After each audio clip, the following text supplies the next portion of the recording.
local for your footy. This is EFL Saturday. Let's jump straight into the warm-up.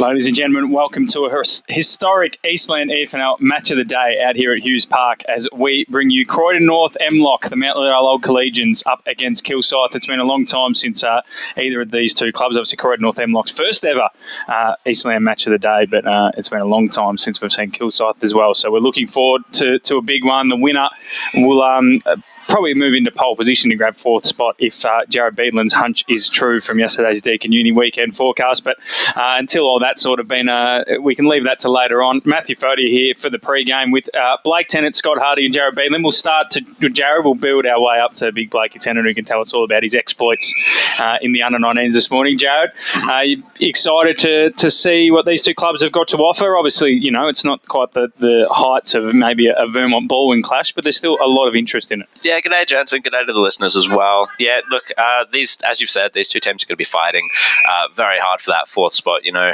Croydon North, I mean, I don't think they've made finals yet in their existence. No. Kilsyth, you know, they'll be looking to get back on that train at some point. So it's going to be really interesting to see just how hard these two teams go. You know, it's a Div 4 matchup. We're not expecting, as you said, a Baldwin or Noble Park type skirmish, but yeah, I think the endeavour is really going to be there, and I think we're going to see some really good efforts today. I've been transfixed by the reserves here. I think there's been a card shown in the reserve, so it's all happening just to the left of your streams. Of course, you can watch all of this on EFL Facebook, YouTube, and listening currently on the SEN app. And then, for some reason, if you wanted to switch over and listen in your car radio, you can at 2 p.m. Although I'm tipping the people that do that won't be able to hear what I'm saying. Scott Hardy, you had a week off last week. I better stop myself from going on a big tangent there, mate. But you'd be looking forward, mate, to be back in the van and interested in watching two sides that, as Jared said, are both looking to get back into finals either for the first time or for the first time in a long time. Yeah, thanks for having us, and it's great to be back. I was speaking to Jared off air and just sort of saying that this is going to be a ripping contest between two teams that I'm expecting to go hard at it. It's obviously a pretty distance race at the moment with Sylvan, leading the charge, and obviously results last week. But this is where it gets interesting between Kilsyth, Forest Hill and Croydon North, and that's the battle at the moment for finals. Absolutely, and we're joined, of course, by I think everyone's favourite new team member, Blake Tennant. The dulcet tones we're bringing you this one, but Blake, you're an excitable young chap, mate. You must be ready to absolutely bring this one home today. Yes, it is. Thanks for the call-up, Matty, for this week. G'day, viewers. How you going? And, looking forward to another Saturday afternoon team. Absolutely. How'd you go this morning, Blake? We better address the elephant in the room before we turn into the senior footy. How'd you go this morning? Montrose under-19s. They're everyone's second team. Well, you wouldn't believe it. We actually knocked off the top team. And how did one B Tennant roll around? And so I'll give you more. They've only had the one loss this year, so we've actually got them. So, and also we've beaten every side of this competition. Yeah, Blake, I didn't ask about the team. Yep. I asked about you. How did you go? Didn't get on the scoreline, but I've set up a couple. Yeah, selfless. Tom Hawkins like that. Yeah, that's what I'm hearing. That's what I'm hearing. Team thing first, you know. Yeah. All right, we're going to start. We are expecting Simon Caldwell and Mark Holly to join us at some stage. I was reliably told that they would be sent up here, but if not, we've of course got plenty of football to talk about. So let's jump into Division 2 because that's probably where a few interesting games are taking place. Because like Division 4, there's a bit of a race for that bottom end of final, Scotty, and Mulgrave and Ringwood. It's not often we have a Mulgrave representative of sorts in the media van. So someone like yourself, I don't know how deep your roots are out at Mulgrave, mate, but it's a interesting proposition for them because for all their hard work they did in that sort of 5-week block, they look like they're probably favourites to miss out given the base and on their day are so strong. Yeah, look, I've definitely got a soft spot for them. They probably don't remember me around those parts, but I definitely was part of it at some stage. But look, yeah, disappointing the last couple of weeks for Mulgrave, especially with Baronia and the base and sort of losses. But going up against Ringwood, it should be an absolutely brilliant contest and something for Mulgrave to really sort of sink their teeth into. And then it really gives a finals race the go-ahead, really, for Mulgrave. Yeah, absolutely. And Jared, we spoke about it yesterday on the podcast. And Mulgrave at home, they've obviously knocked off South Belgrave and Heathmont there, so they've played some good footy there. But and they can compete with Ringwood. They showed that early on in the year. But as Scotty said, it's all before them. And Ringwood, they're not the sort of side that slip up. They're pretty ruthless in the way they go about it. And they're a different team now that when they faced Mulgrave back in round, was it 3, I think? 2, yeah, in fact. So they've got players back. Mulgrave, I think, are going to be a little bit concerned with how they're going to handle the sort of a bit of a new look forward line, or perhaps not new look necessarily, but a supercharged forward line now at Ringwood. But, they were able to handle South Belgrave's forward line, so it's not as if we're not giving them a chance here, the Lions. Now, we've heard from our Mulgrave informant, Blakey Tennant. He's got sources everywhere. Old sources, Tennant. What have you got for us on Ringwood, mate? They had, from all reports, their best team, their best 22 last week. They've made a couple of changes. They'd be pretty confident going into this one because they look like they're definitely going to get double chance. They'll probably most likely play East Belwood a couple of times, or probably 3 more times the rest of the year. Probably 2 times in finals and 1 time in home and away. But they'd be confident going into this one. Yeah, definitely. You touched on before that was their best side. I think they had Jordanovich. Jordanov, sorry, my bad. They've also put in Callahan this week. So, yeah, I saw that. Yep, so he's in this week, so that's even more to put them in strength here again. Definitely, I think they will go into this game with full of confidence that they've got the old band back together. Like Berridon's back, of course, and they've brought in a couple of good players from that. The old Ringwood we know, the old form that we know from 2021 and 2019. So I definitely think this Ringwood side can take it up to Mulgrave and show them that they are the real team, and definitely going for this confidence-wise, and also for the rest of the season when they do play against the South Belgraves and the East Belwoods of this competition. So, yeah. One thing, Scotty, that will play in Mulgrave's hands is Wellington Reserve. I'm assuming it's probably a similar size to maybe Hughes Park where we are today, probably a little bit bigger, but it's nothing like Jubilee. So maybe Mulgrave, with their on-ball crews, their strength, Gervasoni, Tilliard, Davidson, Griffin James running around in there, so maybe they can use that to their strength because they've been pretty impressive on their new home deck. Yeah, isn't it interesting? Like, they've been playing, obviously just for, they've probably only had I think they had 2 weeks on it before round 1, so it's not like they've had this great advantage, but they have adapted. They have, and it's a credit to them. And look, it gives them belief. Like, if they can sort of turn their home ground once they do obviously those renovations at their actual home ground going forward, they'll look for that, hopefully, that consistency. And at the moment, look, I think they're playing good footy. It's just they're just missing out, and obviously they can do it because they're the only team to have beaten South Belgrave with their 1 loss. And so if they're on form and in their day, and if obviously Big Boothie keeps kicking those bags. I'm not sure if Tommy McGowan was named. No, so Tommy's he's been out for the last sort of couple of weeks. I think he played that game against the Basin. Yeah, and I think he's got sort of work commitments sort of taking him away from it at times. So he comes in and out, and look, he would be. They would love to have him every week. Sometimes though, because they've done all this planning, obviously with Boothie as their main man, to then inject someone like Tom McGowan who demands the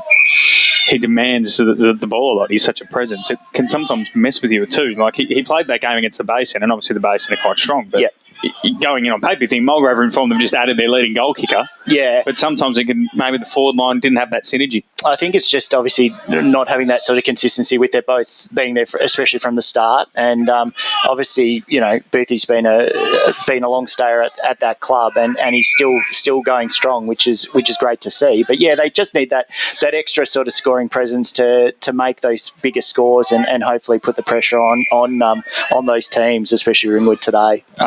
Okay, first of all, tips. I think I said Ringwood yesterday on the podcast, Jared. Yeah, I did. I think everyone that's said the problem. That's the problem with doing the podcast and then doing this is I completely forget who I tip. You know what I mean? And then I talk to different people and I'm like, he might be right. Yeah. So I was about to tip Mulgrave and then remembered I tipped Ringwood on yesterday on the podcast. Jared, we're going to go Ringwood then because we were on yesterday. Scotty? I'm going Mulgrave. A close one, 10 points. 10 points. Blakey? I reckon Ringwood by 5 goals. You are an insider there, of course. I've tried. Yeah. Absolutely. Well, we're going to be joined now by Kilsyth coach Simon Caldwell, who who didn't, of course, get to join the Monday Recovery a couple of weeks back because he was coaching, I think it was the under-10s or something like that. You just love coaching. Under-11s, mate. Yeah, got my daughter playing there, so helping out there. Simon, it's an exciting time for Kilsyth, mate.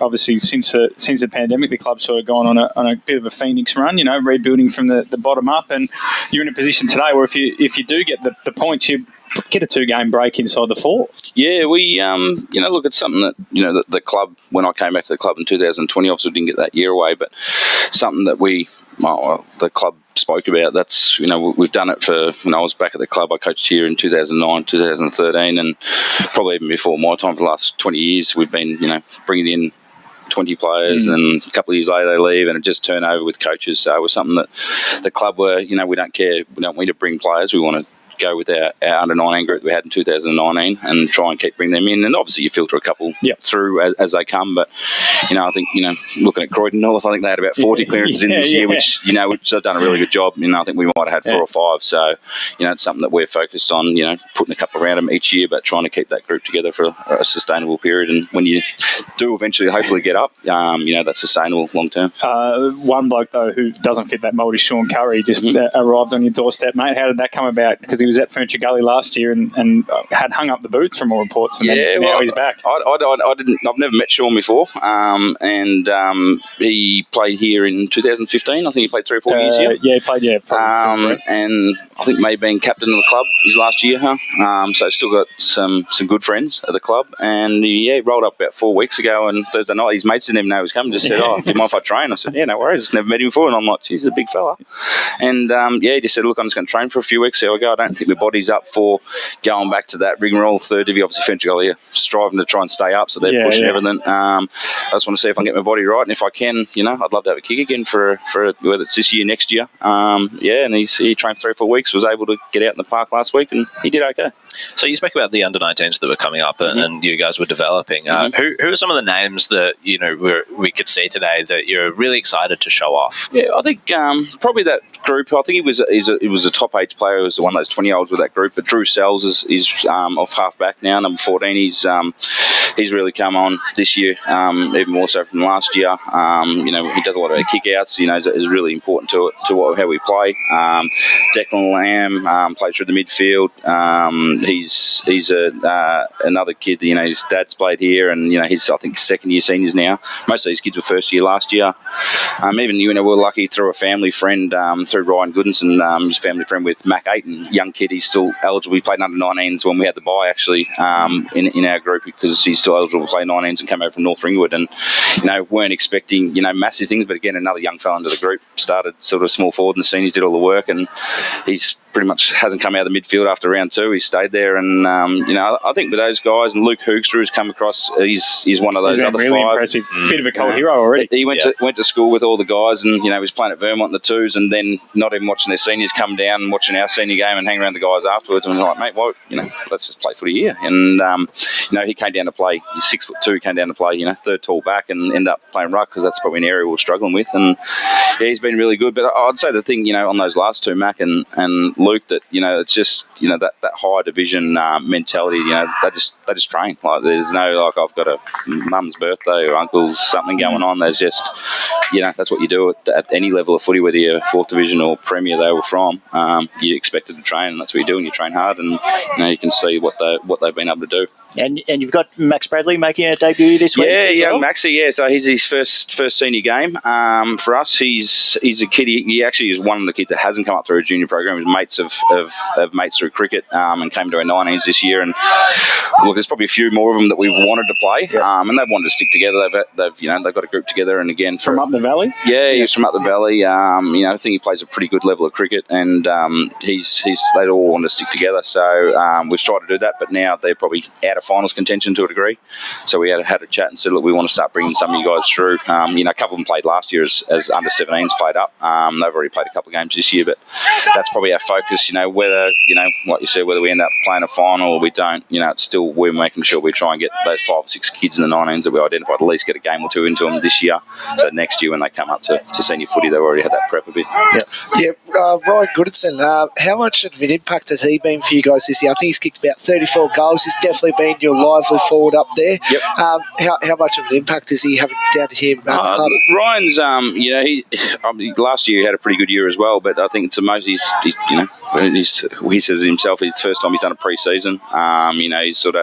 He loves footy, thinks a lot about it, but probably hasn't shown it in the past, so with his training ethics and all that sort of stuff, but he's done all that work, and he's a hard one with Rizzo, we call him, and he's such a good deep forward. We want to try and get him up the ground at times. He's a really good, probably our best ball user in the club, but it's so hard to take someone out of that deep forward when he just keeps coming. I keep talking to him about getting up the ground. He goes, mate, just leave him there. I'll get you 3 or 4, And look, I think in the past, the last year or two, he's been, if he didn't kick goals, we couldn't win. So that's been identifying. Obviously, getting Sean Curry back, having a tool there. We've had a couple of other blokes bob up tools to play through there. Look, one of our main blokes that we recruited this year, he's only played one game, kept doing his hamstring, so hoping to get him back next week, and he was our full forward, which would have allowed us to get Riz up the ground a little bit more, but hopefully we can get him back on the track, and that might help us a little bit back end of the year. Well, that was going to be my question, actually, in terms of, past Goodinson. Who are the other sort of, main goal kickers that you're looking at to either develop in future years or perhaps to let Goodinson play a little bit further up the ground as you want to add to? I think, you would have saw in the other week, I think Cooper Foley kicked 5. He's one that, he's a bit hit and miss at the moment because I think that week it was only his 3rd senior game. He hadn't played footy since under 11s, and again, mates with a couple of guys said pre-season. That's an incredible layoff. Yeah. I haven't played footy in 10 years. I don't know if I could just step into and I played up until 20 odd. He's come from 11 to whatever. And then kicks a bag of 5. But he's been playing soccer, so he sort of had, it wasn't like he dropped off and sitting at home on the couch. So he was athletic. Still a bit of difference in the way the game's played. Yeah, and look, we've been playing him down back the first couple of games. Just I think that's a good place to learn a little bit. And but with that week we were just like, he trained with the forwards and doing well. We're like, what? We need something here, like we said with Ryan. We can't just rely on him. The one Jared Arthur, who's plays a bit of a key forward for us. He normally bobs up and kicks 1 or 2 and gives us a chop out in the ruck. But Adam Reid is the bloke I was talking about before that I coached over at Doveton, and he was our main focus to get that key forward, so it wasn't the relying on Riz. And he kicked 4 the first round against Surrey Park, and then haven't been able to get him going again since, unfortunately. He just might stand on that nice average. Yeah, so look, we're getting Cuz down there now. That does take a bit of pressure off Riz. We've got a focal big target. I think he's 6'6" or something. So the boys don't have to look too far when they're coming deep entries to look for someone to kick to. With Sean coming back and obviously yourself, you've obviously got a good culture at Kilsyth, and obviously are starting to build that now that you're back coaching. Yep. You're sort of seeing that transition with those youngers, and like you were saying, sort of creating that pre-season sort of training and getting people involved. Yeah, look, I think that's when I've spoke to the leader in that in the past, I think that's the big thing I see coming back to the club from last time. We had when I came last time, I had 15 blokes, mates, and then they've all left, and other coaches come in, they've all left, and we see this group here, there'd be 12, 13 of them at least that play junior footy here, that will be here for the next 10, 12 years. They've got, that they wouldn't think about leaving, and some of the other clubs in 4 Tivi, they don't have junior clubs, and they have to go out and get players, and that's the way they go about it. But I think for the first time in a long time, Kilsyth's got a team in every age group. Got the 19s going there, the women's football. That's the having a team in every age group is, whilst it doesn't sound that important or that impressive, it is really big because it means you won't miss. There won't be a hole in the cycle. 100%, mate. And look, most of our juniors are where we are in a senior club, and that's our aim to get out so that the kids do want to stay. Sometimes you lose a few good ones because we are playing. Most of the teams are in the C's and D's, but even in those, I go down the juniors. Obviously, my daughter's played down there, and there's always a couple. And if you can get a couple each year over a 5-year period, half a team comes into your senior club that are then going to be there for a period of 10 years. And there's a lot of family connection. The Declan, he's got a couple of younger brothers that play, and there's kids that go down all the way through it, and that's what's exciting for me. If we can manage to over the next few years get ourselves up out of 3rd division, it won't be just a bounce up and back down again. Well, we hope.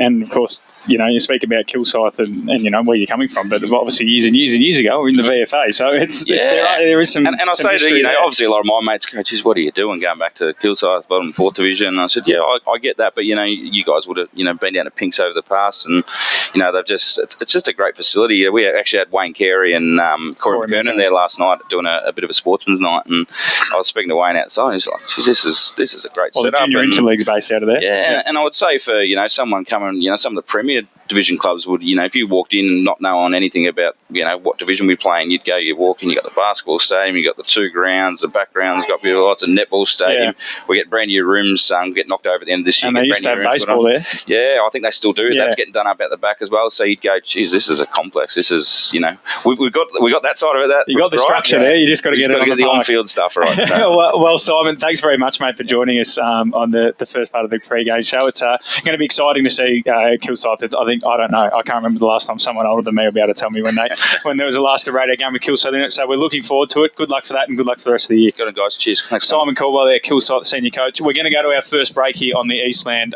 pre-match here on the FNL Match of the Day. When we come back, we'll talk more about other games around the traps and talk to Croydon North's Mark Holly. Today at Eastland, Lucy's trying on jeans for a momentous occasion. Coffee with the ex. She needs jeans she can move in because she's definitely moved on. Jeans that get a second look, but don't give any second chances. Jeans that say, "Why, yes, I have spent the last 8 months in a post-breakup juice cleansing, kickboxing, personal training frenzy." And it looks as though she's just found the perfect pair. Yeah, that's great. Bravo, Lucy. For all of life's little moments, there's Eastland.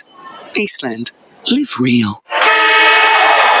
Sprained your ankle, bursting through the banner? Broke a finger, high-fiving the ruckman? Or did you run into the goal post again? For bumps, breaks or bleeds, be seen sooner, close to home at Knox Private 24/7 Emergency Department. The preferred provider of emergency care to the Eastern Football Netball League, you'll generally experience shorter wait times. You don't need private health, but there is an out-of-pocket fee. Be seen sooner, close to home at Knox Private 24/7 Emergency Department, 262 Mountain Highway, Wanturna. Running and jumping can be really painful for girls, especially in contact sport. Boob Armour supports your breasts, minimises the bounce and guards against impact and injury. Feel confident, feel supported, available at boobarmour.com.au. At Yarra Valley Water, we know reducing your shower time, or show time, to 4 minutes can save you an average of $200 a year on water and energy bills. Shower shorter. Save water. Authorised by the Victorian Government, 1 Treasury Place, Melbourne. Do you feel good about your bank? Because there is a bank you can feel good about. They share their profits to fund big community projects, small community clubs, and vital emergency services. They've given $250 million to help Australian communities thrive. They have all the products and tech you expect from a big bank, with service you don't. It's Bendigo Bank. Feel good about who you bank with. Try Bendigo. Search bendigobank.com.au or search Bendigo Bank near me. How would you like to be celebrated? I think I'd like to be celebrated with lots of music, dancing, a bit of a party. I'd like to be celebrated at the pub with a few frothies. Maybe some colourful balloons, my favourite flowers. How about some glitter? I'd like to be celebrated in space. Outdoors, having all my family and friends together. At Tobin Brothers Funerals, they know that every life is unique and they think that every celebration should be too. Find out more at tobinbrothers.com.au. Tobin Brothers Funerals, celebrating lives. Sprained your ankle, bursting through the banner? For bumps, breaks or bleeds, be seen sooner, close to home at Knox Private 24/7 Emergency Department. You'll generally experience shorter wait times. Knox Private 24/7 Emergency, 262 Mountain Highway, Wanturna. Running and jumping can be really painful for girls, especially in contact sport. Boob Armour supports your breasts, minimises the bounce and guards against impact and injury. Feel confident, feel supported, available at boobarmour.com.au. The warm-up continues right here on EFL Saturday. Welcome back to Hughes Park for the EFNL Eastland Match of the Day between Croydon North-MLOC and Kilsyth. It is the warm-up, of course. Matt Fodey with Jared Beanland, Scott Hardy and Blake Tennant out here at a windy, breezy Hughes Park. It's a beautiful day in terms of blue skies, and it's a bit chillier than I expected. You guys have all bought that chilly. There's Scotty and Blake have bought the jackets. I don't know if you have, Jared. You've just gone the I'm regretting my decision right now. Like you just come straight from the circuit or something. You got a bit going on there. Anyway, we'll move on into Division 3. We're on the radio. I'm not sure. It's all right. I just noticed it. I've never seen it before. You got the buttons down. Yeah, you got this bit going on, mate. It's interesting. It's definitely a media team first. I'll give you the tip. really? No chest tattoos on the media team? I'm trying to think. I don't think it. Maybe BWS has got something to hide. Oh, yeah, maybe, yeah. Maybe. I wouldn't put it past him. But we're getting a little bit off topic. Blake's trying to have a geese. He is. Oh, yeah. We'll roll on. Division 3. It was interesting to talk to Simon, actually, before Simon Caldwell, Kilsyth coach before the break. Engaging character. You can see why he's the man that they want at the top of their hierarchy. Division 3, we're not going to talk about top of the tables anymore. We're going to talk about bottom of the tables. Glen Waverley got a big win last week over Scoresby, keeping them just outside the relegation zone because French Gully are on a roll. 2.5 wins out of 3 games. Their finals charge is still on, but they might not make it there, but they're still mathematically a chance. So we'll keep talking about it. But Glen Waverley defeated Scoresby, Scotty, and then jumped to 12 points. So they stay outside the relegation zone. They play French Gully next week, Fair Park this week. And if they can get the win this week, they keep themselves alive, and Fair Park, it's the last chance for them to stay up, isn't it? Oh, very much so. I'm actually disappointed Ferntree Gully's got the bye this week because they're playing such good footy. We love the miracle run. The percentage is 105. It's the third best percentage or something in the division down there in second last.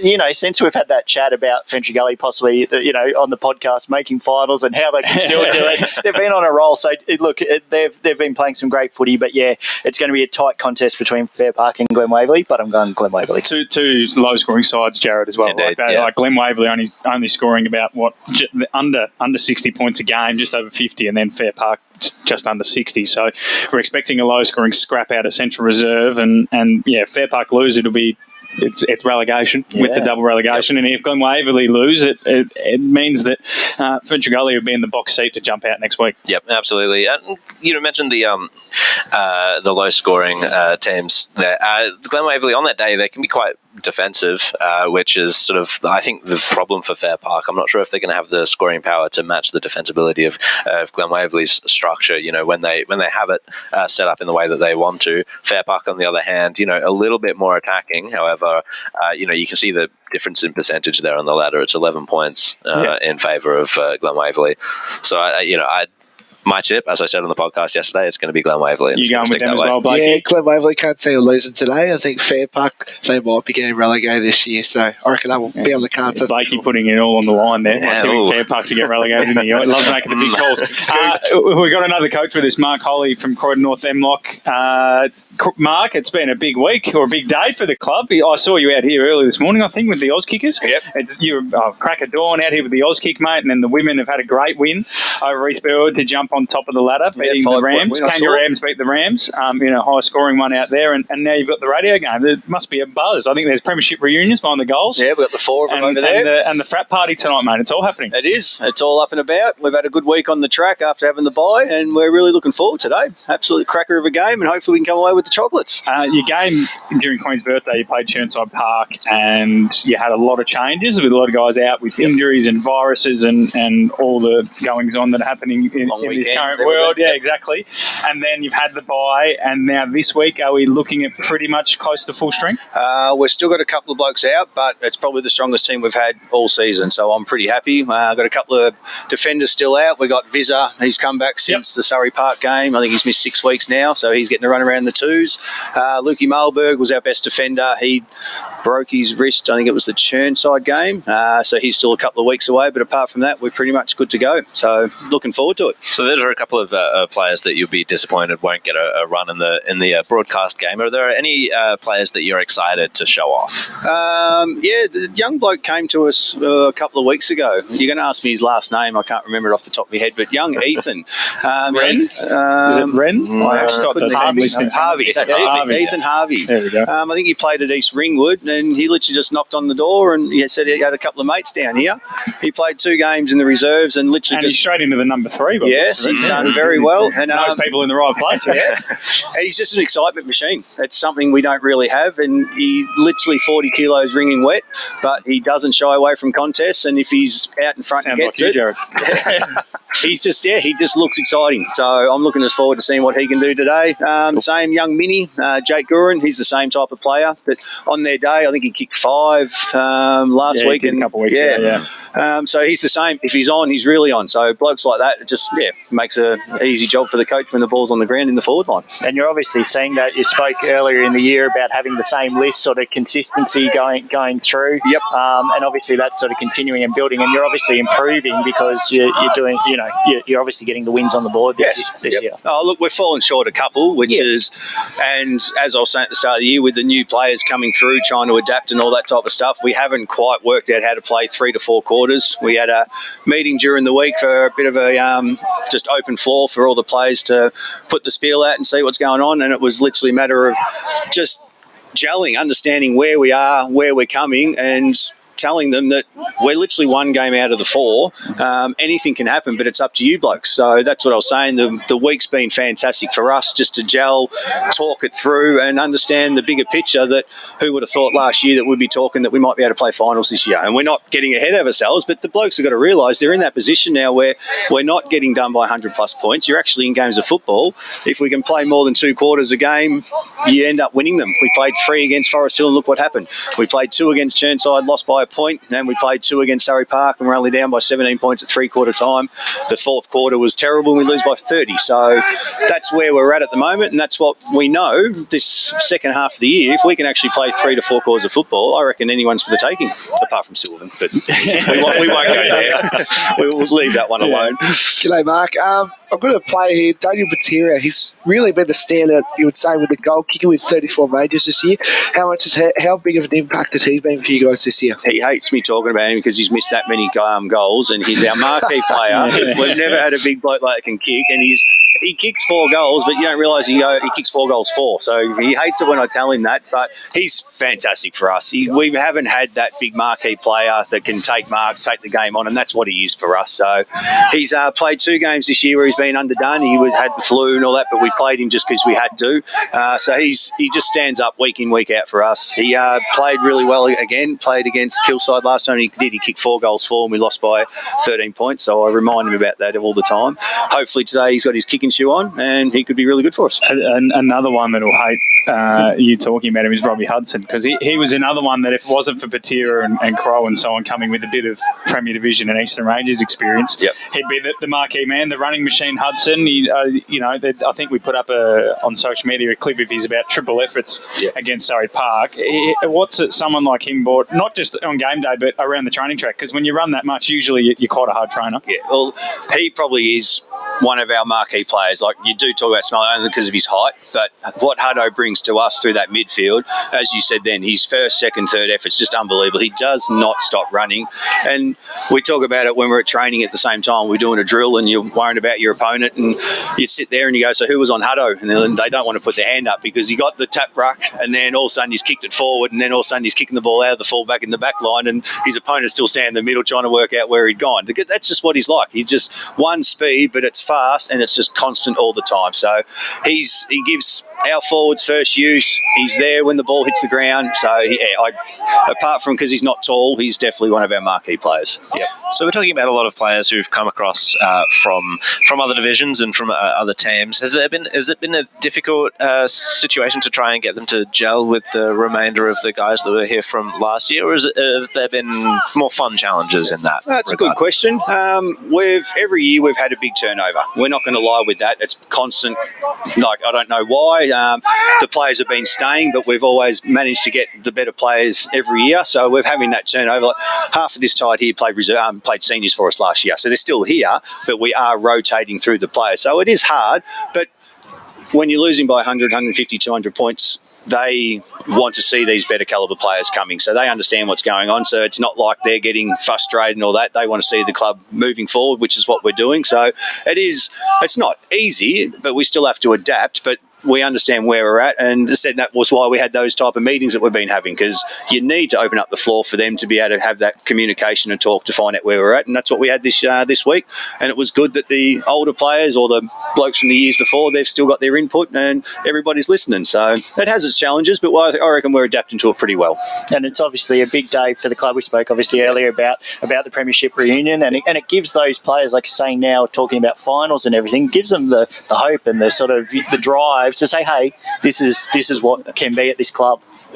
During the week, it's just all been about us. Like, we've got this big opportunity today. We know where we're at. We lose today, Kilsyth go 2 games ahead, and it's going to be very hard to get that 4th spot from there. So this is a mini grand final for us. So it is literally, it's been all about the reunions are here. They're here for the show. They've played football for us. It's a big, deep day for us. So we're looking forward to it, and we know how important it's going to be. Yep. Yeah, also to touch on there, is there any particular players that from the other, like Kilsyth wise, that you'll be looking at forward, like to look at for? Is it Browning, number 10? Plays across half back. Yeah, he destroys us every time. You speak about Sam Curry for us. He just floats across and marks everything. Browning's the exact same thing. So when we go forward, we're really got to be careful where we're kicking, because he's just so good at reading the play. Of course, Goodinson, he's kicking goals left, right and centre. Doesn't matter how many times you tell our defenders he's a left footer, they still always turn to the opposite way and let him go onto his left. It's just the left footer killer for a coach. So players like that. Vugstra through the ruck, he's the same as us. We got Big Jack, who's a reserve ruckman at Lewdale. He's come across as our number 1 ruckman. It's the same with Vugstra. You look at him, there's no way he's a ruckman, but he just jumps all day, runs all day. So someone like that you got to look after as well. And then of course they've got the Curry. It is Sean Curry. Sean Curry just knocked on their doorstep by the sounds of it. And Litzy just goes, can I come and play? I used to play, I'm pretty sure it's the same one. He used to play at Upway, and I used to play when I was playing at Mount Evan. I used to play on him, and I just looked at him then, and he hasn't got any smaller. And he's a PT too, so he's not going out either. He's kept that nice trim conditions. Just quickly before you let you go, this ground, how would you compare it to? Obviously, you've only really played against Division 4 clubs, so you can't really compare it to other grounds in the league. But in terms of its size, personally looking at it, the hill is going to be annoying for me on the other side of the ground today. But in terms of the actual size, in terms of length, it seems a fairly. It's a nice size for this standard of football. Yeah, we really like it. Look, the grounds, it's not like all the other grounds have been redone up. So if you end up playing 3 games on a day when it's been raining, it does chop up. But apart from that, the size, it suits us well. I heard you guys talking about it, the last night. And we do play this ground really well. We just somehow know how to play it. So hopefully today we can use that to our advantage as well. Well, you've got we're expecting a massive crowd. And there's a lot of cars parked. Obviously, we're on the far side of the ground here, and they'll probably be congregating in that little shelter. There's the behind the goals, the premiership reunion. They're all vets premiership reunions. I don't know how old the boys will be, given they're already old to start with. I reckon they'll get pretty loud later. They will behind the goals.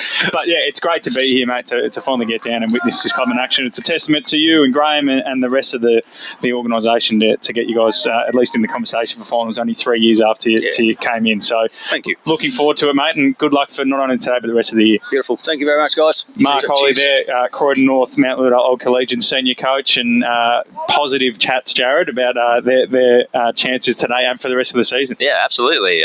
It's really good to come here today as well. I mean, I think that's the vibe that I'm getting, is that everyone's very welcoming. It's they're very proud of what they've got going on here, and it really came through on that interview. Yeah, I think there's a different vibe, isn't there? Some clubs you turn up and you might have said something about them 3 years ago, Scotty, and they give you daggers for the rest of your life. Everyone here welcoming us in. I walked down from the coffee shop, at about 10:30, and you here to welcome in. Red carpet. If they had one, they would have rolled it out. Look, you can feel it, and that's why I was excited about coming down here. I know, people are saying, "Oh, you're going down to Div 4 and stuff," but this is going to be an absolutely brilliant contest for 2 teams that you can feel like. Speaking to both coaches, they're buzzing. They're buzzing for this contest. It's not just about the spectacle, is it? There's more to a game of football than just purely the skills. As Blake would know, there's more to football than just kicking a foot, isn't there, mate? That's it, mate. That's it.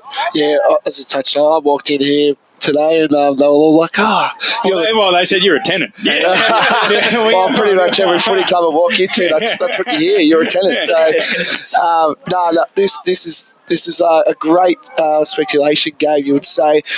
The vibe, like as Scotty touched on, is just incredible. Like just to seeing everyone of this local community club, you would say, just giving back here. And I'm feeling very happy to be calling this game, that's for sure. Yeah, well, yeah, it's interesting. We have found the Oracle, Scotty. Oh, you beauty. So, I apologise to the Oracle. A real big day then, isn't it? Even the Oracle we have to travel to find him. So the Oracle, we'll go into Division 2. So that Mulgrave-Ringwood game, we all said, Scotty went with Mulgrave, the rest of us went with Ringwood. Whereas the Oracle's got Ringwood winning by 3 points. Oh, yeah. So we love some yeah. Oracle stuff. We love some Oracle. And that Glen Waverley Fair Park one, he pretty much agreed with this. Glen Waverley 60, Fair Park 48. Yeah, so that's around about what we had. The Oracle up on the screen here for us here. The Oracle. I'm looking at the Magpie off. That's a fascinating one. Scoresby Donvale. Well, the Oracle's got a draw. Yeah, I love that. Nobody tipped the draw. What's the Montrose for Montrose, Monty South. Yep. Monty South by a goal. But we'll get into more of that. We'll get into more of the other games around the league after the break. We're going to go to another break here on the EFNL Eastland Match of the Day pre-game. We're out here at Hughes Park for Croydon, North-MLOC and Kilsyth. And when we come back, we'll talk more about the actual game and a bit more of the Oracle. Today at Eastland, Lucy's trying on jeans for a momentous occasion. Coffee with the ex. She needs jeans she can move in because she's definitely moved on. Jeans that get a second look, but don't give any second chances. Jeans that say, "Why yes, I have spent the last 8 months in a post-breakup juice cleansing, kickboxing, personal training frenzy." And it looks as though she's just found the perfect pair. Yeah, that's great. Bravo, Lucy. For all of life's little moments, there's Eastland. Eastland. Live real. Sprained your ankle, bursting through the banner? Broke a finger, high-fiving the ruckman? Or did you run into the goal post again? For bumps, breaks or bleeds, be seen sooner, close to home at Knox Private 24/7 Emergency Department. The preferred provider of emergency care to the Eastern Football Netball League, you'll generally experience shorter wait times. You don't need private health, but there is an out-of-pocket fee. Be seen sooner, close to home at Knox Private 24/7 Emergency Department, 262 Mountain Highway, Wanturna. At Yarra Valley Water, we know reducing your shower time or show time to 4 minutes can save you an average of $200 a year on water and energy bills. Shower shorter. Save water. Authorised by the Victorian Government, 1 Treasury Place, Melbourne. Running and jumping can be really painful for girls, especially in contact sport. Boob Armour supports your breasts, minimises the bounce and guards against impact and injury. Feel confident, feel supported, available at boobarmour.com.au. Do you feel good about your bank? Because there is a bank you can feel good about. They share their profits to fund big community projects, small community clubs, and vital emergency services. They've given $250 million to help Australian communities thrive. They have all the products and tech you expect from a big bank, with service you don't. It's Bendigo Bank. Feel good about who you bank with. Try Bendigo. Search bendigobank.com.au or search Bendigo Bank near me. How would you like to be celebrated? I think I'd like to be celebrated with lots of music, dancing, a bit of a party. I'd like to be celebrated at the pub with a few frothies. Maybe some colourful balloons, my favourite flowers. How about some glitter? I'd like to be celebrated in space. Outdoors, having all my family and friends together. At Tobin Brothers Funerals, they know that every life is unique and they think that every celebration should be too. Find out more at tobinbrothers.com.au. Tobin Brothers Funerals, celebrating lives. Sprained your ankle, bursting through the banner? For bumps, breaks or bleeds, be seen sooner, close to home at Knox Private 24/7 Emergency Department. You'll generally experience shorter wait times. Knox Private 24/7 Emergency, 262 Mountain Highway, Wanturna. At Yarra Valley Water, we know reducing your shower time or show time to 4 minutes can save you an average of $200 a year on water and energy bills. Shower shorter. Save water. Authorised by the Victorian Government, 1 Treasury Place, Melbourne. The warm-up continues right here on EFL Saturday. Welcome back to Hughes Park for a groundbreaking EFNL Eastland Match of the Day as we watch Croydon, North-MLOC, Old Collegians, an absolute tongue twister take on Kilsyth. So, two interesting clubs, Scotty. Eastland pre-game here, Blake Tennant, Scott Hardy, Jared Bedlin and Matthew Fodey and myself. Interesting because Kilsyth were an old VFA club, so have played at higher standards a long time ago, as were Berwick years ago, and Croydon, North-MLOC are only 3 years old. So, the two clubs were very different storylines. meeting here in a crunch game in Division 4.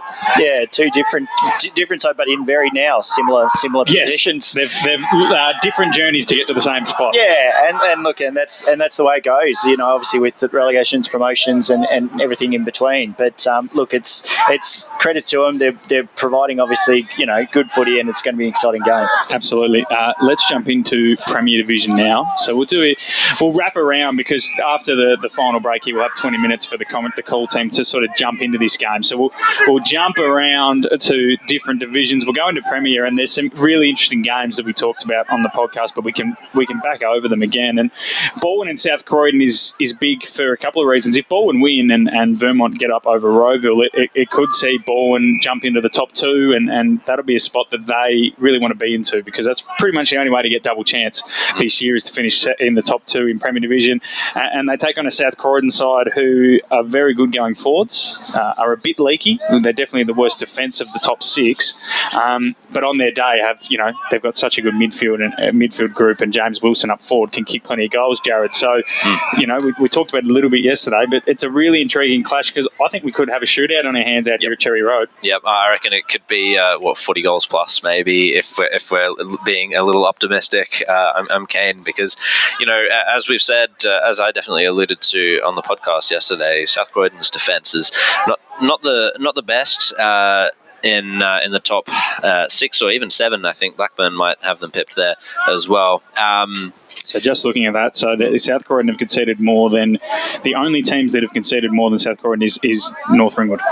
Oh, okay, that's quite telling then. That's indeed quite telling. South Croydon obviously quite good going forward, but yeah, their defence is the only team worse than them is North Ringwood, and let's not forget North Ringwood did concede 200 one day. So yeah, exactly, and that's the thing with Baldwin. I mean, that was against Baldwin, wasn't it? Yeah. Yeah. So yeah, they're not gonna allow South Croydon to get off lightly once they go forward. South Croydon, they've got with Will Baldwin. Sorry, they've got a star-studded lineup down there in the forward line. Obviously, a lot of talent down there with Charlie Haley, Jordan Lyle. I reckon Baldwin's going to have that one wrapped up, perhaps. Well, yeah. Well, the Oracle has got Baldwin 79 to South Croydon 75. Now, I don't think the margin's that far off. To be honest, that margin could be. The margin should be all right, I think personally, but in terms of the total score, that might be. I reckon it might be 120 to 110. Yeah, increase those. Yeah. Paul Yaconi will keep a close eye on that one for us today. Paul doing great work in the score centre. It might be changing all over the place. I know it doesn't update as fast as the we want it to be. The actual scores. Yeah. I will give Baldwin their dues. They're pretty good on Twitter. Every 5 or so minutes, Baldwin are pretty good.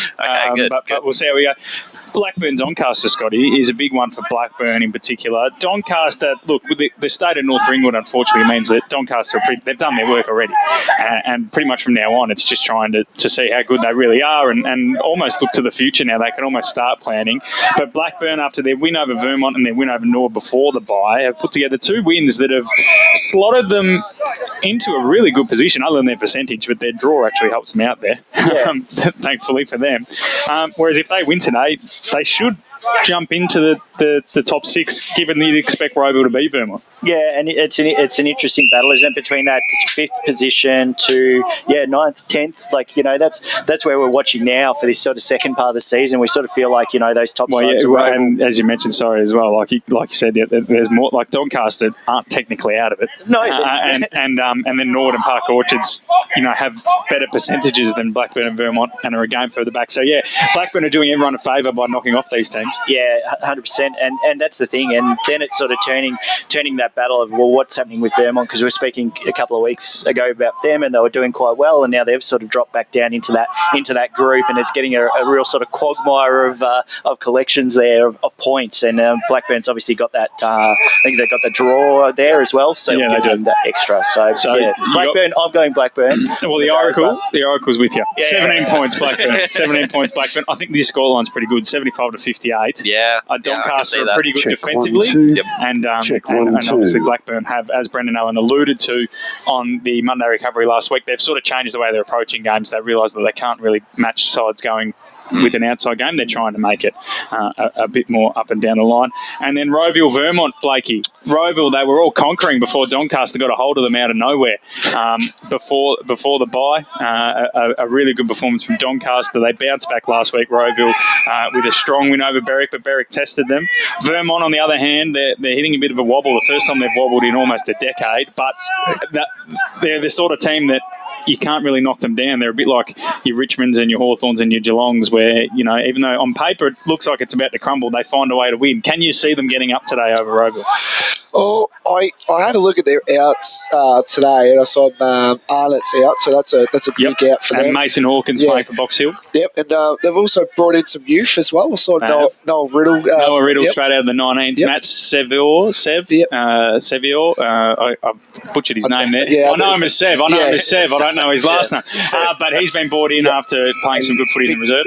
Big James Rossiter, Sticks, they call him down there. Sticks. Yeah, that's his nickname, Sticks, yep. But yeah, I think this will be a good game personally, but with Arnott out, but they've also brought in Ross too. James Ross is also coming back in the side. I think don't hold me on that one, but I think he's. They put something on social media today, Vermont. Yeah. But I do see this game being good. But I think Roeville, with the experience that they have with this year, only conceding one loss, I think Roeville will. But don't hold Vermont out. They are the true champions of. They've been dominant probably since forever, you would say. But since you've been going. Oh, yeah, since 03.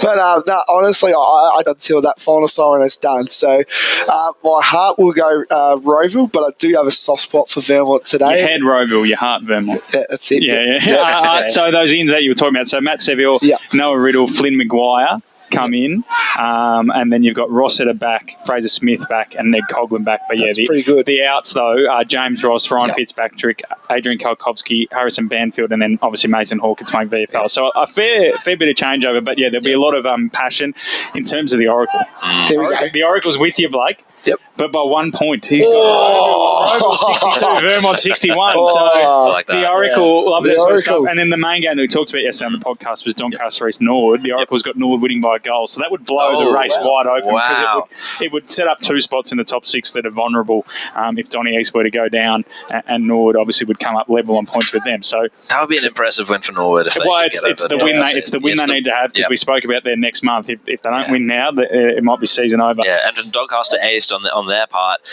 they'd be starting to fall into a bit of a hole. Yeah, they would like a steadying win because their draw will be softer given they finished last year.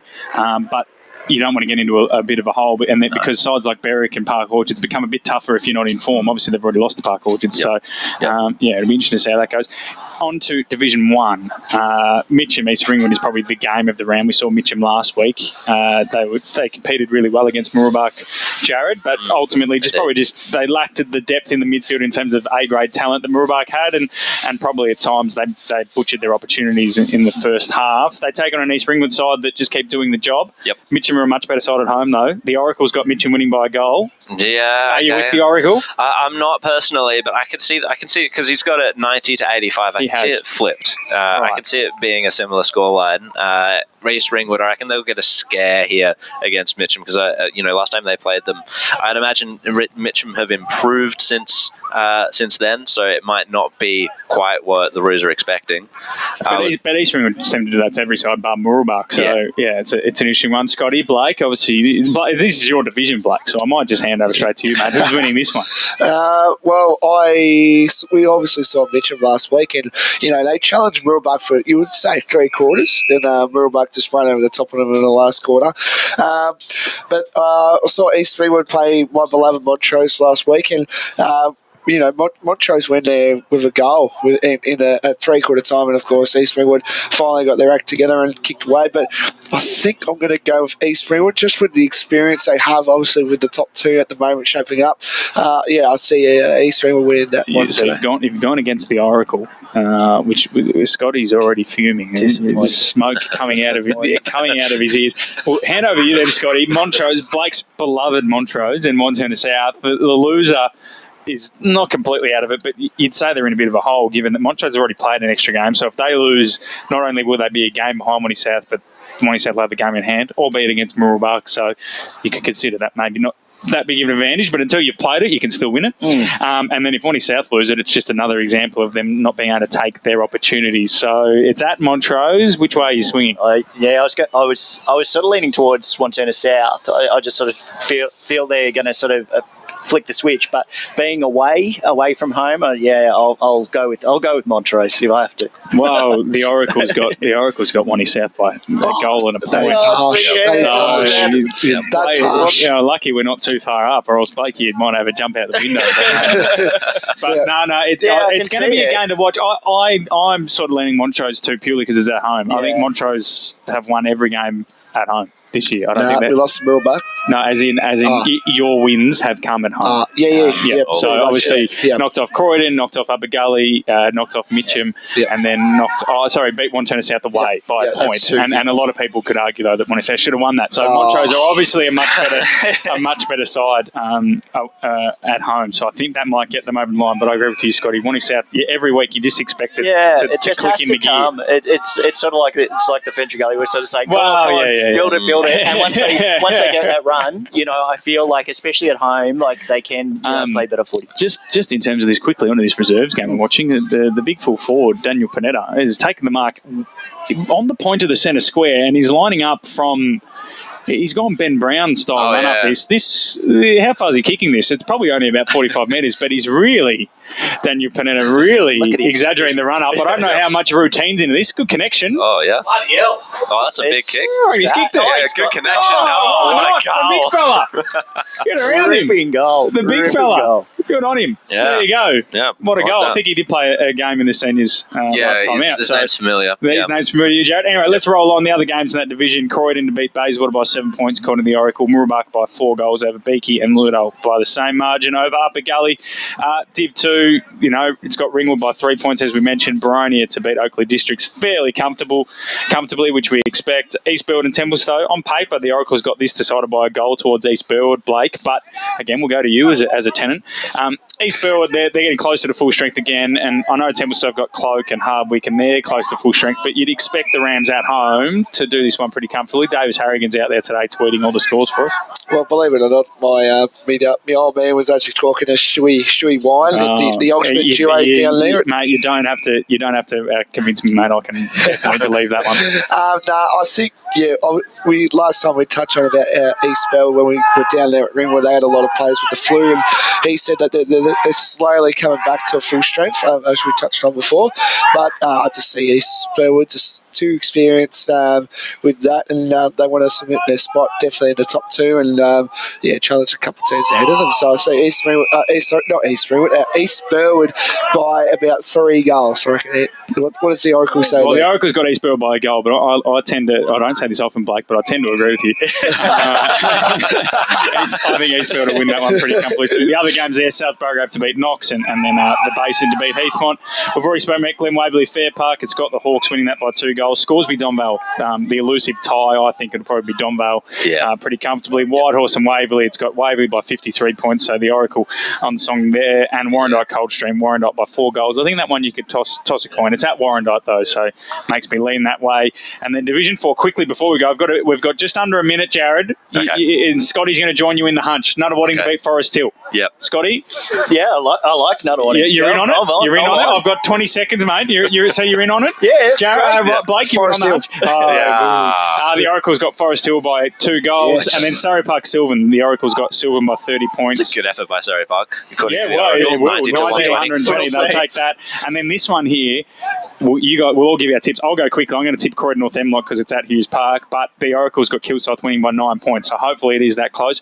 We're going to go now to our final break here on the warm-up. When we come back, it'll be the match of the round. On jeans for a momentous occasion. Coffee with the X. She needs jeans she can move in because she's definitely moved on. Jeans that get a second look but don't give any second chances. Jeans that say, "Why, yes, I have spent the last 8 months in a post-breakup juice cleansing, kickboxing, personal training frenzy." And it looks as though she's just found the perfect pair. Yeah, that's great. Bravo, Lucy. For all of life's little moments, there's Eastland. Eastland. Live real. Sprained your ankle, bursting through the banner? Broke a finger, high-fiving the ruckman? Or did you run into the goal post again? For bumps, breaks or bleeds, be seen sooner, close to home at Knox Private 24/7 Emergency Department. The preferred provider of emergency care to the Eastern Football Netball League, you'll generally experience shorter wait times. You don't need private health, but there is an out-of-pocket fee. Be seen sooner, close to home at Knox Private 24/7 Emergency Department, 262 Mountain Highway, Wanturna. At Yarra Valley Water, we know reducing your shower time or show time to 4 minutes can save you an average of $200 a year on water and energy bills. Shower shorter. Save water. Authorised by the Victorian Government, 1 Treasury Place, Melbourne. Running and jumping can be really painful for girls, especially in contact sport. Boob Armour supports your breasts, minimises the bounce and guards against impact and injury. Feel confident, feel supported, available at boobarmour.com.au. Do you feel good about your bank? Because there is a bank you can feel good about. They share their profits to fund big community projects, small community clubs and vital emergency services. They've given $250 million to help Australian communities thrive. They have all the products and tech you expect from a big bank, with service you don't. It's Bendigo Bank. Feel good about who you bank with.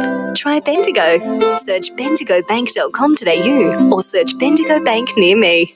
How would you like to be celebrated? I think I'd like to be celebrated with lots of music, dancing, a bit of a party. I'd like to be celebrated at the pub with a few frothies. Maybe some colourful balloons, my favourite flowers. How about some glitter? I'd like to be celebrated in space. Outdoors, having all my family and friends together. At Tobin Brothers Funerals, they know that every life is unique and they think that every celebration should be too. Find out more at tobinbrothers.com.au. Tobin Brothers Funerals, celebrating lives.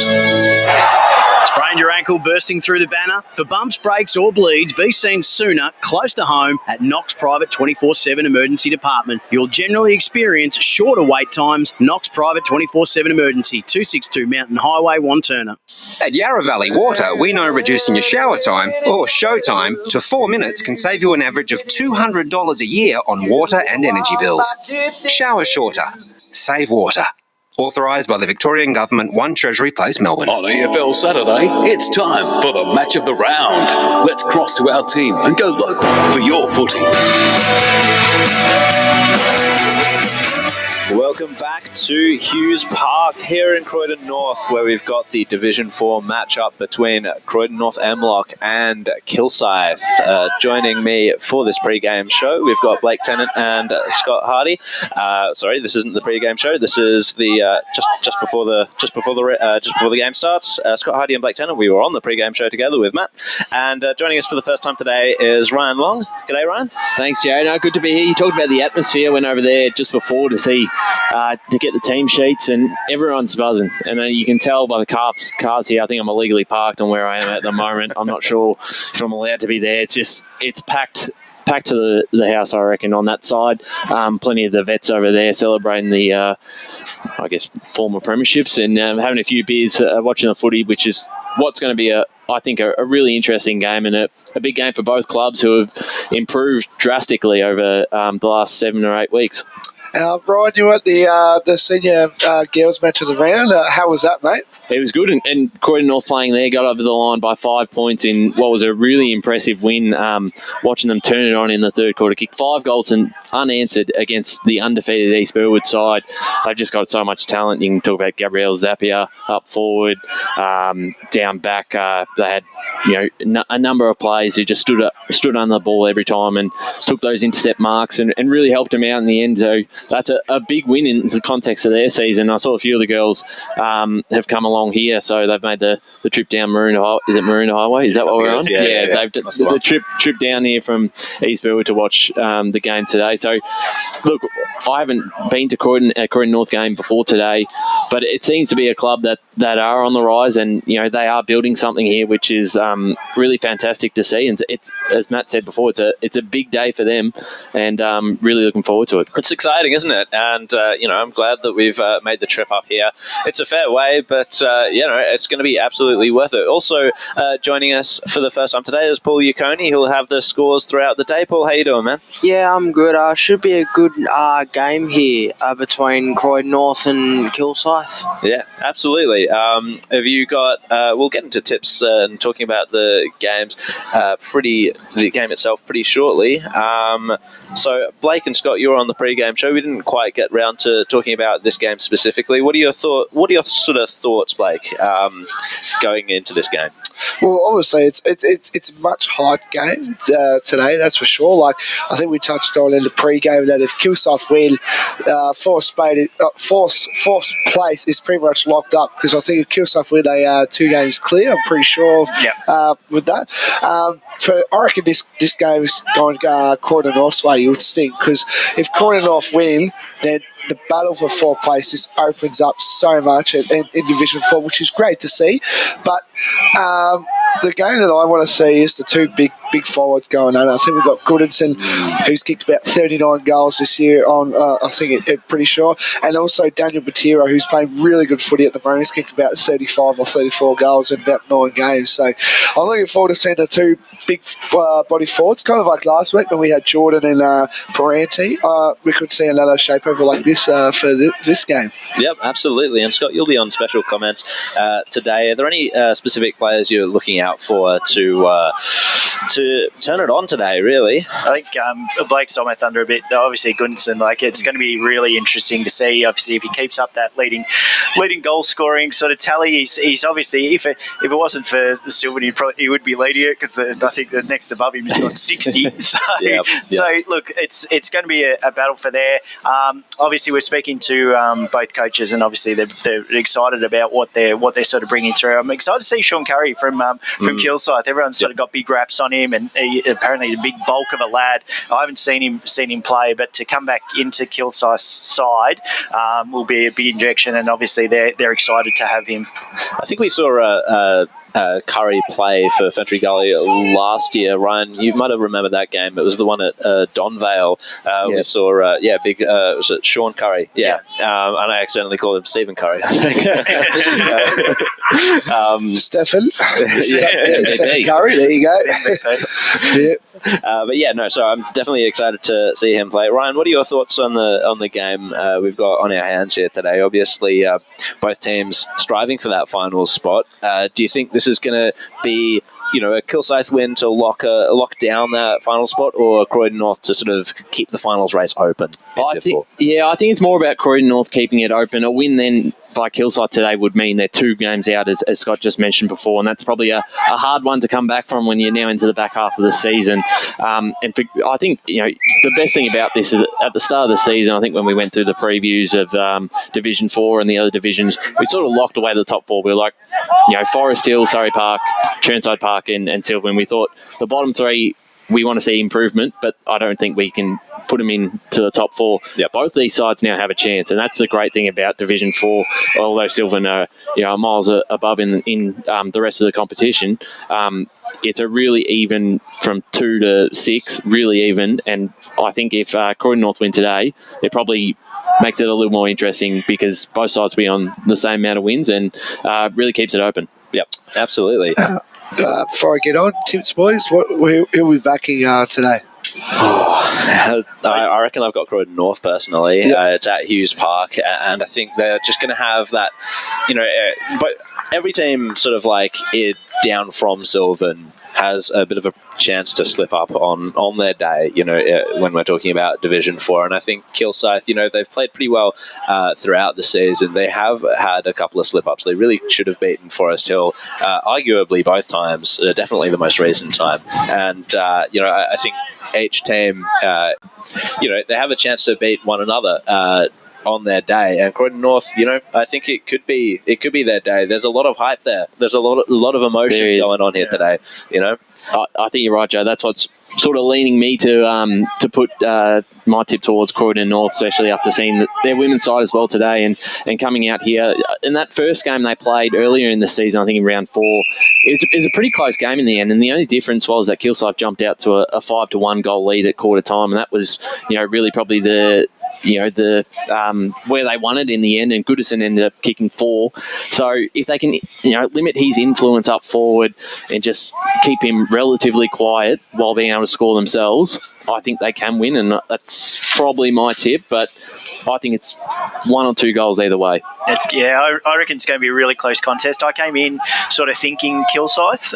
Sitting here now, though, and looking around the ground and obviously the atmosphere and what's sort of being played out in front of Croydon, I sort of feel like they're going to hit it hard from the first bounce, and you can sort of feel it. And I'm so hard to split it. I'll say Kilsyth by like 2 points or 1 point. So but a ripping game. Yeah, I'm really hoping that it will be as close as that. I'm really curious to see what the reserve scores are currently.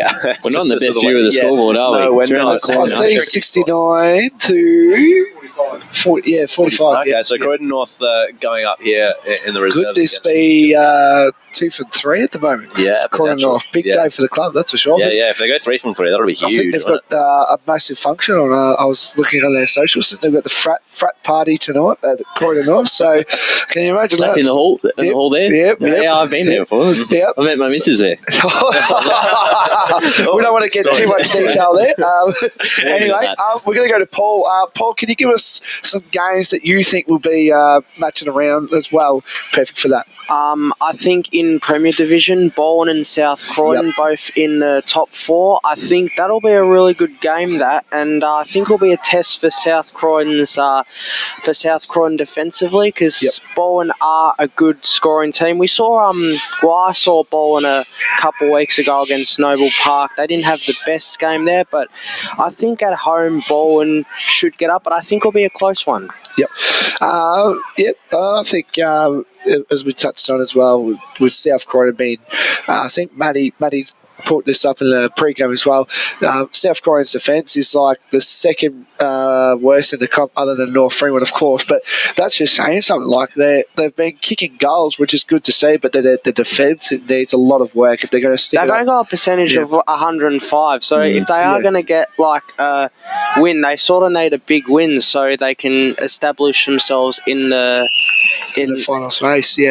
But they've also got their hands full as well. Like you got Haley and who's the other 4? That's Lyle. Lyle.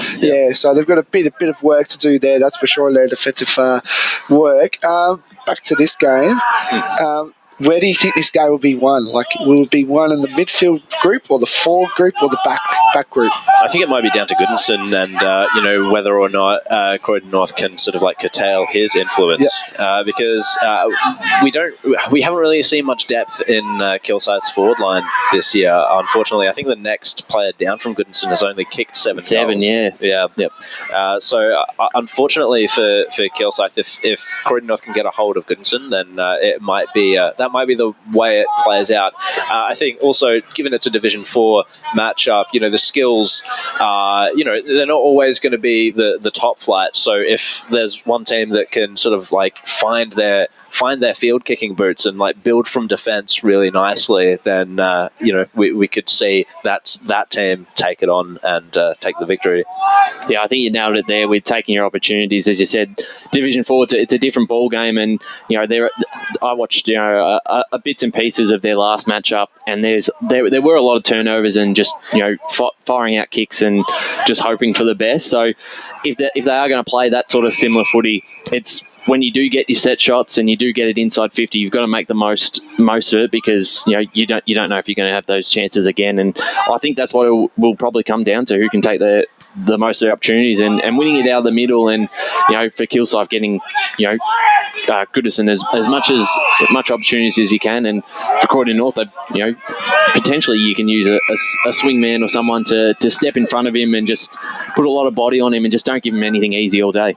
Yep. Scott, where are you thinking this game will be won? Yeah, I obviously spoke about Goodison being, and he's obviously a name that's thrown between all 4 of us and stuff, and that's a credit to him. Good on him for obviously having a great season. But yeah, you limit that and obviously get those matches right for Croydon to limit it. Then Croydon's in a great position. Like I said, they've got the home ground advantage. The ground's looking really really good.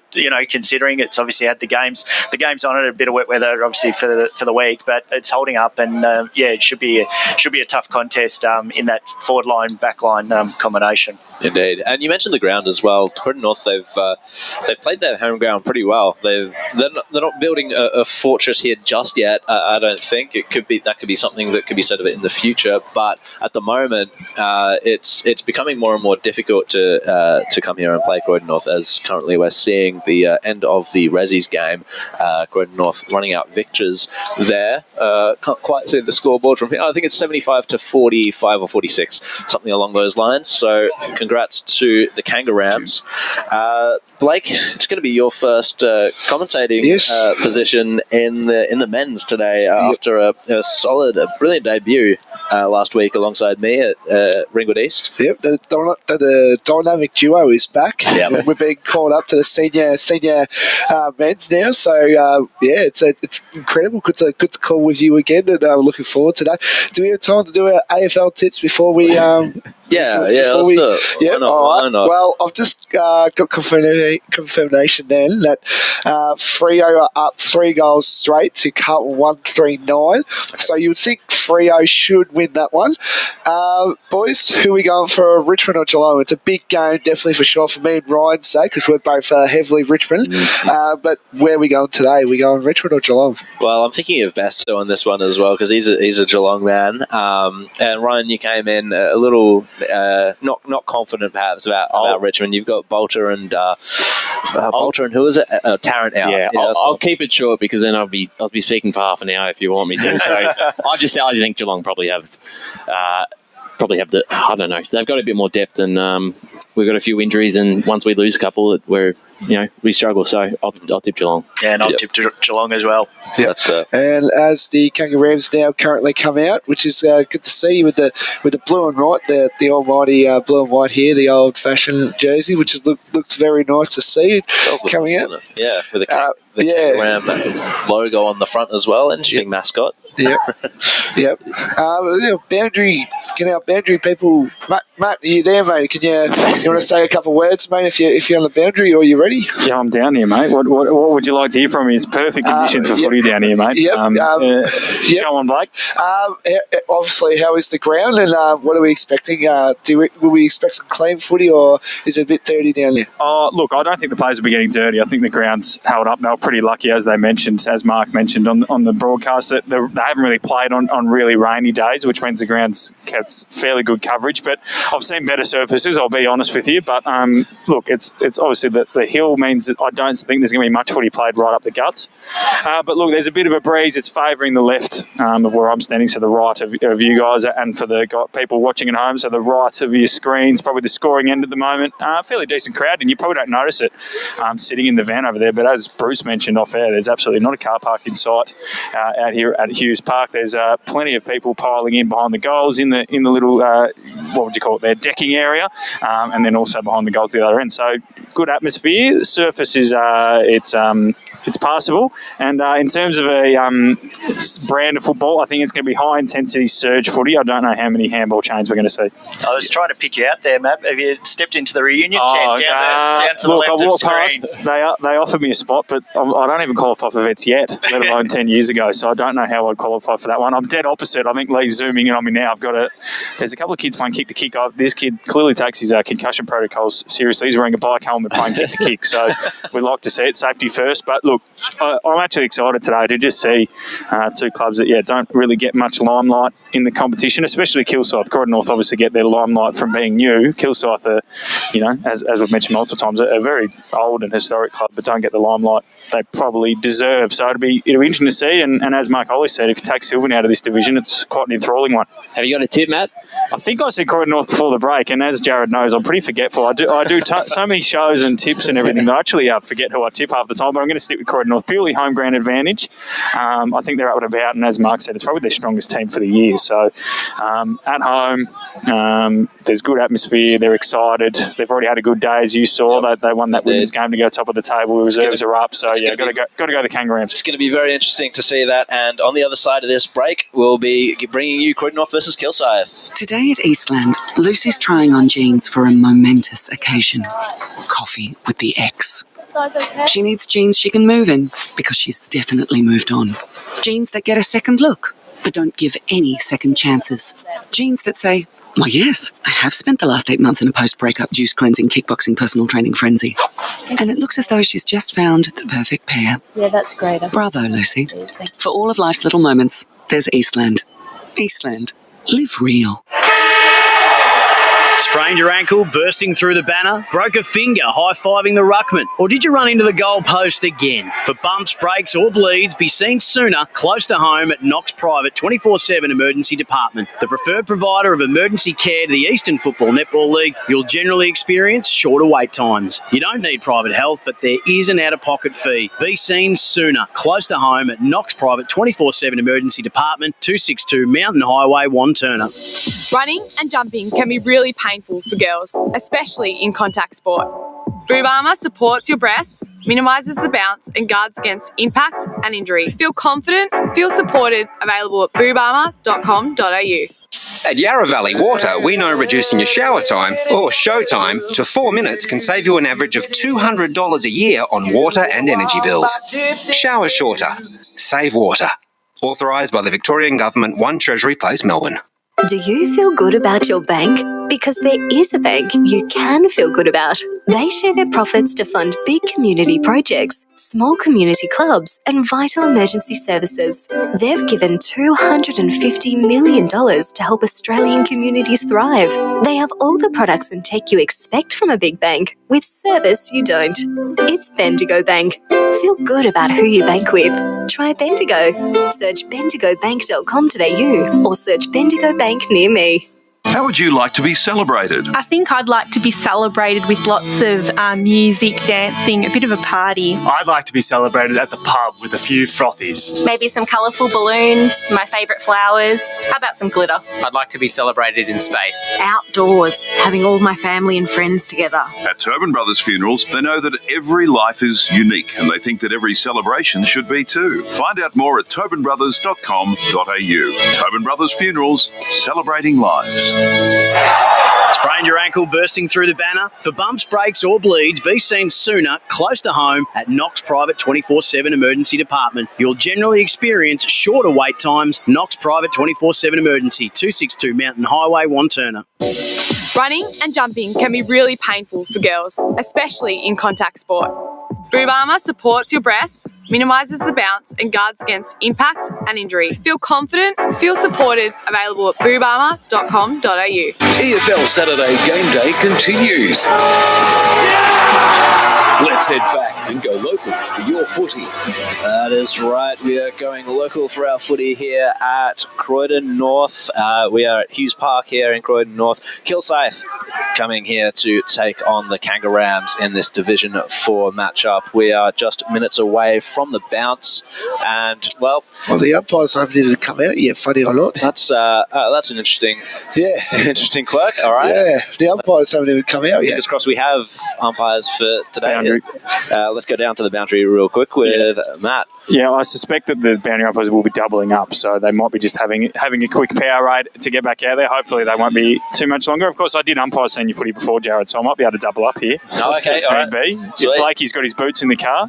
Oh, do you have your boots in the car? Well, keep them ready, Blake, because I might have to blow the whistle. I'm sure Lee's got a GoPro as well. We could do it all from out here. You're going to be able to run around with you're going to be able to run around with the microphone and do a double duty. I'm sure if I came over to Lee, we could tape it up. Yep. Tape it up somewhere. Lee's heading to the van now. I can see him. He's going to try and figure something out. So, he's got one. Mate, I've been telling him all week. I'd happily umpire the match of the round each and every week. Maybe not Premier Division. It might be a bit quick, but I suspect that might be the thing. You could do the old the Legends game, Matt, where we get the interviews going on. It's a good point. Maybe go out there and get a pre-game one now. What do you reckon, Blake? Yeah, I reckon. Why not? Yeah, I'll have a look around and see who's approachable. It's a big event for those, as we mentioned before the break, for these two clubs, especially Croydon North. I think they're treating it a bit like the Channel 7 have rolled into town. Framing Brian down there. I think they might lock the doors on me, Scotty. Would you go on the press conference? Would you? I'd probably leave that to someone like you and Scoops Ward. Here we go. Umpires are heading out now, guys. Here we go. You expect the captains to go straight away now, you would think. It's the same umpires. Yep.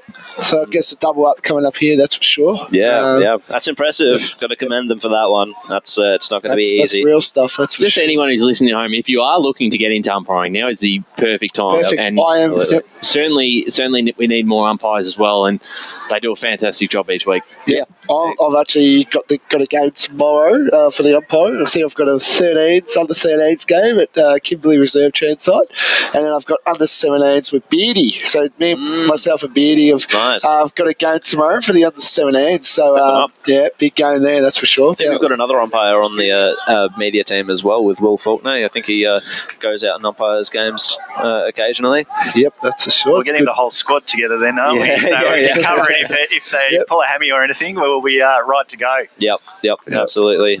So we'll get the toss real shortly here. But to touch on there with Ryan, if you are listening and you're a young fella and all that, I think the age group is from under 30. You have to be 13 and over. So if you're interested, the money is great. I'm just saying you know about that one. And also, if you want to, just get in touch with Sean Clark and Peter Carey. Both ripping blokes, so with a lot of experience as well with the umpiring. So make sure to get in touch with them, and they'll sort you out as well. So for the folks at home, this has been unprompted from Blake Tennant. This is the sales pitch of the century there. Good work, Blakey. We need him, as Ryan mentioned. We need umpires, and but you pretty much sold it perfectly there. Tax free as well. That is correct. So it looks like the skippers are going in though. Simon Clark heading to the toss. Mark Holly's actually he's actually forced it upon the umpires there, and he's just checking with us. And it looks like Matt McCain going to toss the coin as well for Croydon North. Plays cricket for Montrose, Matt McCain. He does. He does. Hopefully, we could see a better, losing the leather better than what he does with the bat. So yeah, bit of shade there, right from the get go. Yeah, that's all we want. Let's see if that continues throughout the day. And Matt McCain wins the toss, and they'll kick to the left side of the broadcast wing. So, yes, big game here. All right. So that's towards the that's Maroondah Highway end, isn't it? Yep, that's it. Correct. Yep. That's interesting. I think he's chosen to kick against the breeze here. I'm not sure whether he probably know more about the ground, but maybe they expect it to be consistent all day long. But Mark Holly did mention that fourth quarters weren't necessarily their strong point. Yeah, maybe they're trying to get that advantage, Jared. But you guys did mention Richmond briefly. You don't want it. Maybe he's drink cotton it here. Don't bring that up. Could we see an 8-goal opening turn for Kilsyth or something like that? Keep tuned. Back to you, Matt. Just for one question, if there's a viewer listening on here, what do you think the messages will be for Croydon North and Kilsyth, respectively? What do you think they'll be saying? I think on Croydon North, as I mentioned, it seems to me that the way they're promoted on social media, it is a big day for their club. And we've made a few jokes, as I did, about Channel 7 rolling into town. But, it's only been 2-3 years. It's the first glimpse for a lot of people to see what they're like. So I think it's just embrace it. It's a big day. And as Mark Holly said, embrace the fact that, they are actually in the finals hunt. Don't. I think the main thing for them is to actually act like a final side now. Don't just act like a bunch of guys playing senior footy for the sake of it. And then from Kilsyth, it's a chance to sort of prove that they are probably the fourth best team. If they can win this game comfortably, it'll put them, I'd say, well above Forest Hill, and then they can focus on trying to close the gap between Churnside, Surrey Park, and dare I say Sylvan. So we've got we're about to get underway here. It's going to be very interesting to see how we go, and we've got Croydon North taking the limelight for the first time. Kilsyth stepping out of the shadows a little bit after some times down in Division 4. So it's good. It's a beautiful day down there. I do envy Matt. Standing out there in the sun. Is there much of a breeze though, Matt? From here, it's sort of not looking like too much. The trees are fairly blustery. I'm not feeling it at the moment, but I'm also not running. So often when you're running, the wind can do a bit more. But now the players are walking on the ground. I have no idea what's going on. Yeah, they've all sort of split up into their own different groups here. I might have to go check this out, gents. Leave with me. I might have to go roaming here. I'm going to ask someone. What is going on? Coming on? Yeah, exactly. Kilsyth's benches are coming on. One of the. I hope not. Yeah, they are calling the players in, aren't they? I think that was Sells that was gesturing to his men to come and have a bit of a conflab. So we'll see what that's like. So my understanding is that Gentlemen, I've never seen this before. I've just spoken to the Kilsyth bench. They've been told that the game's not going to start till 2:30. So I'm just going to go ask the umpires and I'll get back to you. Okay, so we might have, instead of a 2:20 start, it was a little bit later of a start anyway, given the umpires needed their rest. So I guess they might want to just start on a round number, I guess. Potentially, I don't know. It was the same last week, although different reasons. I remember last week started at 2:30. Yeah, I think it was 2:30, wasn't it? Yeah. With the concussion protocols, wasn't it? Yeah, exactly. The Mitcham bloke. I don't know if we ever got his name. The fellow. No, I don't think we did in the end. Yeah, I hope he's okay. But yeah, so a little bit more preparation. All right, we're into it, guys. Oh, here we go. All right. Thanks, Scoop. I've pulled some strings, guys. No, from understanding, it seems that they've been told to start games at 2:30, the umpires, but I think that's a misprint. I think someone's put a typo in. 2:20 is the start time that's been around all year, so we're going to get into it at about 2:28 and 20 seconds, I reckon. Fantastic. All right. So good to know that the media team has its influence here. Worth 1.5 minutes of game time here for Kilsyth and Croydon North. All right, so we're about to get started. Blake, how are you feeling? Yeah, good. Yeah, just sussing around who's going to be starting in the midfield. Looks like number 5, Zach Lacey's going to start in the midfield. I'll see. Do you like the look of Lacey? He's been pretty good on the footage and the big ruckman. I've just had a look there. We can't really. We struggled before, but Jack Dacre Ronchi is actually starting in the ruck as well. So all right. Take it away, Blake. All righty. Welcome to the Eastland Match of the round and between Croydon North and Kilsyth. Big hit out there.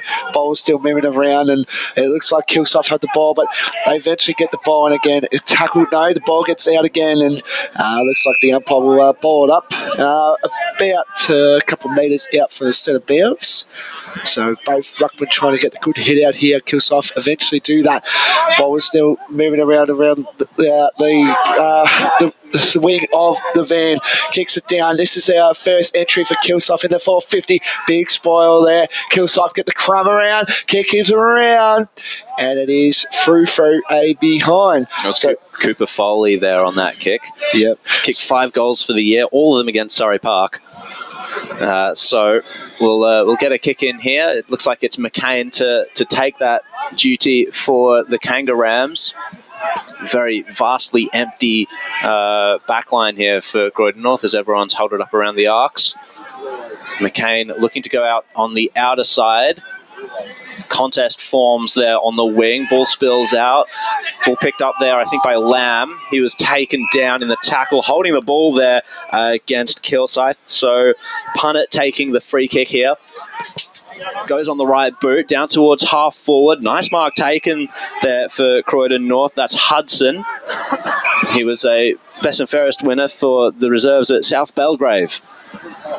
Back, I think that might have been the last year. He's a new recruit here for Croydon North this season, and his kick was well spotted there, right into the space in front of Butera, Daniel Butera, the leading goal kicker for Croydon North this year. So he's going to go back and see if he can slot the first one for the day for the Kangaroos. Beautiful kick, just plenty of space in front of him to lead into, and that's a really good start for Croydon North. And I think, as I was saying, that sort of ball transition is worth its weight in gold in these divisions. So Butera comes in. That is a good kick, and he's opened the account for Croydon North. They go to 1 straight 6. That's a great start there by Croydon North. You see there, McCain, he pretty much set that up down on the wing, and eventually the ball got swung out as well. So good start there by the Kangaroos. They moved their score to 1 straight 6 to Kilsyth 1 behind, and there's about 2 minutes 30 gone in the game. That's the start that Croydon was looking for sure. Umpire balls it up. Big hit there by Croydon North. They try to get it out. They eventually do. The ball is still moving around the ball, that's for sure. Big, strong tackle there. That was good tackle there by Kilsyth. O'Neill there. So O'Neill gets that tackle. Big, crunching tackle there, that's for sure. That's what they need. Kilsyth to smack them up. Big 2 ruckman go out of here.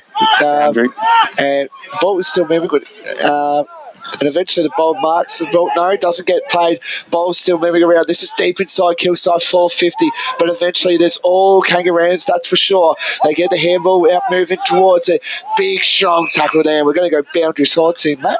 And thanks for that, Blakey. Just in terms of that Batiri goal, had the perfect view down here on the wing. Late swing, so it was left off the boot and then just curled back nicely. So the breeze is sort of pushing towards where the club rooms are. McKinley Ayton got that kick towards the forward line. It wasn't marked, though, by Kilsyth.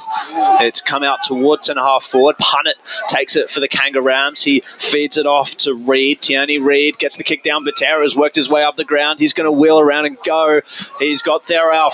Oh, good mark taken there by Theroff. Yes, it was paid. So he's on the arc there, which I'd say is about, 35, 40 out. Can he go back and slot the goal? He's got the confidence to do it. He's definitely intending to go back and try and slot it. This could be a great start here for Croydon North if they can get the first two on the board. He's got options moving for him forward, but he's ignoring them. So deliberate run up there.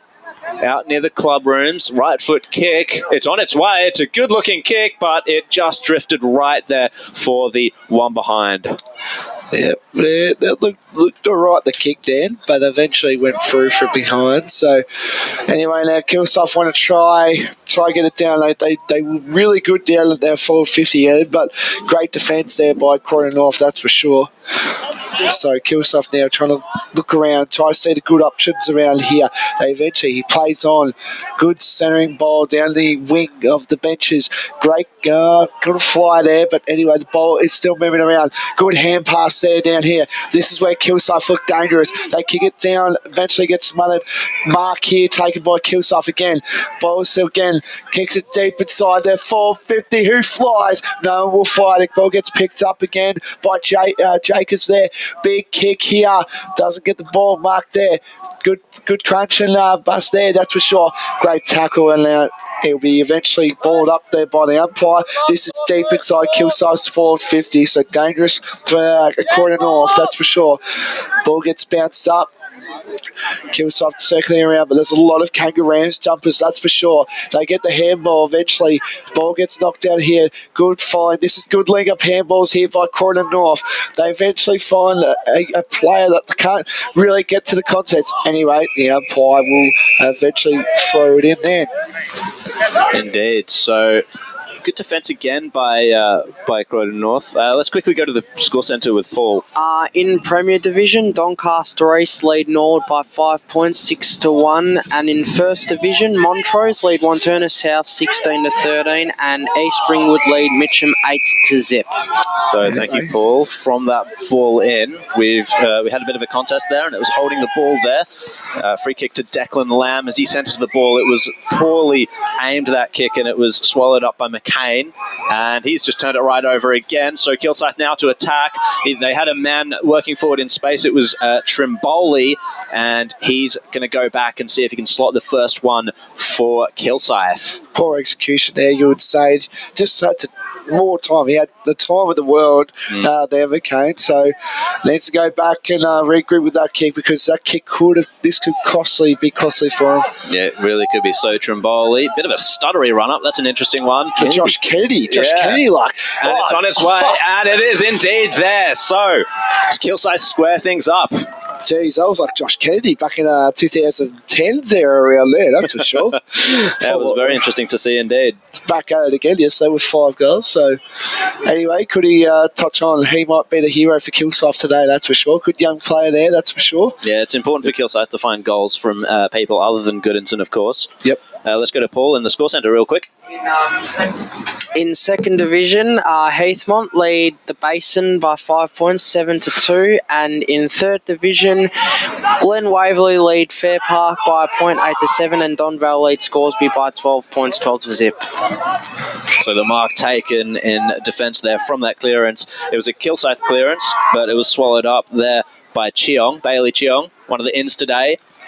He worked his way around. No mark taken by Hoekstra there. Sells is onto it, though. He passes it back now to Wall, and Hoekstra was waiting for the handball. He gets the kick down into the forward line. There's a contest brewing there.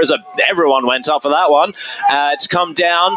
It's been scooped up by Van Veen, smothered off the boot, though, by Williams, and it's going to bounce into the pocket and over the line in a dangerous spot here for Kilsyth. They could really use another goal here just to steady things up, because I think Croydon North have had a lot of the play. So just the tap down from there on the left boot. Oh, but it was nearly intercepted by Pentland, but he saw it go over the line. The flying kick was from Sean Curry, former Fentry Gully player, of course.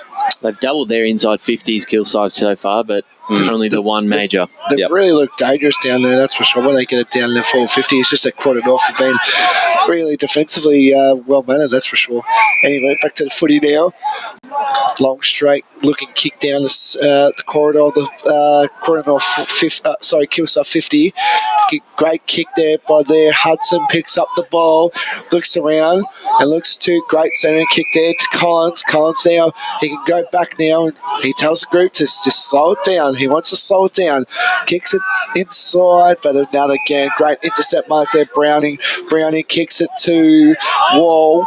Wall now stumbles back a bit, and he wants to access his options and kicks it in. He wants to kick it deep inside, but there's no options for Kilsyth at the moment. Kicks it down the line to Kilsyth. Good little bump there by Kilsyth play. Handballs the ball still around. It looks like a lot of kangaroos, though. They're trying to get it out, but they can't. Eventually does. Kilsyth get it out here. Big kick deep inside. Kilsyth's ball 50 mark. No, it's not taken. The ball is still around, and it looked like a mark there. Honestly, I thought he had it. Yeah, I thought he had that. So anyway, we obviously our eyes are not like what the umpires are saying. Good spoil there by Dowley. Yep, great mark. Yep, that's good. Anyway, this is deep inside Kilsyth's 450. And the umpire's searching around, eventually bowls it up. Kilsyth can get the hit out here. The ball's still circling around, that's for sure. Deep inside Kilsyth's 450. Eventually all players get the ball. Croydon try to get it out. It gets tackled there. 2 tackles there by Kilsyth. Good tackle there. That's a great tackle. Great tackle there by Croydon North. I think that was 44. Yeah, Basanis. Really good tackle there, that's for sure. The tackling has been really hot so far from Croydon North, that's for sure. Yeah, it's been good endeavour. So the punch down there from Kilsyth, it went forward, but it was swept up by Croydon North pretty swiftly as Pentland now shares it around. Low kick finds Sean Dowley in defence there. He sees Pentland out in space again. He's working his way across the wing. Running back onto it, there is Bradley. He got completely hammered there. And it was Hayhurst who was the one that took him out. So it looks like it's going to be a free kick to Max Bradley. Welcome to senior footy, mate. And rocking the long sleeves too. Yeah, absolutely. So Max Bradley, left foot kick down the wing. He picked out a Croydon North player, though. Unfortunately for him, that is Butera, playing a fair way up the ground here. Daniel Butera kicks it down towards their 50. In the wrestle, Hayhurst takes a good, strong mark against Bradley. A bit of a mismatch there, the big man Hayhurst and the young man Bradley. So he's going to go back, and he seems confident that he can kick it from here. Let's see if his radar is on. He's definitely showed, Hayhurst has definitely showed Bradley welcome to senior footy, that's for sure. Yeah, absolutely. So Hayhurst comes in. Right foot kick. We've got the perfect position to watch it drift out left. So nothing doing there for Hayhurst. He was the leading goal kicker, I think, for Croydon North last year. And speaking of matchups, boys, it looks like Philip Backman has got the fullback role on Curry there. I love having Phil back as the Phil Backman as a backman. It does work well indeed. So onto the wing here for Kilsyth. Little dribbly kick towards the boundary line as we'll go to the score centre with Paul. Got some more third division scores. White Horse lead Waverley Blues by 7 points, 13-6, and Coldstream lead Warrandyte by 4 points, 12-8. Anyway, big hit out there. Thanks, Paul. Kicks it down. I think that was Clark there. Couldn't get the ball. The ball still moving around there, that's for sure. Tackling's definitely been up in standards. And I think the umpire's called high contact. to try and get the name of the player here. It's definitely a Croydon North player. I think it's McCain. McCain, the general. Sorry, punt it. Punt it. And ball, shopping kick there, that's for sure, but ball's still moving. The tackling pressure definitely is lifted from Croydon North this quarter, that's for sure.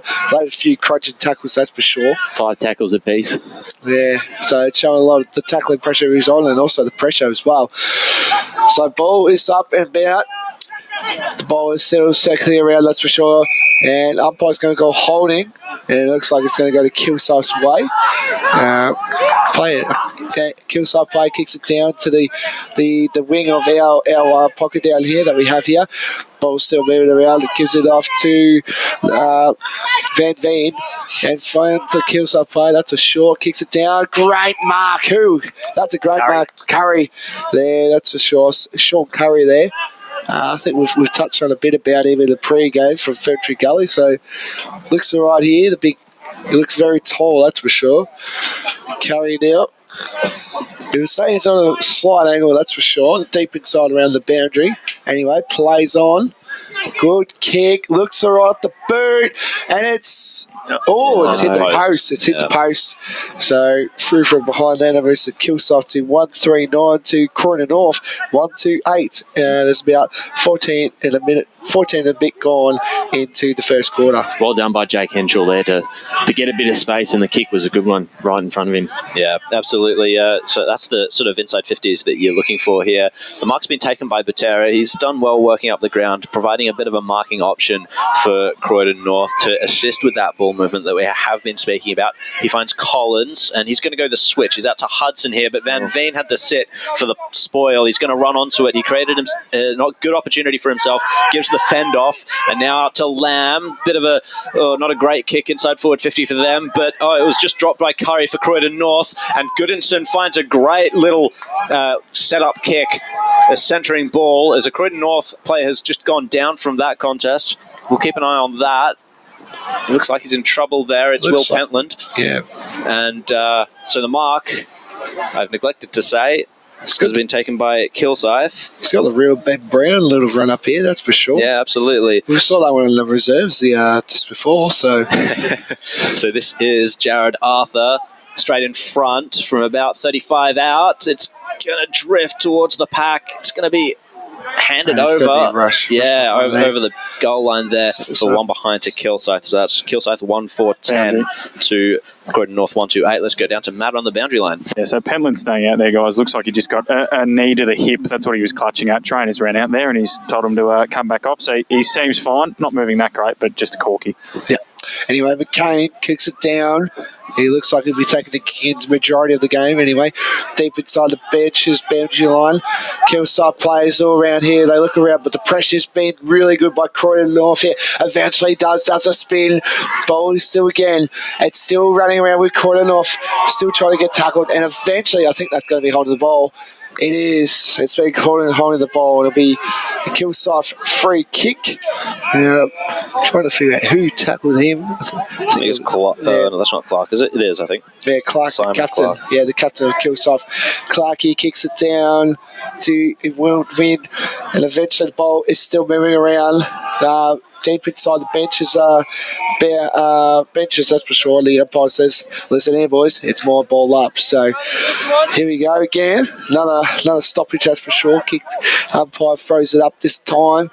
A lot of players trying to get open, trying to find the ball, find some clear room, that's for sure.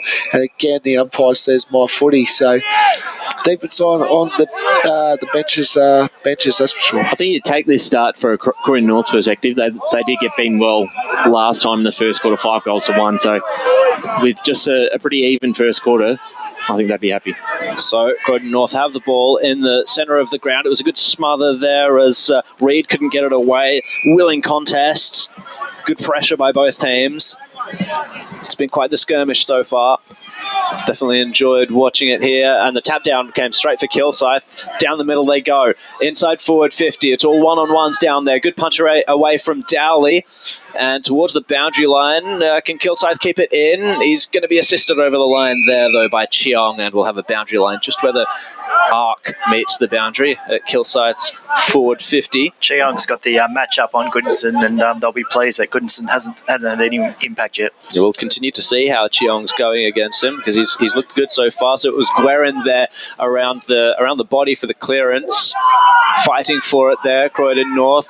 It's spilt out now to Dakaronchi, and Butera finds a good option forward. Ethan Harvey made himself available in some space, and let's see if he can slot the goal here for Croydon North.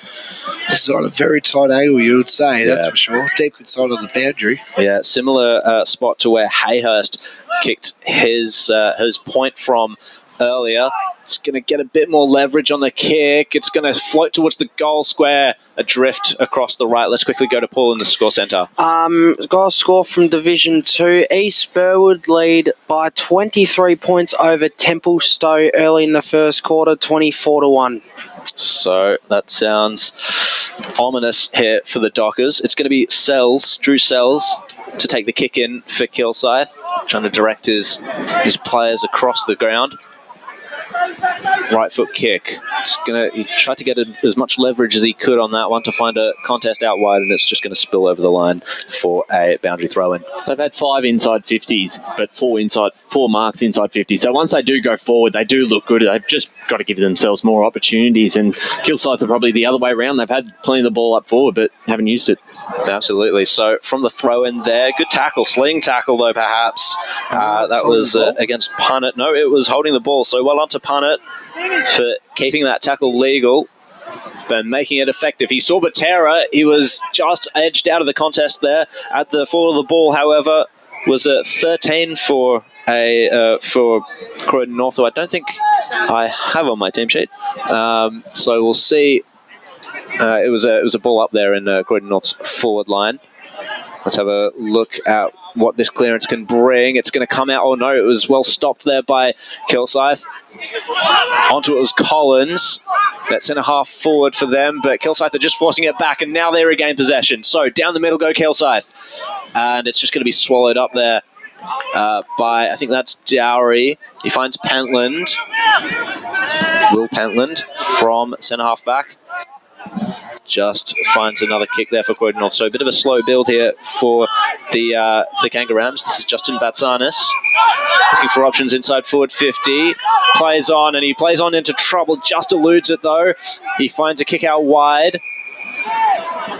So Croydon North going to continue to build, but Kilsyth are just stopping them up here. And it's a directionless kick inside forward 50 for the Kangaroos. It's going to be swallowed up here by Kilsyth, and they can go on the attack once again. Here we go, deep inside Kilsyth, small 50. Great mark there by Arthur.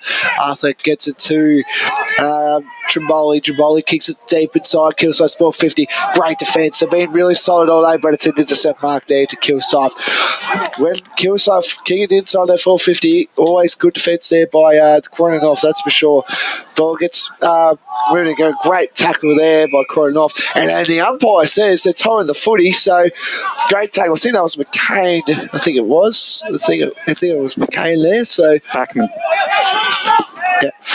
Kicks it deep inside, finds another Croydon North player who was a Curry there. Curry kicks it to a Kilsyth player in Hugudstra. I think that's the name it's called. Kicks it down inside again. Kilsyth again finding the numbers early. They're slowing the ball down again. That was Veloz. I think that's the name called there. Kicks it down deep inside. Good crumb there by Kilsyth. Eventually gets kicked out. I think that was Aiton there. Aiton, big, strong kick. Mark taken. Oh, no, it hasn't been Mark. Anyway, he just runs on and kicks the goal. That was good recovery. I think that's Foley, is it? Yeah. Jackson, in fact. Jackson there. Great goal there. That's on truck. I think that's the early starter for the Tobin Brothers goal of the day, that's for sure. Kilsyth will be pleased. They've had that run through the mid. They just can't find that forward mark inside their 50, but geez, they're controlling it well in the centre. Yep, absolutely. And I think that's the thing with Goodison being, their main goal kicker. He's not a big guy. He's not one that can sort of like crash backs and take a big mark. So yeah, they're really needing to find those sort of like taller targets for when for when they go forward. So Croydon North from the clearance here have been wrapped up, but taken high, in fact. So this is going to be Batsanis to take the free kick from the centre as Croydon North push forward once more. Big mark not taken by Sells. Gave himself every opportunity though. He's going to go back onto it, however, as the ball spilled free. So Sells, right foot kick, is a decent deliverer of the ball, but Arthur couldn't quite make the most of it. So it spills back to Pentland. Now, Dakaronchi into the forward 50 for Croydon North, but it was swallowed up fairly easily there by the founder of the mullet. Let's go down to Matt real quick. Yeah, clearly the wind is it's picked up a little bit, and Croydon North have struggled. Their last few entries inside forward 50 have been well over the head of their forward, so clearly they've not adjusted to the wind, either picking up or changing direction. Yep, so that has definitely shown on the entry. So Sells, well, he kicked it right into the man of the mark there, Pert, and he's been tackled by both Pert and Hayhurst, as the umpire will come in and break that one up. Let's quickly go to the school centre with Paul. In in Division 4, Surrey Park leads Sylvan by 39 points, 40-1. I beg your pardon. What? Sylvan down by 39 points. So that's a huge story developing there for this particular division. I think our Scoops will be very happy about that. Yeah, absolutely. So back to this one. The ball has found itself on the outer wing there, picked up by De Pietrantonio. First time calling that name, of course. So down into the forward 50 for Croydon North, but easily swept away there by Mark Parker. His kick, it found a contest, and I think that's Putty kicking it straight back to the Kilsyth defence. Bit of kick-to-kick hit going as another intercept mark taken. I think this is Dowry now for the Kangaroos. So can they get an effective entry here? Down into the pocket. Hayhurst was the target. It was spilt there by Jacobs. He goes to ground with Hayhurst into the pocket. And the umpire is going to have to come in and ball this one. Just on what Matt said, the last 6 or 7 inside 50s haven't been close to hitting a target after a really hot start when they were going forward. Indeed. Anyway, umpire tosses the ball in, deep inside, gets it off to Gurig, looking straight. It's a goal. That's a good kick there by Jake Gurig. Right, I think it's right on the quarter time siren. I think that was indeed. That was the siren. I didn't hear that until the last minute. So anyway, it is quarter time down here at Hughes Park for the Eastland Senior Match of the Round. We got Croydon North 2-3-15 to Kilsyth to 2-4-16, and we're going to give it to Jared, who's going to give you the goals run there as well. Yeah, of course, Guerin, just with that one on the quarter time siren, important one for the Kangaroos. We've also got Daniel Batera for the other one with the other one for Croydon North, and Jai Trimboli for Kilsyth, as well as I think it was Jackson, indeed, that most recent one for Kilsyth. As we're going to head to the break here, and on the other side we'll bring you the second quarter from Hughes Park. Today at Eastland, Lucy's trying on jeans for a momentous occasion. Coffee with the ex. She needs jeans she can move in, because she's definitely moved on. Jeans that get a second look, but don't give any second chances. Jeans that say, well, yes, I have spent the last 8 months in a post-breakup juice cleansing, kickboxing, personal training frenzy. And it looks as though she's just found the perfect pair. Yeah, that's great. Bravo, Lucy. For all of life's little moments, there's Eastland. Eastland. Live real. Sprained your ankle, bursting through the banner? Broke a finger, high-fiving the ruckman? Or did you run into the goal post again? For bumps, breaks or bleeds, be seen sooner, close to home at Knox Private 24/7 Emergency Department. The preferred provider of emergency care to the Eastern Football Netball League, you'll generally experience shorter wait times. You don't need private health, but there is an out-of-pocket fee. Be seen sooner, close to home at Knox Private 24/7 Emergency Department, 262 Mountain Highway, Wanturna. Running and jumping can be really painful for girls, especially in contact sport. Boob armour supports your breasts, minimises the bounce and guards against impact and injury. Feel confident, feel supported. Available at boobarmour.com.au. At Yarra Valley Water, we know reducing your shower time, or show time, to 4 minutes can save you an average of $200 a year on water and energy bills. Shower shorter. Save water. Authorised by the Victorian Government, 1 Treasury Place, Melbourne. Do you feel good about your bank? Because there is a bank you can feel good about. They share their profits to fund big community projects, small community clubs, and vital emergency services. They've given $250 million to help Australian communities thrive. They have all the products and tech you expect from a big bank, with service you don't. It's Bendigo Bank. Feel good about who you bank with. Try Bendigo. Search bendigobank.com.au or search Bendigo Bank near me. How would you like to be celebrated? I think I'd like to be celebrated with lots of music, dancing, a bit of a party. I'd like to be celebrated at the pub with a few frothies. Maybe some colourful balloons, my favourite flowers. How about some glitter? I'd like to be celebrated in space. Outdoors, having all my family and friends together. At Tobin Brothers Funerals, they know that every life is unique and they think that every celebration should be too. Find out more at tobinbrothers.com.au. Tobin Brothers Funerals, celebrating lives. Sprained your ankle bursting through the banner? For bumps, breaks or bleeds, be seen sooner, close to home, at Knox Private 24/7 Emergency Department. You'll generally experience shorter wait times. Knox Private 24/7 Emergency, 262 Mountain Highway, Wanturna. Running and jumping can be really painful for girls, especially in contact sport. Boob armour supports your breasts, minimises the bounce and guards against impact and injury. Feel confident, feel supported, available at boobarmour.com.au. EFL Saturday Game Day continues. Let's head back and go local for your footy. Welcome back to Hughes Park, where we've got a fascinating Division 4 clash here between Croydon North-MLOC and Kilsyth. Kilsyth, of course, travelling here as the away team. They are up, however, 2-4-16 to Croydon North 2-3-15. It was a fascinating first quarter, wasn't it? Very close. Bit of some momentum swings in there as well. How did we see it, Ryan? Well, the stats pretty much confirm what you said. I think tackles are 9-10. I know I would have missed a couple, but pretty close either way. Intercept marks 6-5 in favour of Croydon North.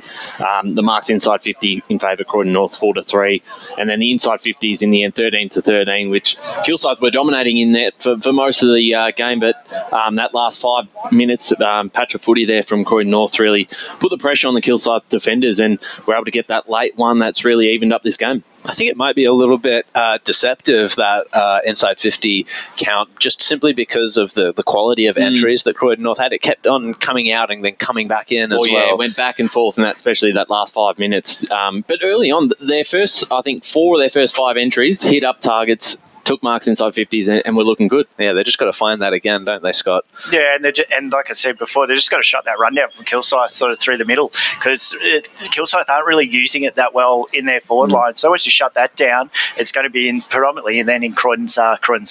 Well, that's been it, isn't it? The transition from half back for Kilsyth, and through the middle they've looked good. It's just, as Scott said, the target inside 50 and getting the result has probably been the issue. So we're about to get things underway for this second quarter, and it's going to be interesting to see how Croydon North can, whether or not they can take advantage here of what looked like the scoring end at the start of the game.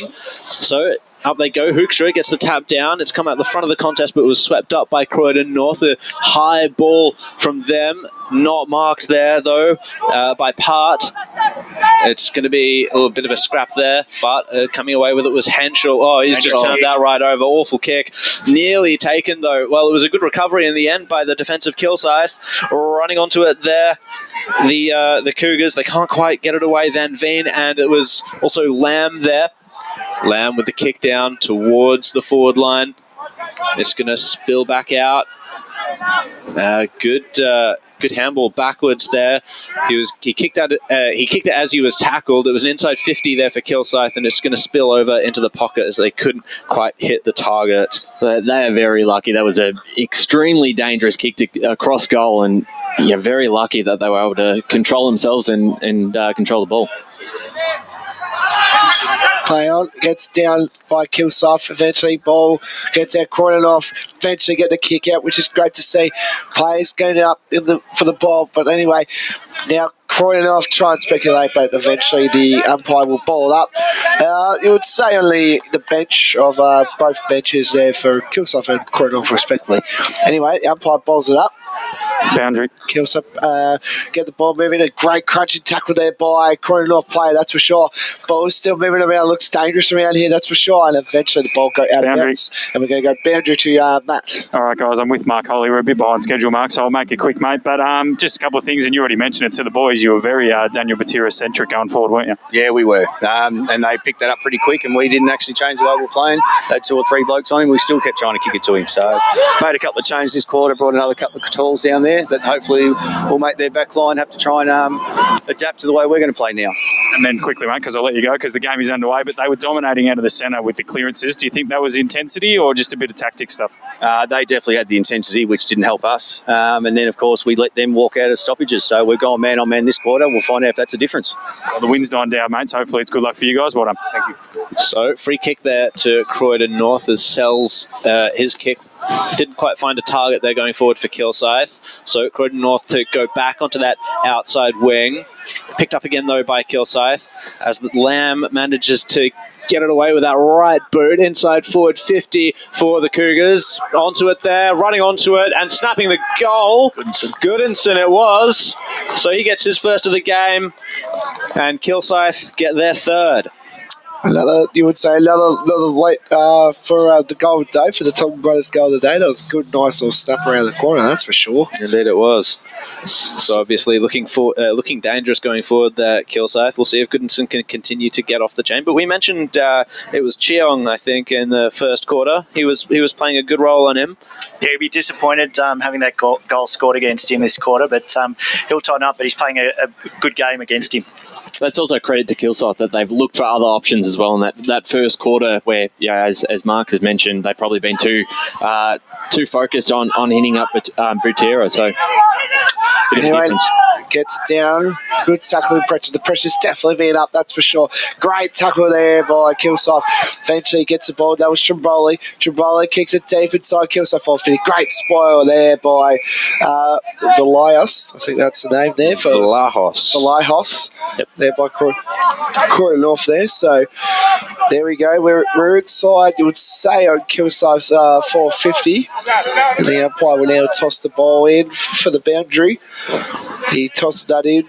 Both ruckmen going, a little push there, doesn't matter. That looks all right off the boot. And it'll just go free behind. I thought that was a push there by a Kilsyth player, but never mind on an umpire today. So anyway, that gets rushed. That moves to Croydon North to 2-4-16 to Croydon North 2-3-15 to Kilsyth 3-5-23. We're going to go to Port of the East score centre. In our Premier Division, got a quarter time score from Blackburn Doncaster. Blackburn lead Doncaster by 10 points, 18-8. Noble Park lead North Ringwood by 7 points, 21-14, and Doncaster East lead Norwood by 2 points, 16-14. So Croydon North going forward here. They've done well so far as Butera gets it into the forward line.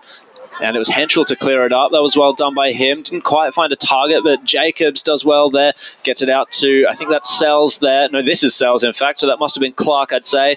And over the line, not quite. Sells keeping it in. He's done well to recover there. Tackled. It's just going to trickle over, unfortunately.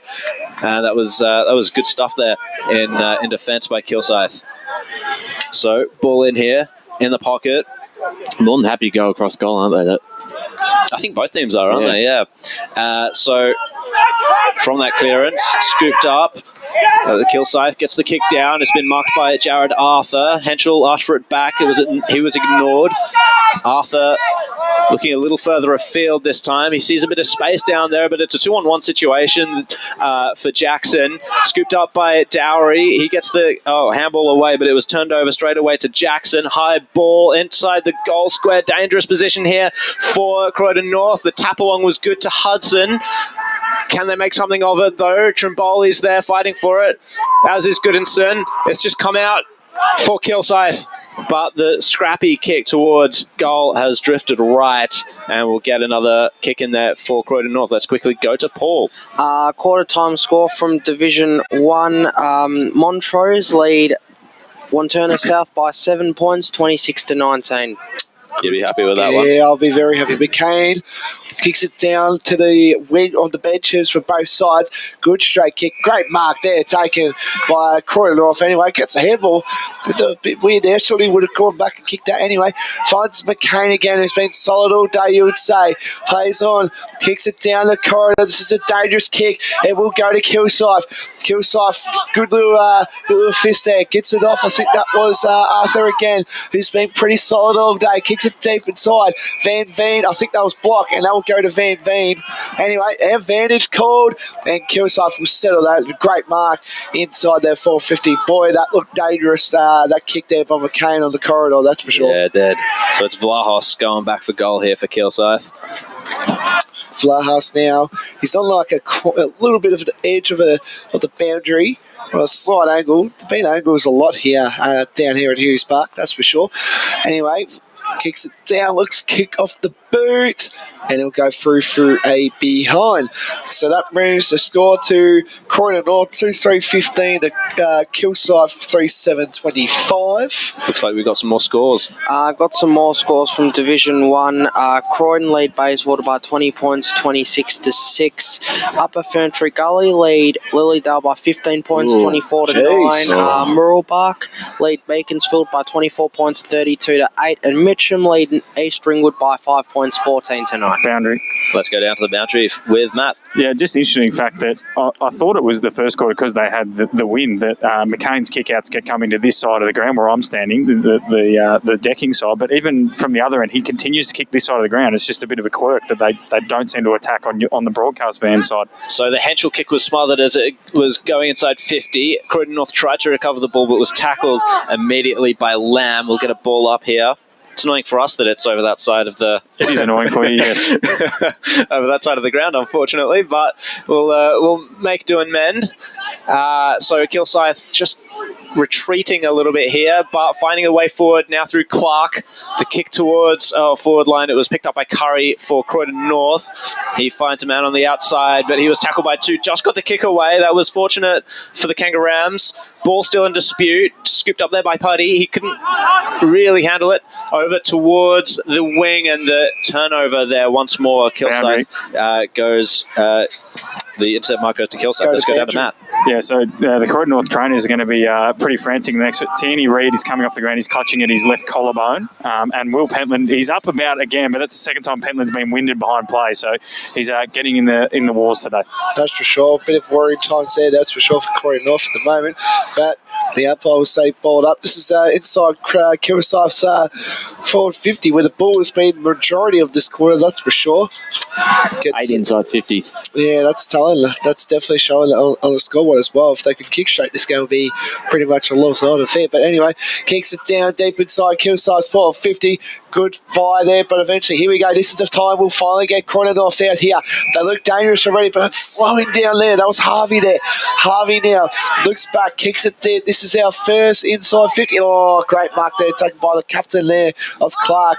Kicks it down to Croydon North player, who eventually picks up the ball. That was Petland. Petland kicks it down to Collins there. Collins now slows up, looking for options. There is no options down here for Croydon North. They eventually... He kicks it straight down. Big fly here. No fly taken, that's for sure. And Kilsyth followed up. But just the numbers down the back here by Croydon North has been amazing. The ball gets kicked down the inside again to Croydon North's 450. And the umpire's going to call downfield. Yep. That was not on. That was terrible. Yeah. That was not on at all. So that was it was short. Sam Curry for Croydon North. He took the kick and then was completely decked there by Jared Arthur. That was that gave away the free kick. Yeah, it really wasn't. That was just no need for that. It was completely off the ball. So anyway, we've got Batara now from Croydon North, who has been their leading goal kicker this year so far with 34 majors. So he's going to line up the kick. We'll see how it goes. Kicks it good, straight, look and kick. It's a goal. Oh. That's a great kick there by Batara. And that moves to score to Croydon North to 3-3-21 to Kilsyth 3-7-25. About 11 minutes gone in the second quarter. It's the steadying one that they needed, wasn't it, Scott? Yeah, you'd be disappointed with that for that free kick. As much as Croydon had it in, they didn't have any men presenting up to it, and Kilsyth were doing a great job in the back line. So to turn that into a goal, Croydon will lap that up. We've got some scores here with Paul. In Division 2, East Burwood lead Templestowe quarter time by 28 points, 30-2. The Basin lead Heathmont by 6 points, 14-8. And it was a quick centre clearance there from 8, and that was well done. In the pocket here, turning in circles there was O'Neill. He got a high ball towards the goal square, but it was just tapped over. Another behind now for Kilsyth. Let's go quickly down to Matt. I don't know if anyone's a Simpsons fan, but that piece of play reminded me of the episode where the aliens infiltrate the president and just keeps going twirling towards freedom. Thank you very much for that, Bob Dole. So we've got a contest there out on the wing. We've got a whistle. It was a high free kick there. Oh, advantage. He's called advantage, and Curry, he has the opportunity now for an inside 50. It was swallowed up, though, fairly easily by Browning on the half back line there, as he does so well here for Kilsyth. Sees an option out there. It was Wall, and now Mark's been taken out there by Jackson, who's worked his way up the ground. One-on-one contest, though. That was well done by Collins. He won it. Got the handball out. Putty is there. He was tackled. Oh, he's surrounded by Kilsyth. Unfortunate situation there for Croydon North, as Kilsyth had all the numbers. It's going to be a ball up there right in the centre of the ground. Anyway, umpire there throws it up. 2 ruckmen going on it, which they've done completely that through the day. Kilsyth now looking around, finding players around Croydon North, eventually get a kick. That was McCain, that's pretty sure that was. Kicks it down to Lacey. Lacey gets it down inside the 450. People fly, couldn't get there. The ball still maybe. This is where the pressure game is going now. We've got a man down from Kilsyth, but we'll get back to that for shortly. Kilsyth now circling around, 5 players on the field. Great there by Clark. A little bit of a hold there, but doesn't get held. They get it back again. Croydon North have numbers around the ball now. Eventually takes a bounce. He's going to take another. That was Dacre Ronke. Dacre Ronke kicks it to Collins. Collins now. I think that was to the genuine McCain. He's been solid all day today, that's for sure. Kicks it down. Great mark there taken. The trainers are still there, but I think that the play will still go on. They kicks it down deep inside Croydon North's 450. Players fly, and eventually I think it's called a high tackle. High freak, boundary. And we're going to go boundary side to Matt. Yeah, so the player down is Drew Sells, and the umpire looks like he might have stopped the game here for Sells. So Sells was down. He's now sitting up. I suspected some sort of concussion. From what we can tell over here, it looks like he has absolutely no idea where he is. He's only just getting help to his feet now. So I suspect he might be out, and I'm going to assume Tierney Reid is out for the day. He's clutching at his left shoulder. He's got ice pack on it. So I'm going to use my mathematical and first aid Brown to say he's out. So it looks like both sides might be down a rotation. Scoops Lord right there, Matty. Not scoops, mate. Just using my eyes. Sells got taken out. He obviously going for a mark, and it was a tunnelling sort of incident.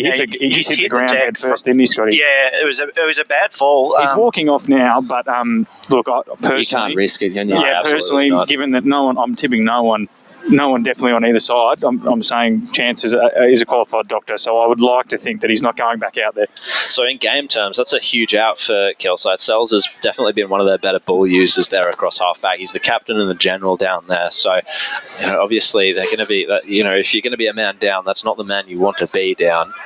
As play's going to continue here. For Kilsyth. The kick goes down towards the outer wing. Big contest. Butera was there.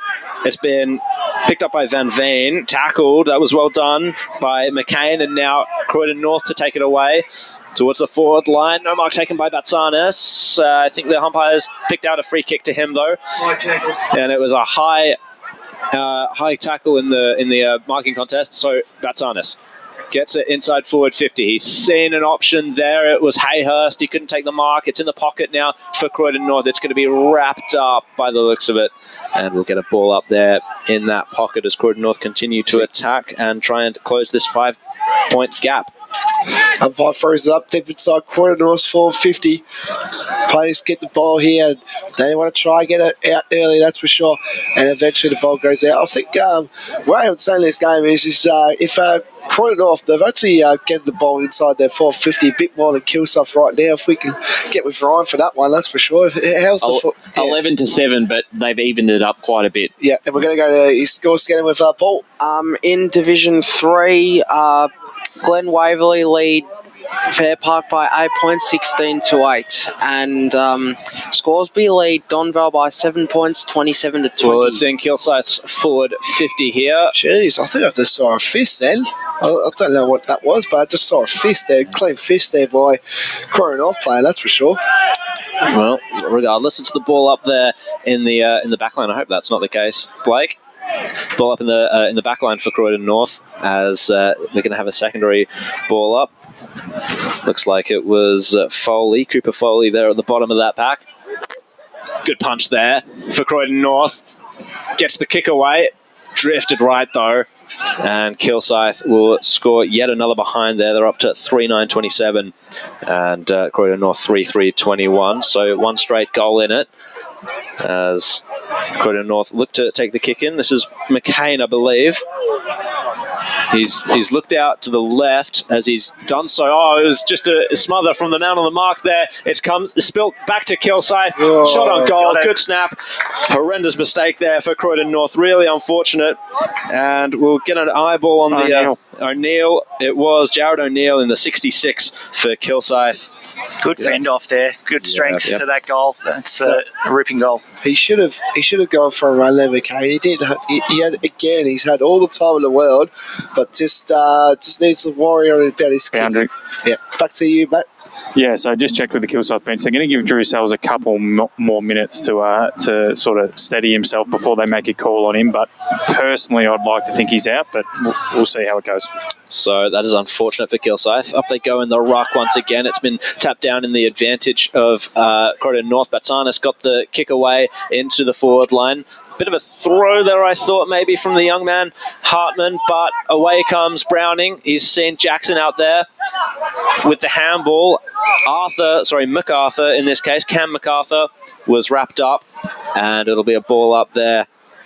Half forward for Croydon North. Tapped down there by Arthur to MacArthur. Back to Arthur. Tying myself in knots with those two. It was Lamb.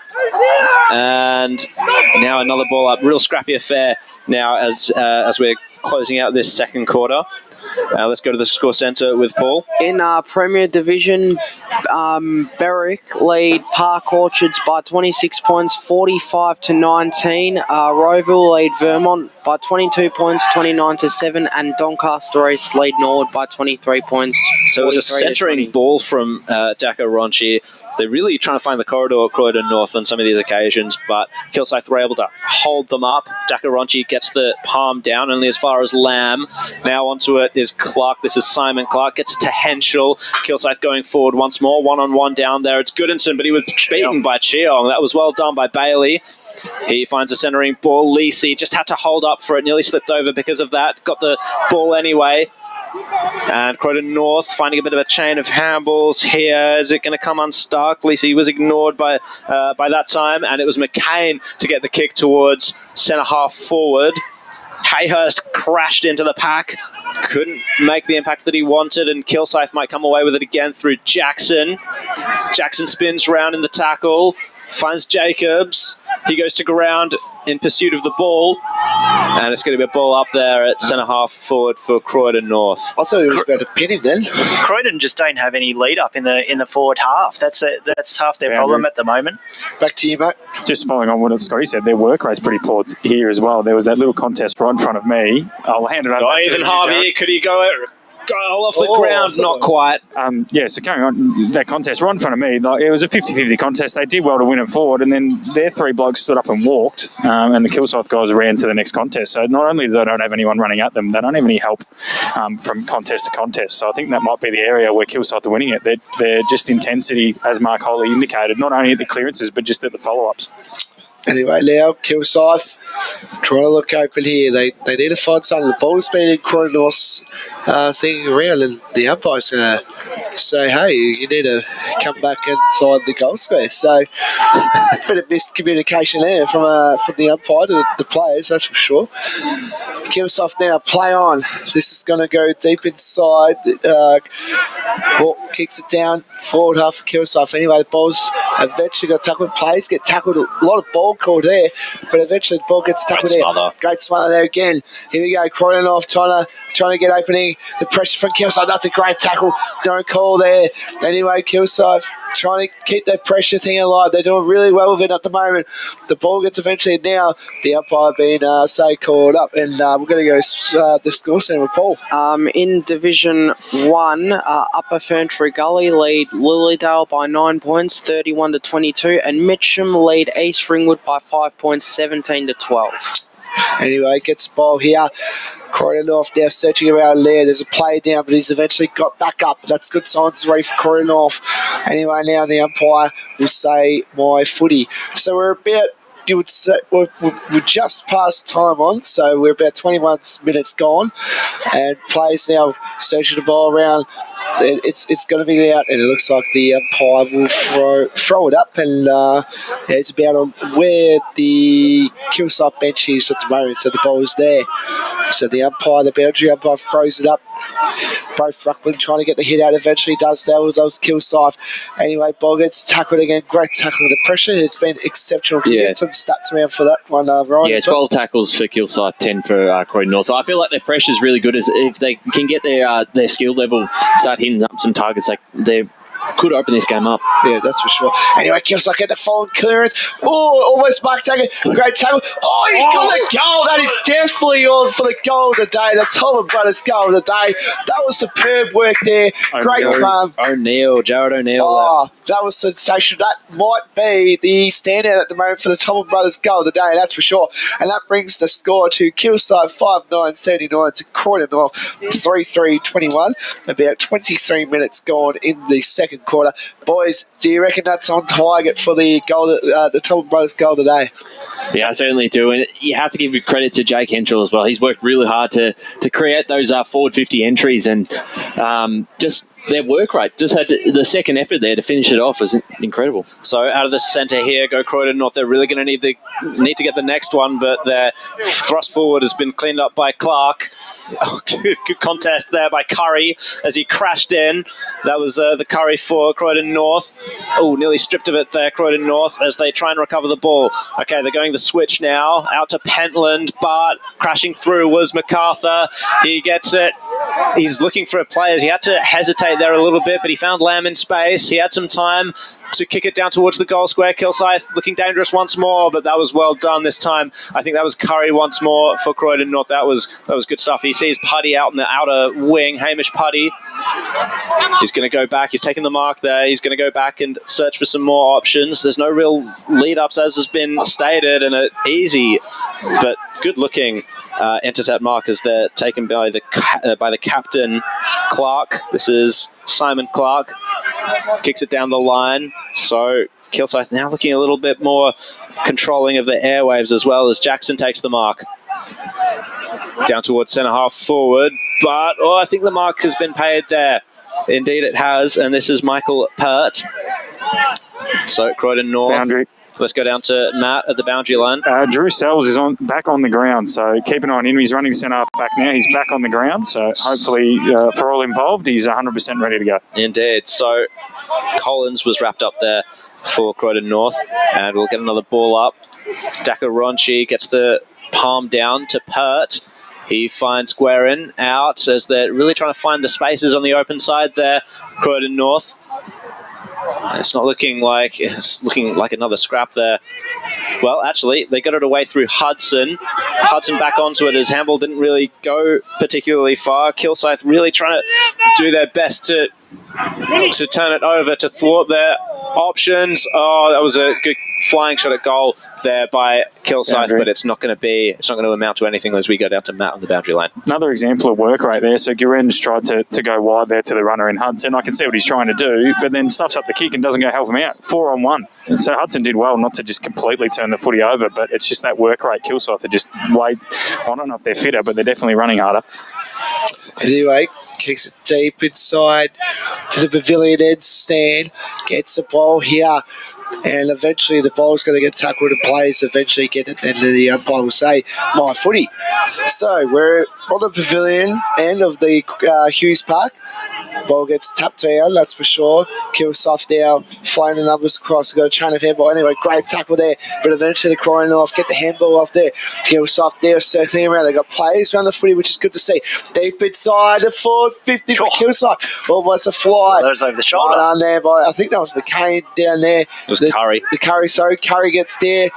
Clark, he's been solid all day. Good kick. Looks all right. Oh, it gets dropped. Oh. Anyway, now he eventually gets a great crumb there. Great tackle pressure in there by Croydon North. The ball's still around. Will it get off the boot? And it won't be. It'll be a boundary throw-in. Geez, the pressure looks right. We're going to go down to the score center with Paul. In Division 2, Heathmont lead the Basin by 9 points, 29-20, and Ringwood lead Mulgrave by 10 points, 30-20. Anyway, now Kilsyth, they're getting early. They're all around the corner. Looks all right. It's touched. Hit the post. Yep.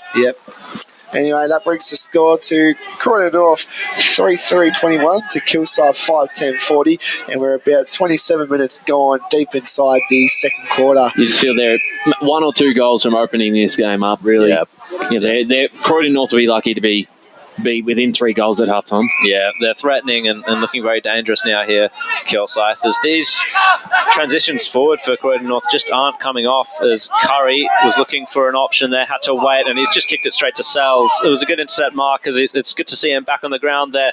So it's one-on-ones down there for Croydon, for Kilsyth, and the holding free kick has been picked out there. I think it's going to go, is that Cooper Foley? Or no, it's going to be Jackson, I believe. Or is it Curry? I think it might be Sean Curry, yeah. Geez, great kick by Sells there to come back on after obviously that big knock. It's gone into the middle now, but yeah, geez, teed that up. Yeah, absolutely. So, yeah, as I said, he's the general back there, the captain, and the beneficiary this time is Curry as he gets the goal. Yep. He gets the goal, and that could be the one to really open things up in this game. Yeah. Reward for effort there for him. He's been at every contest in that last probably 5 minutes of play, and good on him for kicking the goal, and that turns into now 16 scoring shots to 6. So yeah, Kilsyth are starting to feel it. You're right, they needed that reward for effort because they've dominated this quarter, and I think they've had 18 inside 50s, and to have only the 3 goals in the end probably isn't quite reflective of just how dominant they've been. Anyway, now we're about 28 minutes gone inside the second quarter. Big fist there by Kilsyth. They get a good clearance here. Deep inside. It's Curry. No, couldn't get there. Ball's getting there. The Kangaroos, great tackling pressure there by Kilsyth. They've been spot on. That looks like a good kick, but it drifts to the right.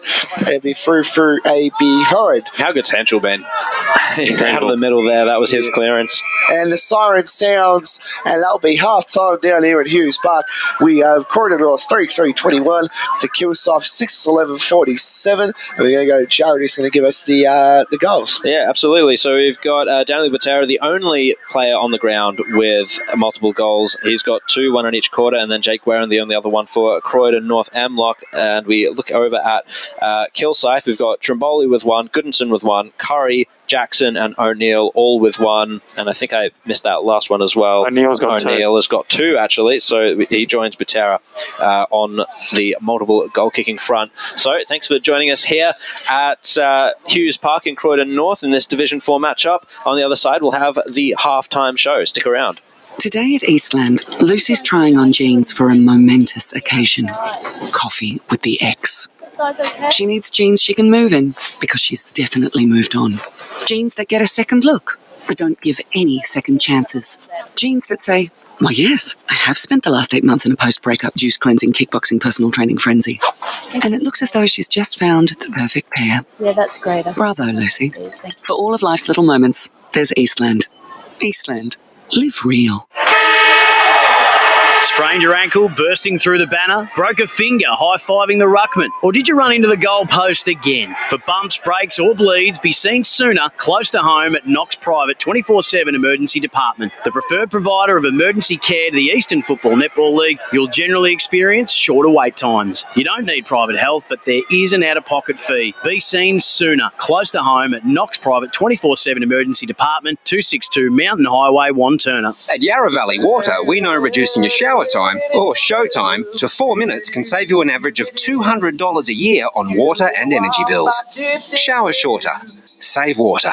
Authorised by the Victorian Government, 1 Treasury Place, Melbourne. Running and jumping can be really painful for girls, especially in contact sport. Boob armour supports your breasts, minimises the bounce and guards against impact and injury. Feel confident, feel supported, available at boobarmour.com.au. Do you feel good about your bank? Because there is a bank you can feel good about. They share their profits to fund big community projects, small community clubs, and vital emergency services. They've given $250 million to help Australian communities thrive. They have all the products and tech you expect from a big bank, with service you don't. It's Bendigo Bank. Feel good about who you bank with. Try Bendigo. Search bendigobank.com.au or search Bendigo Bank near me.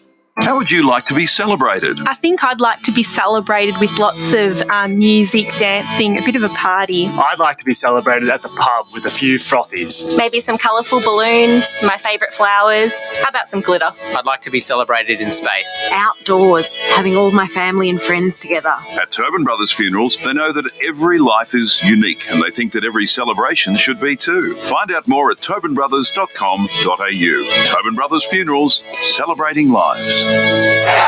Sprained your ankle, bursting through the banner? For bumps, breaks or bleeds, be seen sooner, close to home at Knox Private 24/7 Emergency Department. You'll generally experience shorter wait times. Knox Private 24/7 Emergency, 262 Mountain Highway, Wanturna.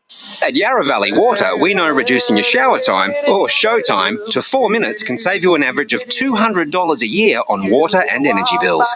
Shower shorter. Save water. Authorised by the Victorian Government, 1 Treasury Place, Melbourne. EFL Saturday Game Day continues. Let's head back and go local for your footy. Welcome back to Hughes Park, where we've got a fascinating Division 4 matchup here between Croydon North and Kilsyth. Currently, it is half-time. Croydon North 3-3-21 to Kilsyth 6-11-47. We've got the half-time show. We've got Scott Harding, Ryan Long, Paul Yaconi, and Matt Fodia has joined us from the boundary line. Matt, how are you seeing the game? To be honest with you, I'm with Ryan. Ryan and Scott both alluding to it, but definitely Ryan was alluding to the fact that Kilsyth should really blow this game open pretty soon.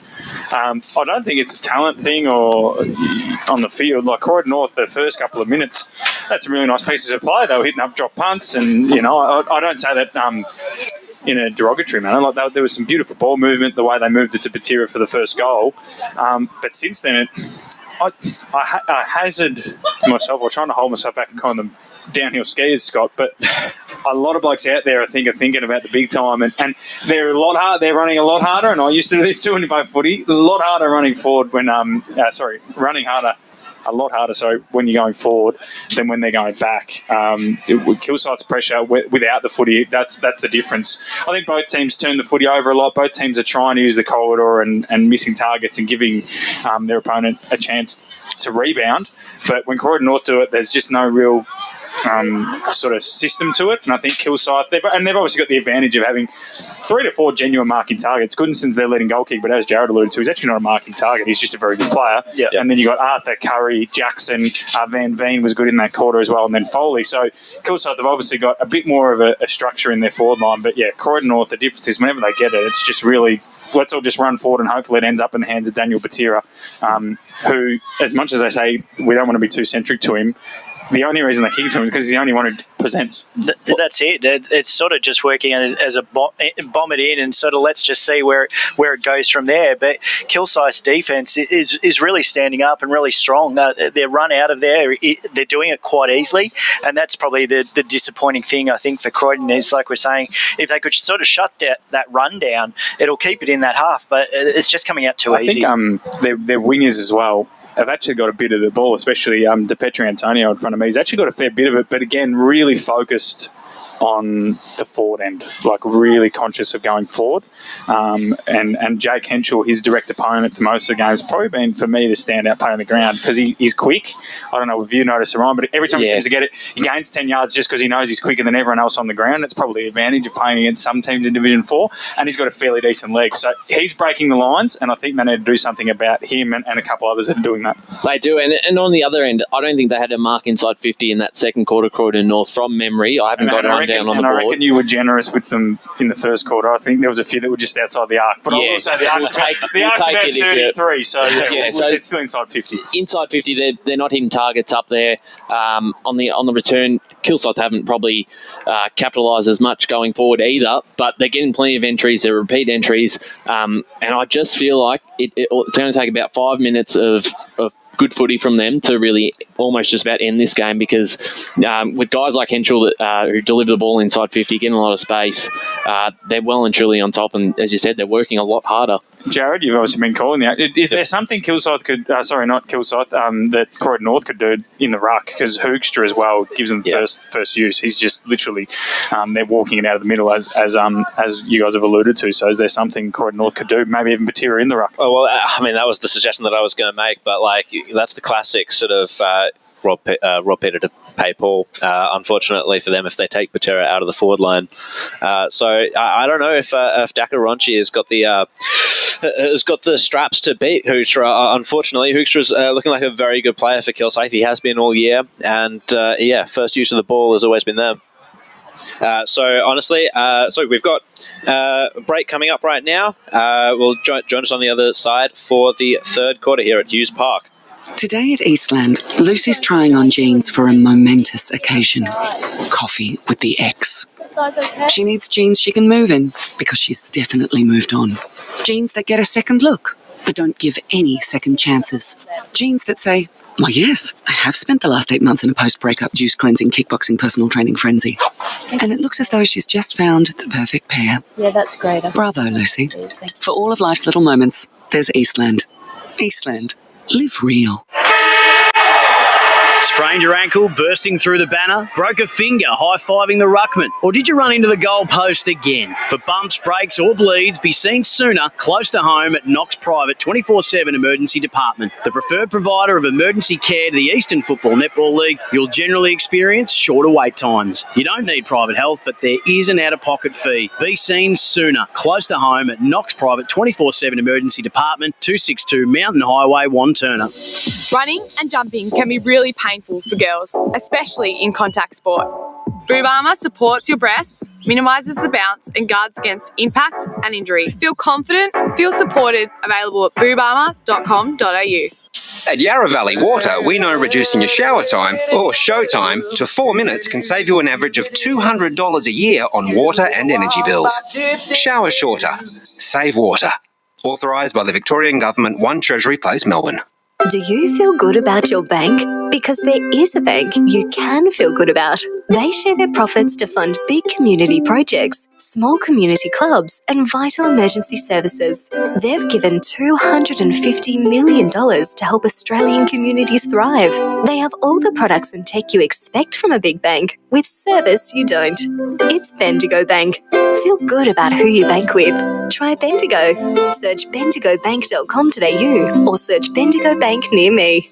How would you like to be celebrated? I think I'd like to be celebrated with lots of music, dancing, a bit of a party. I'd like to be celebrated at the pub with a few frothies. Maybe some colourful balloons, my favourite flowers. How about some glitter? I'd like to be celebrated in space. Outdoors, having all my family and friends together. At Tobin Brothers Funerals, they know that every life is unique, and they think that every celebration should be too. Find out more at tobinbrothers.com.au. Tobin Brothers Funerals, celebrating lives. Sprained your ankle bursting through the banner? For bumps, breaks or bleeds, be seen sooner, close to home at Knox Private 24/7 Emergency Department. You'll generally experience shorter wait times. Knox Private 24/7 Emergency, 262 Mountain Highway, Wanturna. Running and jumping can be really painful for girls, especially in contact sport. Boob armour supports your breasts, minimises the bounce and guards against impact and injury. Feel confident, feel supported. Available at boobarmour.com.au. EFL Saturday Game Day continues. Let's head back and go local for your footy. Indeed, we are local for our footy here at Hughes Park in Croydon North, where we've got the Division 4 matchup between Croydon North-MLOC and Kilsyth. Currently, it is half-time. Croydon North are down 3-3-21 to Kilsyth 6-11-47. So evidently a lot more scoring shots there for Kilsyth that haven't quite kicked away as they could have, but are threatening to break the game open here. So we'll see if that's what the third quarter brings for us. Gents, what are we looking for from Croydon North in this third quarter? I think it starts at the middle. They've got to start winning those centre clearances. They've been killed in that for the first half of the game and giving their forwards a bit more opportunity, looking for other targets instead of just going completely Butera sort of central. Move the ball around a bit better, and when they haven't got the ball, just to be able to, their pressure's been okay at times, but a lot of times, as Matt has mentioned, they've been caught sleeping and not going for the ball. So they really need to pick up on that, and if they can do that, you can see them coming back into this game. But it's going to be that first 5 minutes of this quarter, whether it gets blown out or we see a contest today.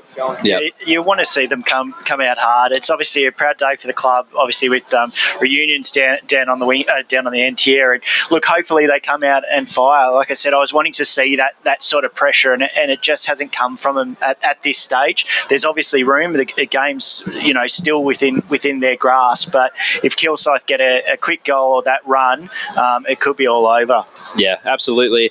And so, as we wait for the third quarter to start here, Kilsyth, they've been looking really good. I think the thing that surprised me most about Kilsyth, we only really see the stats, and obviously Goodinson has been the standout forward for them, but they do have the options forward. They absolutely do. It's just perhaps they haven't been getting on the board as much as they could have throughout the year.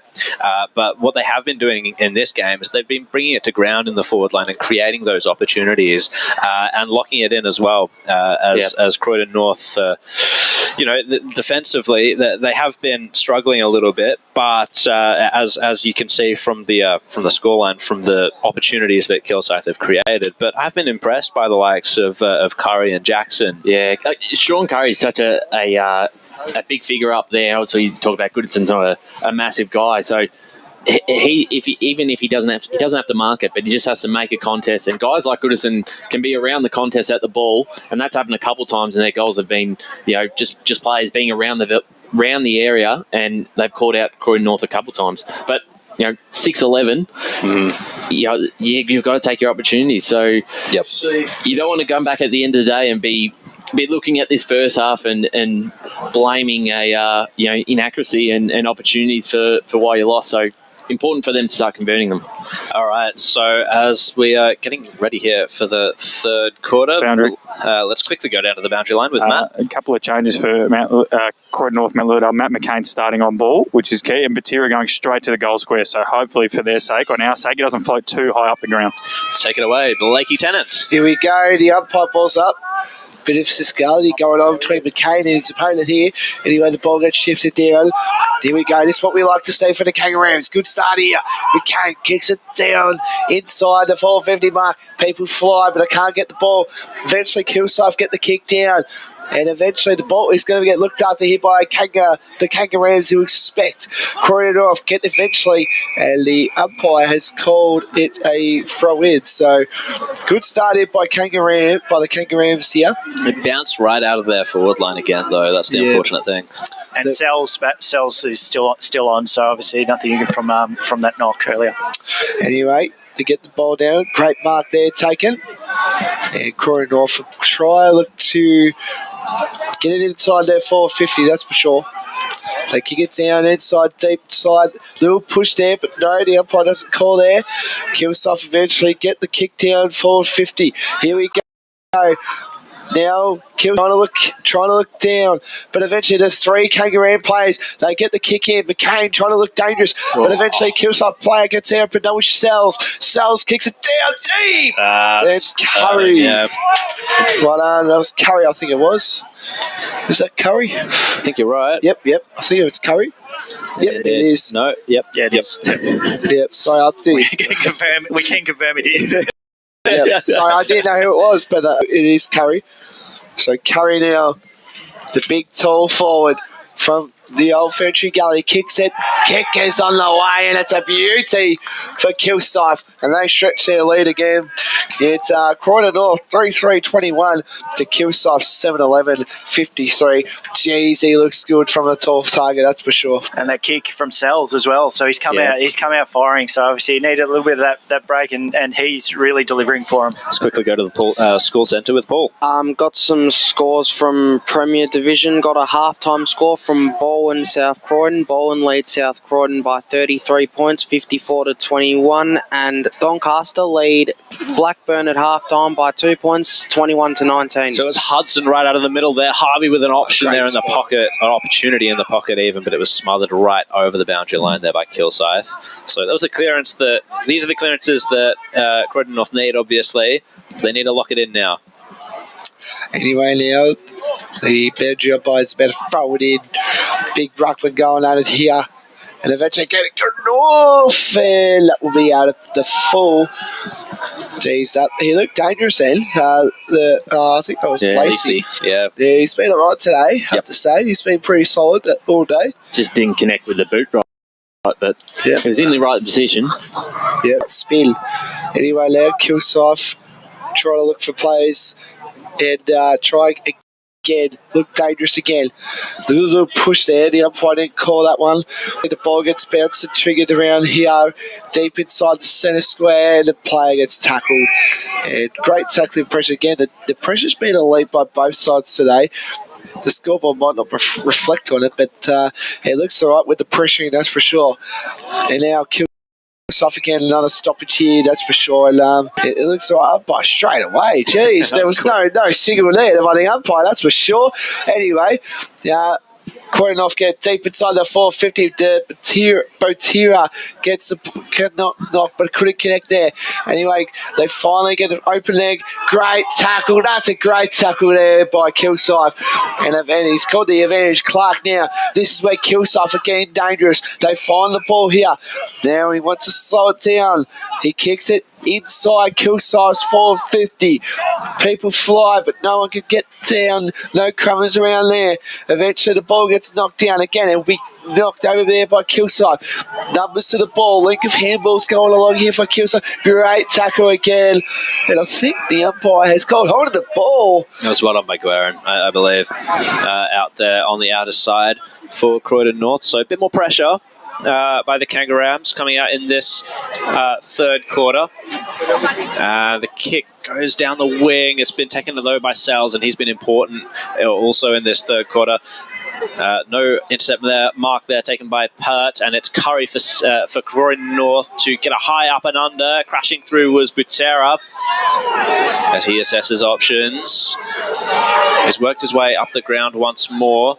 So McCain takes a tumbling mark in the centre of the ground. They're going slow here, Croydon North. It's difficult to sort of see what options they have going forward because they're not necessarily moving for each other. They've just got none. They're all sort of stagnant in that pocket. It needs sort of someone at least that deeper, at least one deeper.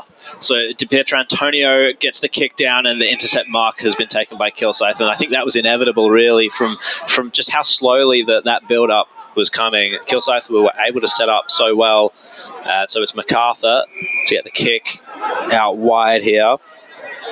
So waiting on it here, Kilsyth, as they're on the slower play as well. But the difference with them is that they can afford to do this. And they've got control of the game, and they've got numbers on the outside, as Scott pointed out. This is Jacobs taking a bounce. He's going up the middle now here to Browning. Browning now Out to this broadcast side wing. Yeah, It that was holding held. there against Croydon North. So Kilsyth helped out here. They can go forward once again. Jared O'Neill centering ball, gets it to Vlahos. Vlahos now into the pocket. You see the big man Curry there revving up to take a mark. Couldn't quite. It's Aiton now. He was stripped of it, and Croydon North can work it out here. Good running off the back here by Backman. Up and under here. Putty was the target. It's going to go past Browning, however. Browning crashes in. Putty is still there as well.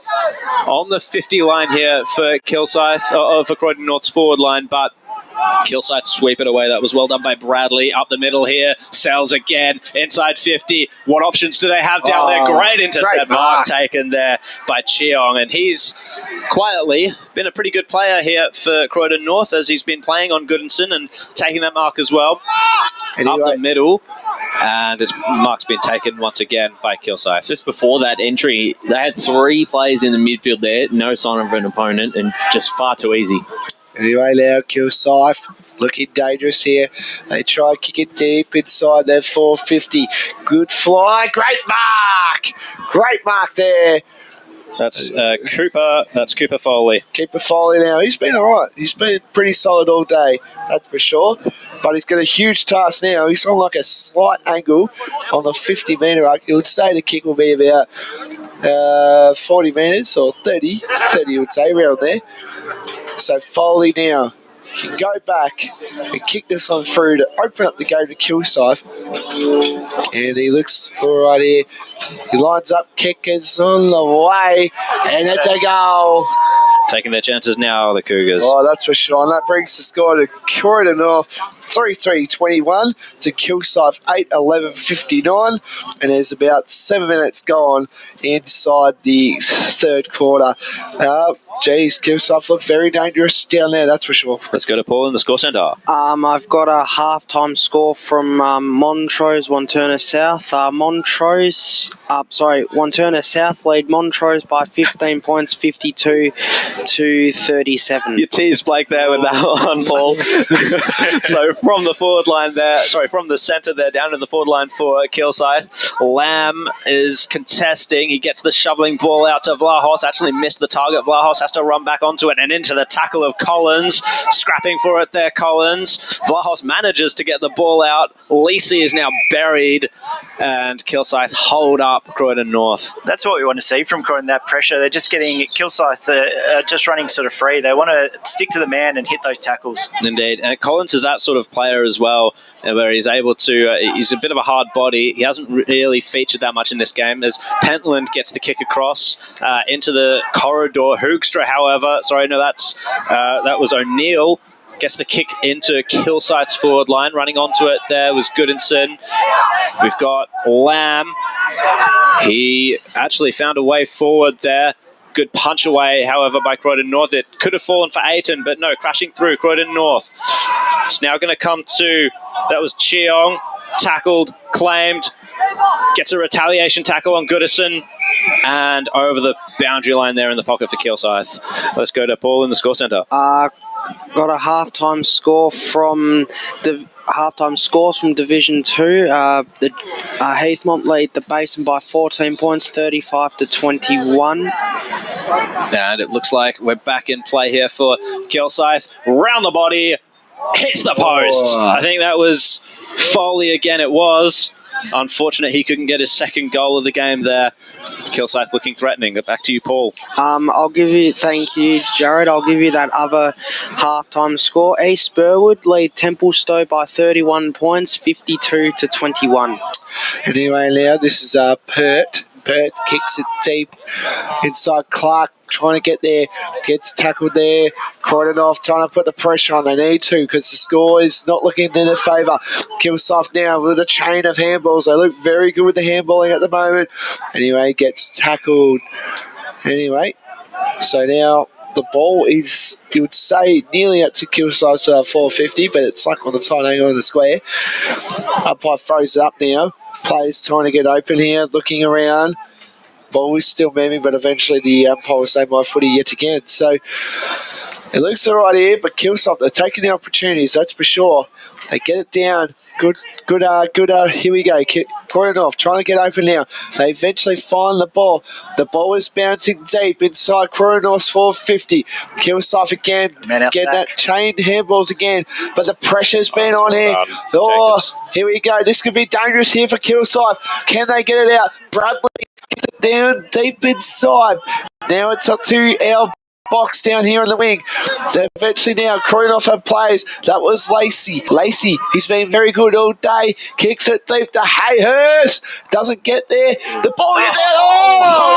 Oh, that's a goal. That has to be one of the goals of the day. Jeez, he worked his butt off there by Ethan Harvey.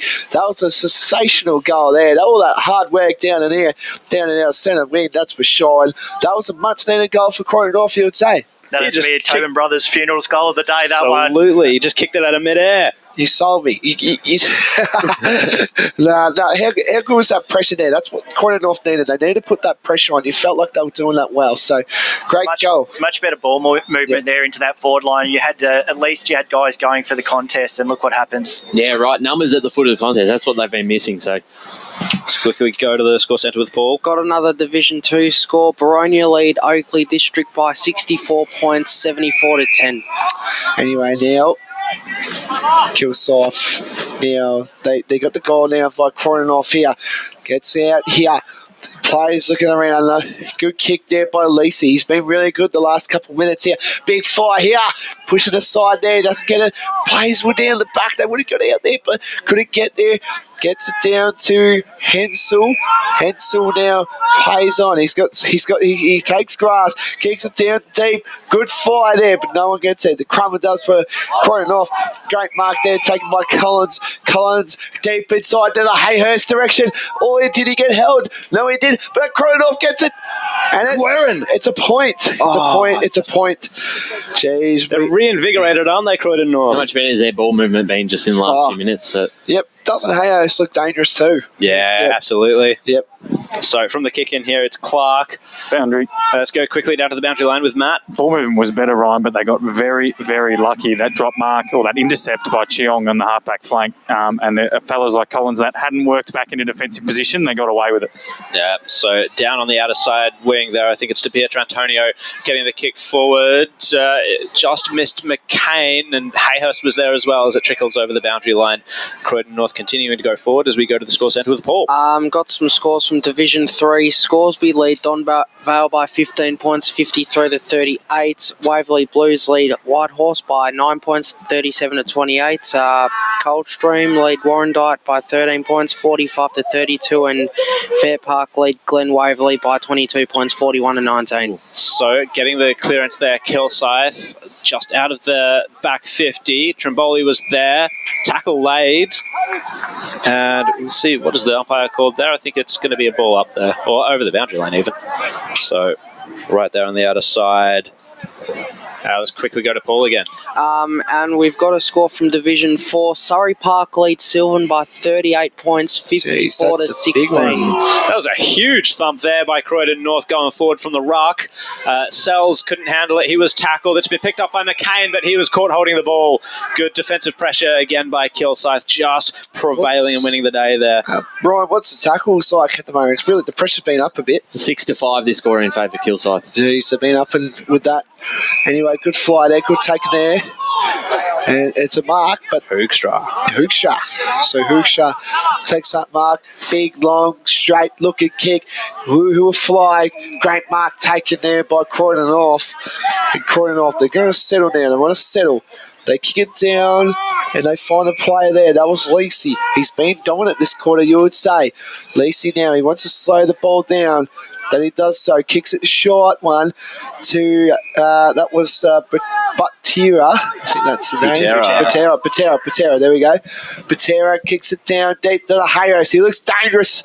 But Kilsyth all around there. Numbers again, the chain of handball. Bradley kicks it down to Henschel. He's been dominant this quarter as well. Henschel kicks it down the wing. Shocking kick, you would say.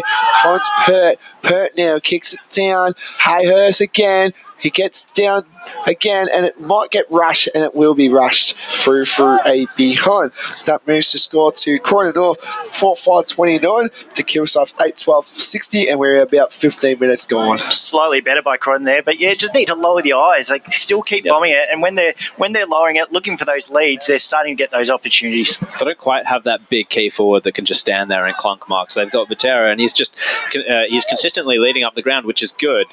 As we see the kick in there intercepted by Collins. So Collins haven't called his name too much in the first half, but he's working his way into the game now.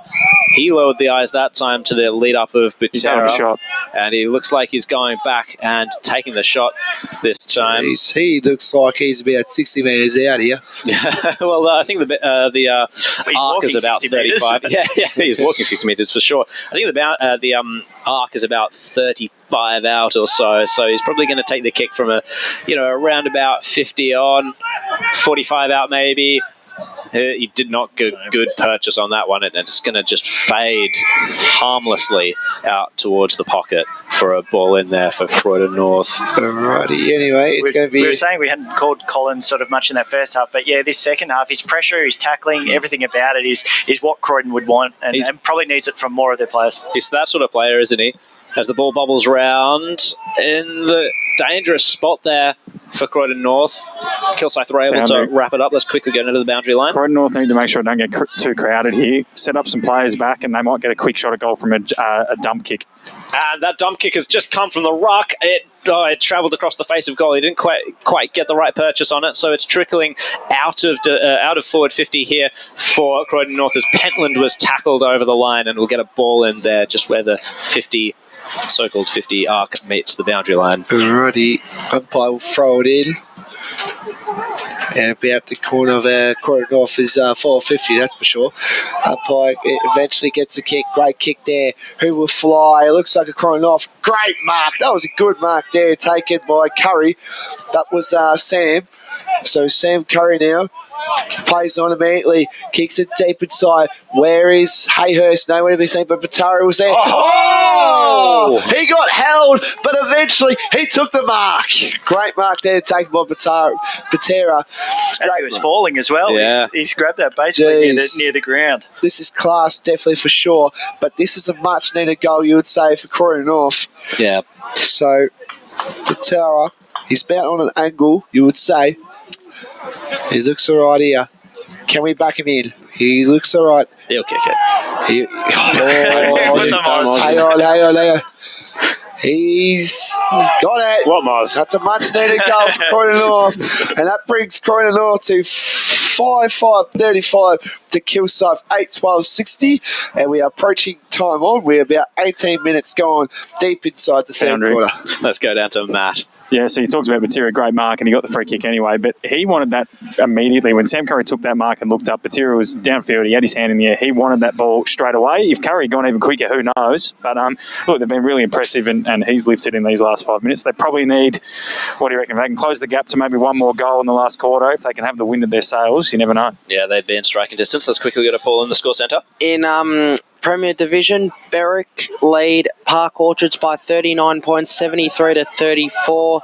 Noble Park lead North Ringwood by 20 points, 36 to 16. And we'll quickly go back to the game as Ayton has gone forward here for Kilsyth. Running out to meet it was Goodinson on the right. Can he kick this one? Of course he can. That's what he's good for. Jackson. Oh, it was Jackson, in fact. My mistake. So Kilsyth just get that one back, and a bitter one for perhaps for Croydon North viewers to see. Really hurts. They probably owned the last 10 minutes with their locking it in their forward 50, but that one hurts. The clearances have just been dominant by Kilsyth for the majority of the afternoon, and that probably puts it out of range. I don't want to lock it in yet. We don't want it just yet, but so back into the centre here from the tap down. Hoekstra's done well again. It gets it out to O'Neill, who was on the run. He just slips over as he looked for a second option. Now out to Van Veen. Can he get another one on the board? 2 in a row for Kilsyth. Yes, he can. It's just looking dangerous now here for Croydon North. Guys like Van Veen, and we've also talked about Henschel, when they get the ball, they seem to be able to get so much space, and they're very quick. So even then, to be able to slip over and recover and have enough time to to be able to finish off. And I think that speaks to the lack of pressure for Croydon North as well, because, I mean, it's been on and off this quarter, a little more on than off, but unfortunately they've had lapses. Let's quickly go to the score centre with Paul. Got some more Premier Division scores. Roeville lead Vermont by 35 points, 50 to 15. And Doncaster East lead Nord by 26 points, 63 to 37. Anyway, back to the footy now. Gets down inside. It's tackled. Jeez, that's a bit of a shock there. Roeville all over. And we go back to the score sample, Paul. Got some Division 1 scores now. Mooralbark lead Beaconsfield by 22 points, 58 to 36. Lilydale lead Upper Ferntree Gully by 9, 48 to 39. Great tackle. Great tackle there. Sorry, Paul. It was in the back, though. Unfortunate for Van Veen. Back to you, Paul. I left that. Anyway, kicks it down deep for Kilsyth. Oh, good fire there. Ball still moving around. It's still tracking well. That was a Gurin. And eventually there. Back to you, Paul. In Division 1, Montana South lead Montrose by 14 points, 78 to 64. And it's a low scorer down at between Mitcham and East Ringwood, 31 apiece. Geez, that's a good game there anyway. Ball's still chucking along here by Croydon North. They want to try a good link of handballs here. Good kick. Great mark there. Take by the Clark. Back to you. We're going to go boundary side with that. That's another example of them being Batira-centric there. Gwyn had the ball, 55 from home. He's a goal kicker himself. He also had Hayhurst in the goal square, but he was so obsessed with Daniel Batira that he's turned the ball over. Anyway, good long here. That is O'Neill. O'Neill handballs it off to Arthur. Arthur fumbles. Anyway, it will be a ball up. Collins determined to put that pressure on. Yeah, Van Veen there. Two bumps on that wing leading up into that pressure into that forward line. He's got hard hitting, doesn't he? He's got very hard hitting anyway. Van Veen gets along. Aiton now gives it to Van Veen. Oh, was that push? No, it wasn't. And it'll be a ball up, that's for sure. And the umpire will ball up deep inside Kilsyth's ball, 50 now.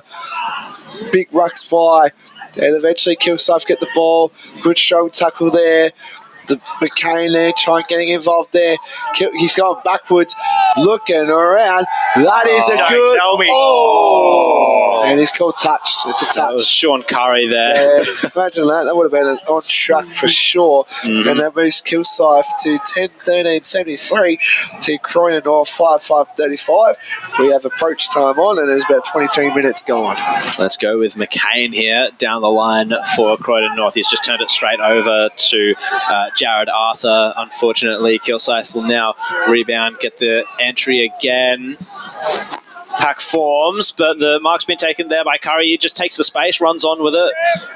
Endeavour to play on and go, but it's been turned over there on the outer wing again, just in front of Matt. There is Henschel. He goes hard again, tackled by Punnett, and it's going to be a ball up there. But even if they had that run, Croydon, they still had no one in their forward 50. They still need that one mark at least. So from the throw in there, and it's Henschel again, who he just lost a handle on it, so gave it up to Croydon North. Bouncing kick towards the forward line.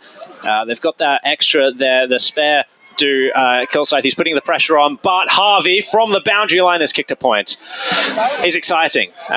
We spoke to Mark Holly, and Harvey was, before the game, and Harvey was one of those exciting players that he was speaking about. Let's quickly go to Paul in the score centre. Division 2, Heathmont lead the Basin by 18 points, 49 to 31. Bears in trouble. Yeah, go Jets. So it's going to be a kick in here for, this is the main man Sells. Boundary. Let's go quickly to the boundary line. Have we got anything from Mulgrave Ringwood? Because if Heathmont could be in the 5, if Mulgrave lose. The last update we've had, Ringwood lead by 10 points. Right, they lead by 25. No, so Heathmont could be in the 5. Jeez, all right, that's that's shocking. That's a shock. Ringwood lead by 25, sorry. Thanks, Paul. And Petland will take the kick here. That was a shocking kick there by Kilsyth. Plays on. Kicks it deep inside the 450. Who will fly? Doesn't get it. The dangerous Harvey's in there. And eventually the ball will go out. He just looks dangerous every time, doesn't he, Harvey? Indeed. He's one of the exciting ones when the ball does hit the ground in forward 50 for Croydon North. He's looked like a bit of a live wire. So, ball in. He was taken in the tackle there. The Thirauf, it was, the Croydon North ruckman. So we'll get another ball up there. Thirauf goes against Arthur. Bit of a scrap. Huge congestion there in the forward line, and it's going to be another ball up. 5-6-36 Croydon North to 10-13 Kilsyth. Go on, Paul. In 4th Division, Sylvan are coming back. Surrey Park lead by 24 points, 74 to 50. Jeez, could be game they on. hold on for that upset. Oh, I hope so. Oh, we won't. So the kick out of the scrimmage there, that was Pert. He gets it forward. Oh, Batera off the ground. Oh, it's just bounced into the behind post, so we'll get a throw in there in the pocket. Yes, yep. He looked dangerous there, Batera, then. Anyway, the umpire now will throw it up. About deep inside Croydon North's attacking goal line, that's for sure. He throws it up, that's for sure. Both ruck will fly. And eventually there'll be another stoppage, that's for sure. Deep inside Croydon North's 450. They need the next goal, that's for sure. Before 3/4 time. We're 26 minutes in. Hope you're enjoying the coverage on YouTube, ESCN, or anywhere you're watching it on. Get handballs the ball along here. Clark there, the general captain, looks around. Good long kick. Eventually took the mark. Here we go. Trimboli now. Handballs it off. Kicks it to Kilsyth's 450. The Curry direction. Couldn't get there. The ball gets back in there. Eventually Croydon off. Get it out now. Here they go. They're trying to get some numbers down. Good building here. Great mark there taken by Hudson. Hudson now. He wants to slow it down. Hudson now kicks it towards it. Eventually Batara direction. Gets pushed out there. Kilsyth numbers trying to get out there. That was Arthur. Arthur handballs it off. Down deep inside the Kilsyth area. Clark, the captain, to Bradley. Good chain of handballs to Aiton. Aiton fumbles there, but eventually picks it up. Gives it off to Trimboli. Trimboli deep inside Kilsyth's 450, you would say. Kicks it down deep to the Curry. Oh, well done there. I think Backman. That was Chino, was it? Was it Backman? No, it was Backman. Backman kicks it. Oh, the barrel. Jeez, that was a great kick. Bring that back, the barrel, that's for sure. And it'll go out of bounds. Deep inside Croydon North's 450, that's for sure. They definitely get hurt on the transition. Van Veen was all by himself in the middle. The ball didn't end up going to him, but they have so much more numbers going back forward, and they seem to be able to link up a lot better than Croydon North, which is just probably where they are at the ladder on the moment. Yeah, absolutely. So from the clearance there, it was Kilsyth once again, high up and under, going in hard. Just about was Pentland. He actually gets the possession. He was tackled though heavily by Clark as they exchange a couple of words there on the floor. He's been strong, Clark. This third quarter really stood up as a leader of the club. Yeah, I've really liked his game today as well. As the tap comes down, it's going to be yet another scrap, or is it going to just roll over and come out? No, it's not. As we're really deep into time on here, nearly 29 minutes gone in this third quarter. I'd be expecting the siren at any point here. The free kick's been picked out to Kilsyth. That's Arthur. And that's going to be Jared Arthur taking the free kick. We've called his name quite a few times. He's definitely been a little more than serviceable for Kilsyth here as he finds an option there on the outside in the pocket. And that's there is the three-quarter time siren here at Hughes Park. Croydon North 5-6-36, playing Kilsyth 10-13, 73. We'll just quickly go through the goal kickers. So we've got Butera with 2, Guerin with 1, Harvey with 1 in that third quarter. Exciting one in that third quarter for Croydon North. And Curry with 2 for Kilsyth, along with Jackson and O'Neill. And then singles to Cooper Foley, Benjamin Van Veen, Ryan Goodinson with just the 1, surprisingly, and Jai Trimboli. So we'll see you on the other side of this break at Hughes Park. Today at Eastland, Lucy's trying on jeans for a momentous occasion. Coffee with the ex. She needs jeans she can move in because she's definitely moved on. Jeans that get a second look but don't give any second chances. Jeans that say, Why, yes. I have spent the last 8 months in a post-breakup juice-cleansing, kickboxing, personal training frenzy. And it looks as though she's just found the perfect pair. Yeah, that's great. Bravo, Lucy. For all of life's little moments, there's Eastland. Eastland. Live real.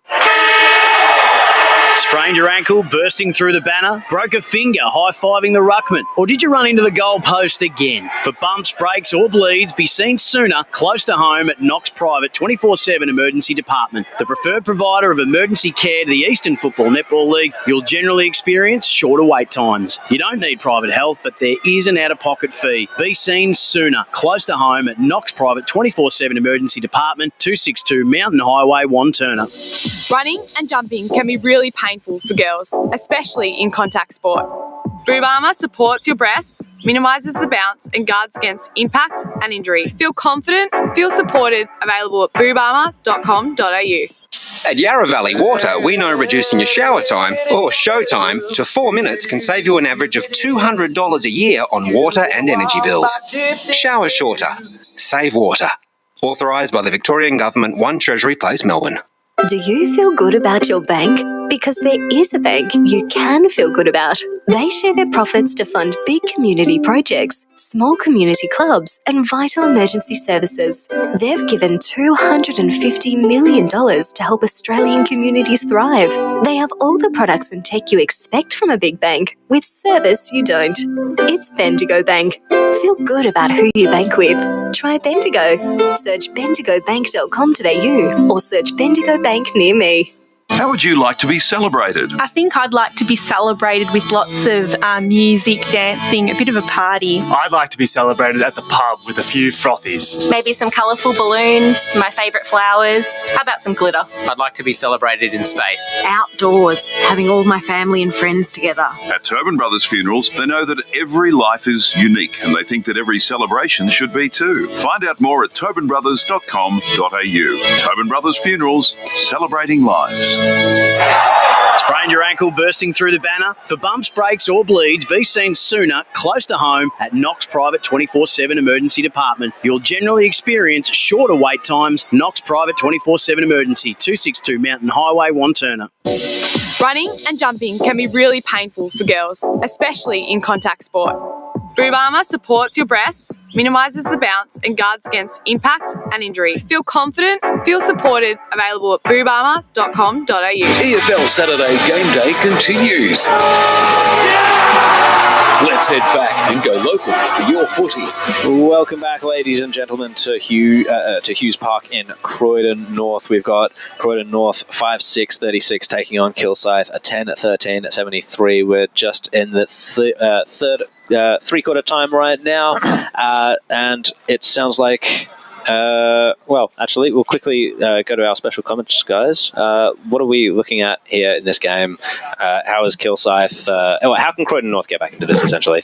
Yeah, it's starting to turn, isn't it? And we were saying in the break that Kilsyth just sort of seem to have that run at the moment. They're running on the ground really well. Hopefully, then Croydon can just apply that pressure just to sort of slow it, because they had the momentum there in that third. Croydon scored some nice goals, but then it was just too quickly turned around for Kilsyth, and then they scored the 2 goals, and now we're leading at obviously quite a decent gap. Yeah, unfortunately, the Kangaroos just haven't had the two-way running. It was a little more there in the third quarter, at least. Like, they put the pressure on. Yeah. But unfortunately, they haven't been able to. And Mark Ollie spoke to us before the game, and he was worried about being able to put together 4 quarters of footy. And unfortunately, it hasn't quite happened here. You can certainly see the glimpses of where they've improved, especially from the last couple of years. The transition is probably what's really hurt them. Just on the coming back, that Kilsyth seem to just have plenty of free numbers in the midfield. Let's go down to the boundary line with Matt. Thanks, Jared. I'm just with Simon Caldwell, Kilsyth coach. His debutant Max Bradley's just a bit confused on where he's going in this last quarter. Clearly wasn't listening, mate. But he must be pretty pleased with those first 3 quarters. Yeah, look, it's been a pretty contested game, mate. I think we're definitely up in the contested footy. The stoppages, all the stats are saying that we're up with the stoppages. The young kid up there is going well. Lost his opponent a couple of times. Said it's defend first, but his ball use coming out there has been really good. We're happy, mate. We're happy with how we're going. Yeah, and the clearances you've absolutely dominated from the start. You spoke pre-game about Luke Hoekstra, but you've also got a lot of height in Arthur, obviously Curry back, Foley and so on. So you'd be pretty happy with the way you guys have dominated both the air and the clearances. Yeah, of course, mate. I think, the main thing focus for us is, it's not just going to cuts all the time. You can sort of see probably for you guys there a little bit, it's been too much of a focus. So this quarter we're trying to look at, we've got Jared O'Neill, number 66 down there, try and look at using him a bit leading up. And if Small's on Gathering because they're sagging to him all the time. So. And then the final message to the guys, it's definitely not game over, but you'd be looking to make sure you finish the job here. Oh, 100%, mate. And that's from where we've come from as a group since 2019, we said let's enjoy it. We've got the breeze here. We should be able to get on top and actually finish well, but actually make sure we enjoy it. Enjoy winning games of footy, and that's what we're here for. So. Mate, good luck, and we'll see you at the end. Anyway, now deep inside, great take and mark there, intercept there by Kilsyth. Kilsyth kick it down deep, which they've been doing. They like the switch here, that's for sure. Kicks it to Clark, the captain. Clark eventually gets shifted down there by here. Harvey gives it off to Collins. Collins, good long kick. Who good this one? Hayhurst, and eventually the ball will go out of bounds. So into the pocket here for Croydon North in the forward line. Hayhurst hasn't had the impact that Croydon North would have wanted. He might have been that extra fiddle to Butera, but it just hasn't appeared for the Kangaroos as much, unfortunately. So he's in the ruck here, actually. He takes it out of the ruck and is ripped to the ground there. Kilsyth feast on that ball. The whistle's blown. No advantage. It's a ball up. It looks like it's going to be a ball up. Yeah, another ball up there. Unfortunately for Kilsyth, as they were away from that contest. So not a Kilsyth 3 kick? No, it's a ball up. Yeah, look at that. So Hoekstra taps it down. Dangerous spot here for Croydon North. Guerin just lost it, and Kilsyth to try and sweep it away. No, it was picked up once again. I think that was Backman. He took a flying shot at goal. Sorry, it was Hudson, and it just drifted left. So 1 point to start off the final quarter here for Croydon North. As we're looking at the captain here, not the captain, sorry, the general of the backline, Sells, to bring it in.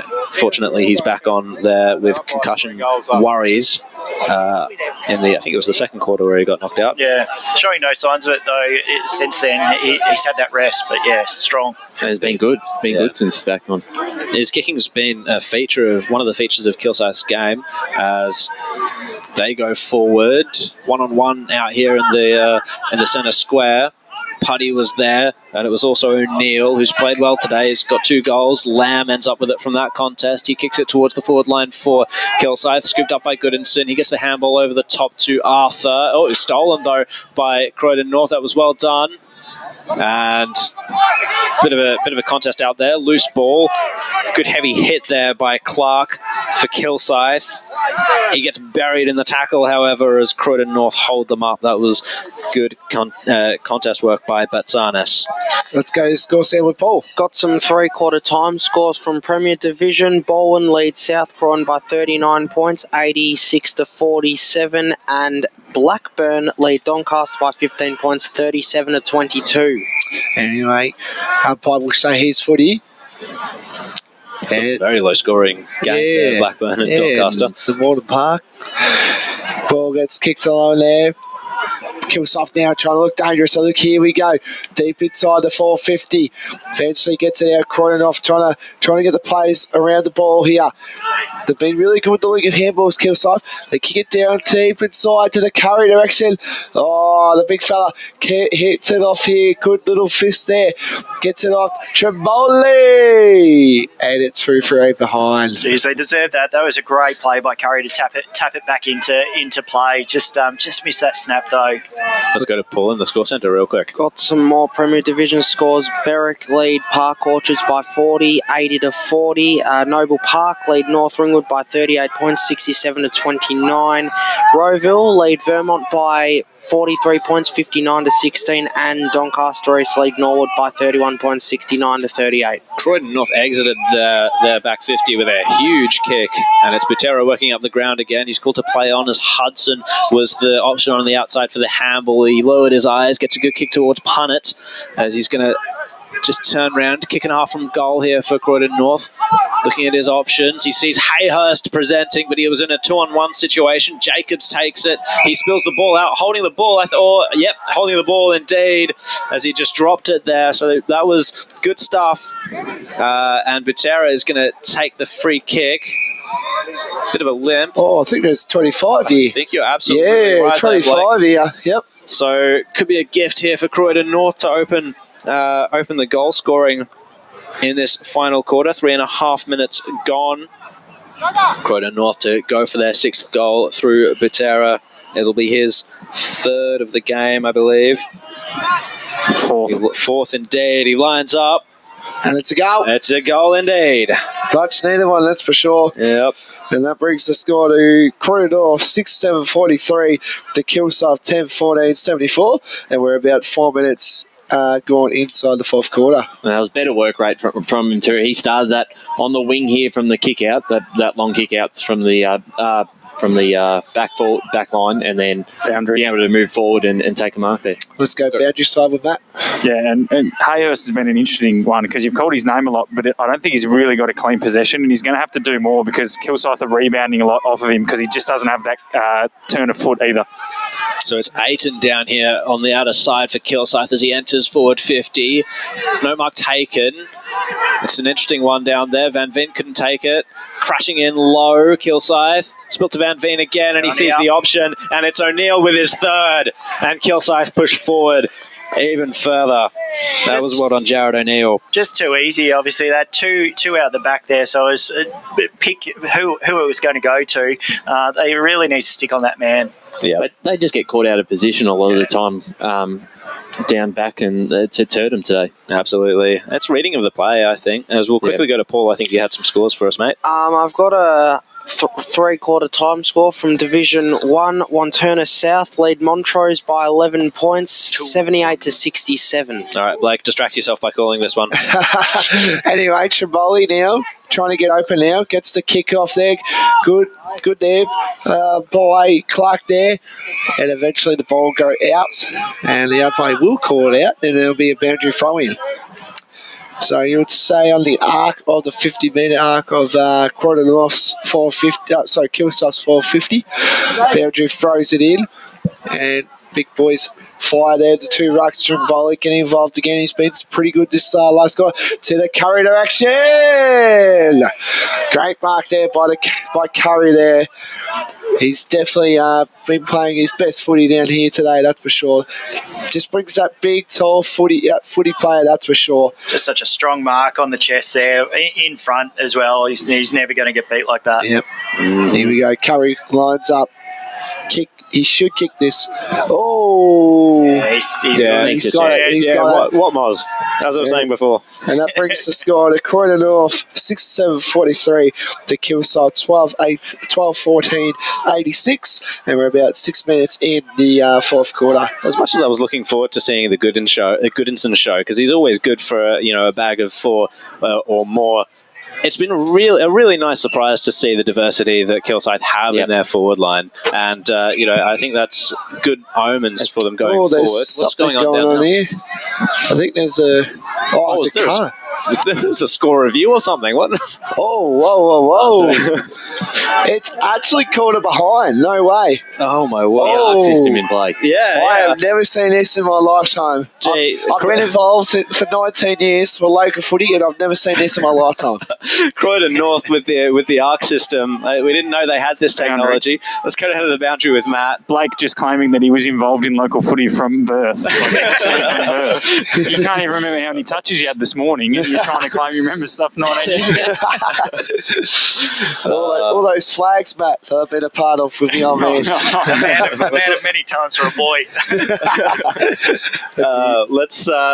Let's follow the play here for a quick moment as Punnett gets it for Croydon North. His kick was smothered. He's back onto it with a tackle, however. I think he might have affected the free kick there as Kilsyth just threw it out. Punnett to take that kick. He's found Pert. He gets knocked over in the marking contest. He's not going to contest this one. Oh, it's been ripped out there.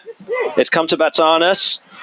No, ball bobbling about, and it's Vlahos who picked it up for Kilsyth. High up and under. Trimboli was there, couldn't take the mark. Back onto it in the contest. Oh, ripping it out of there. Croydon North, they actually got free there. That was good strength. Clark didn't quite take the intercept mark. He's run into the arms of McCain there. Oh, there's a little scuffle going on here, that's for sure. Oh, look at that. Jeez, all the big boys getting in there, that's for sure. Here we go. But we're going. I think the ball up's going to happen before. There it goes with the ball up. So I'll keep an eye on that one. Yeah, thank you for that. So Daka Ronchi didn't quite get the tap down. And looks like it's a free kick there for. Oh, what's happened here? Yeah, what is you? Right, we're back on. Here we go. All right, so the ball is in Croydon North's forward line. Lisi was taken down in the tackle. He's stayed down as well, unfortunately. We'll see if he's okay. He's got his arms up to his face, but he's been helped up by a teammate there. I think that was against Goodison. Matt might know it might have been in front of him, but I think that the 25 was against him. Yeah, well, for that fight, Goodison was down. So from the pocket there, it was Guerin. What a goal by Guerin. I'll be on track for the Tobin Brothers goal there, you would say? Yeah, I reckon. Or Harvey's goal?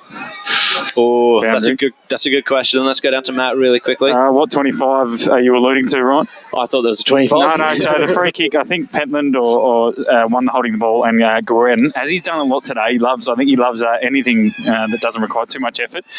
He immediately took the advantage from the free kick. So 25, he just took the advantage. We've also got some scores with Paul here. Got some more Division 1 scores. Croydon lead Bayswater by 13 points, 54 to 41.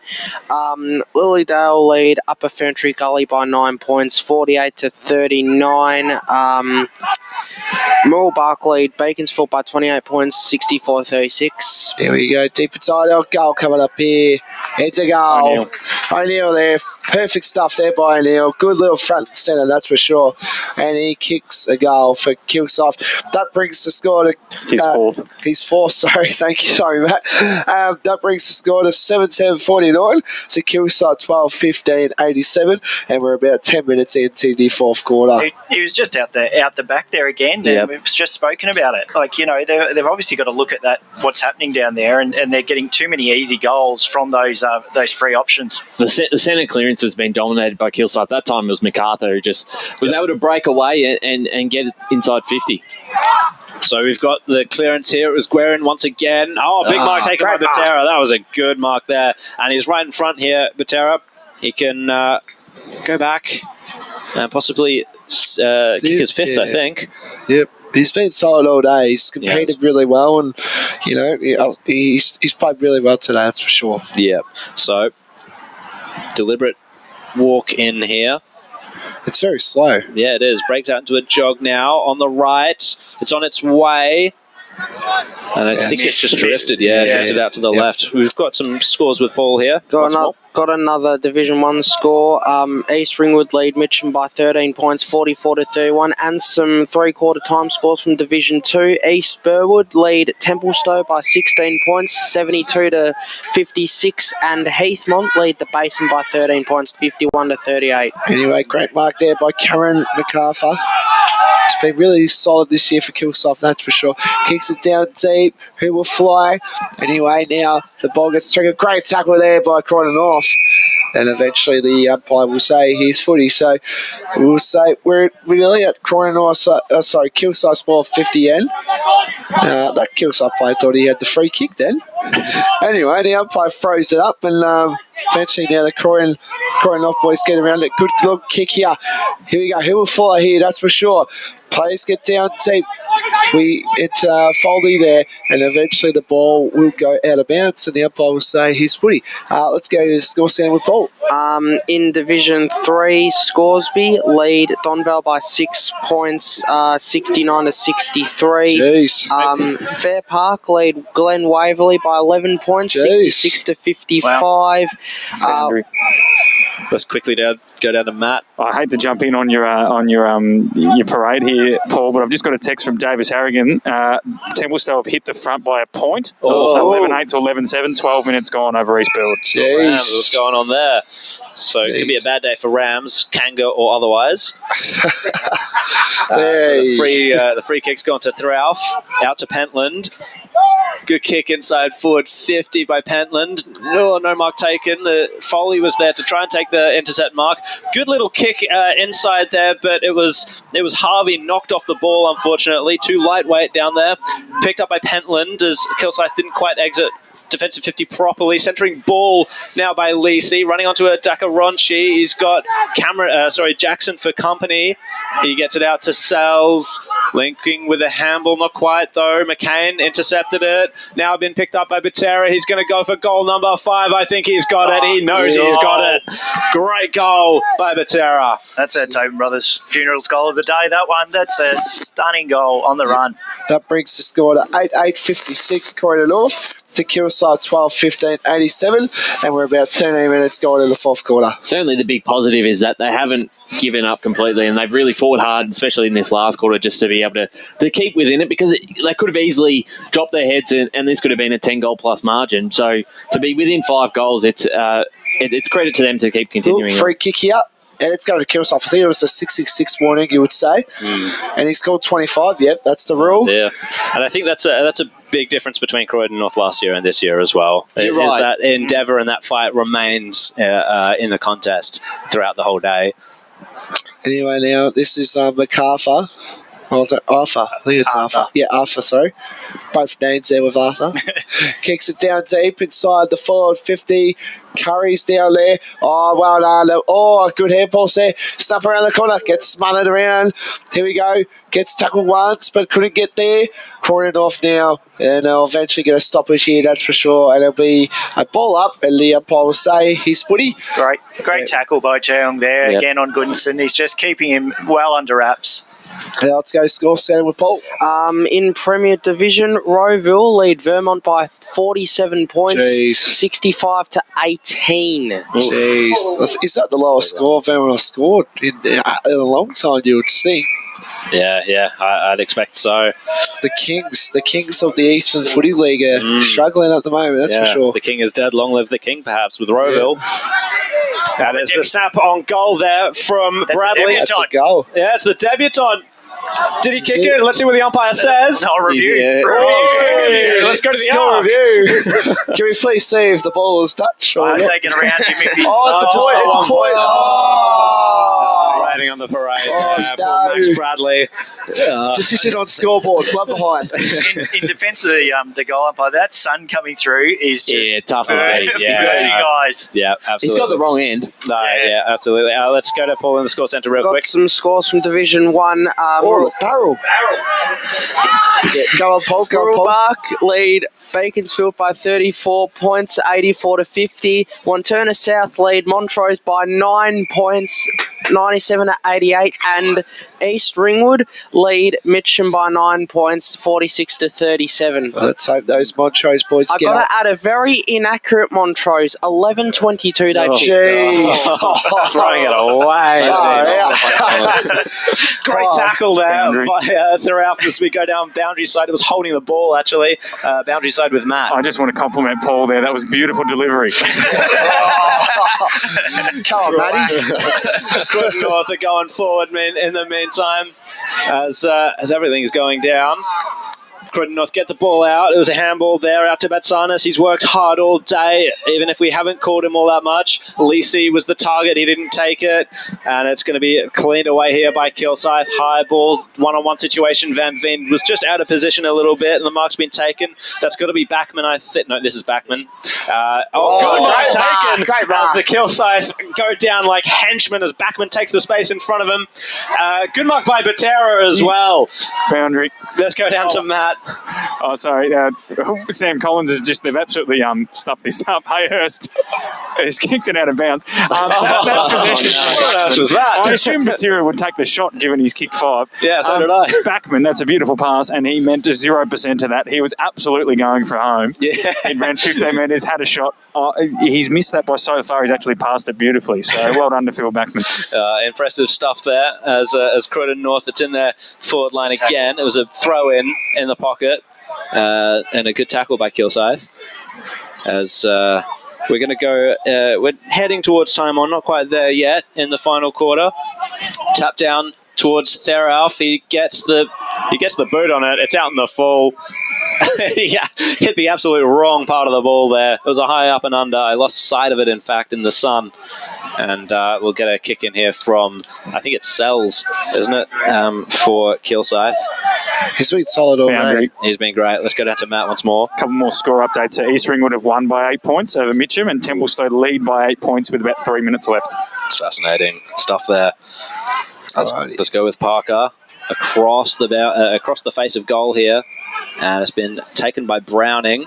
He gets Sells there with the kick, as it's a slow build for Kilsyth, but their ball movement and ball use has been good. They definitely haven't had as many clangers today as Croydon North, as Jackson then passes it off. Oh, it was a bit of a bump ball there for, that was Jackson. He got it from Jacobs, and now he's given it to Bradley. Max Bradley, the debutant. He bites off the 45. He saw an option there. It was a good option, but not a great kick, as Simon Clark comes out and gets tackled in the centre of the ground.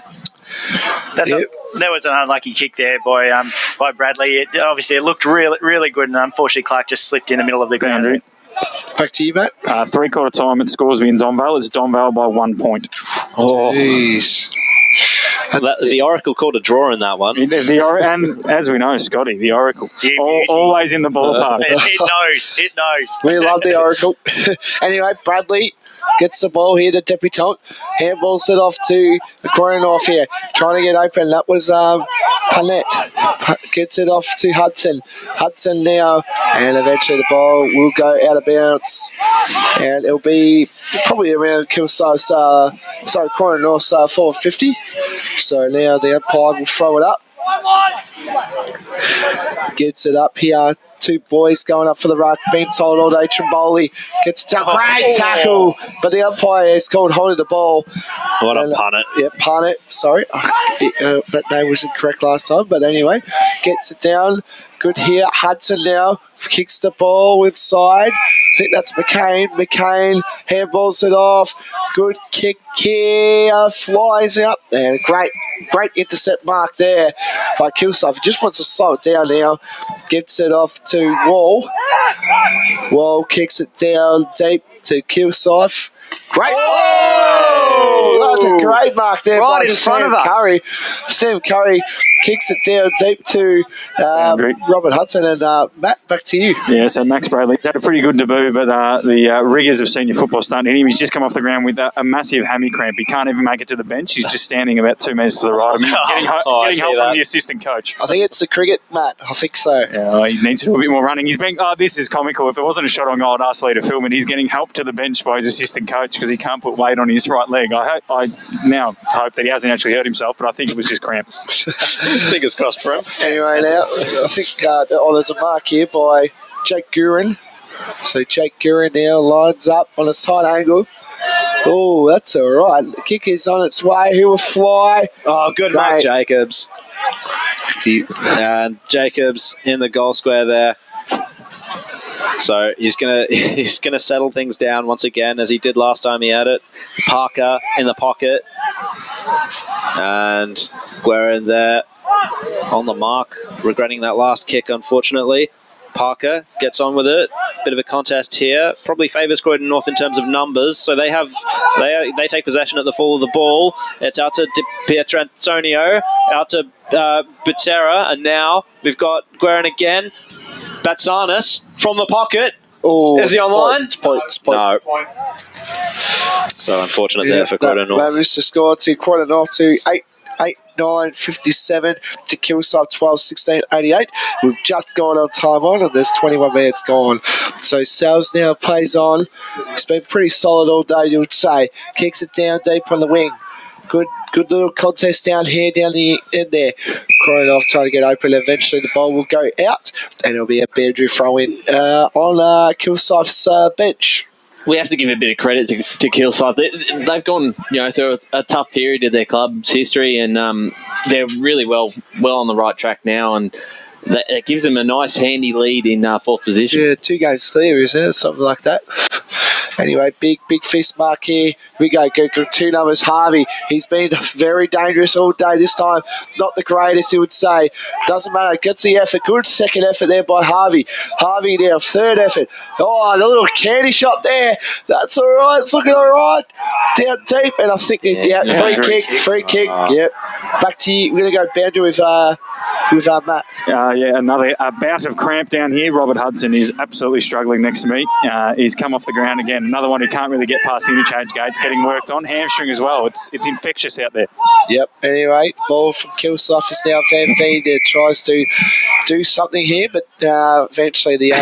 sorry, but there's another player coming to the bench here for Kilsyth. It's Peter Wall, but he's had to call something. He's definitely not his rotation. The boys are absolutely out on their feet, so they've definitely put in 110% today for the radio game.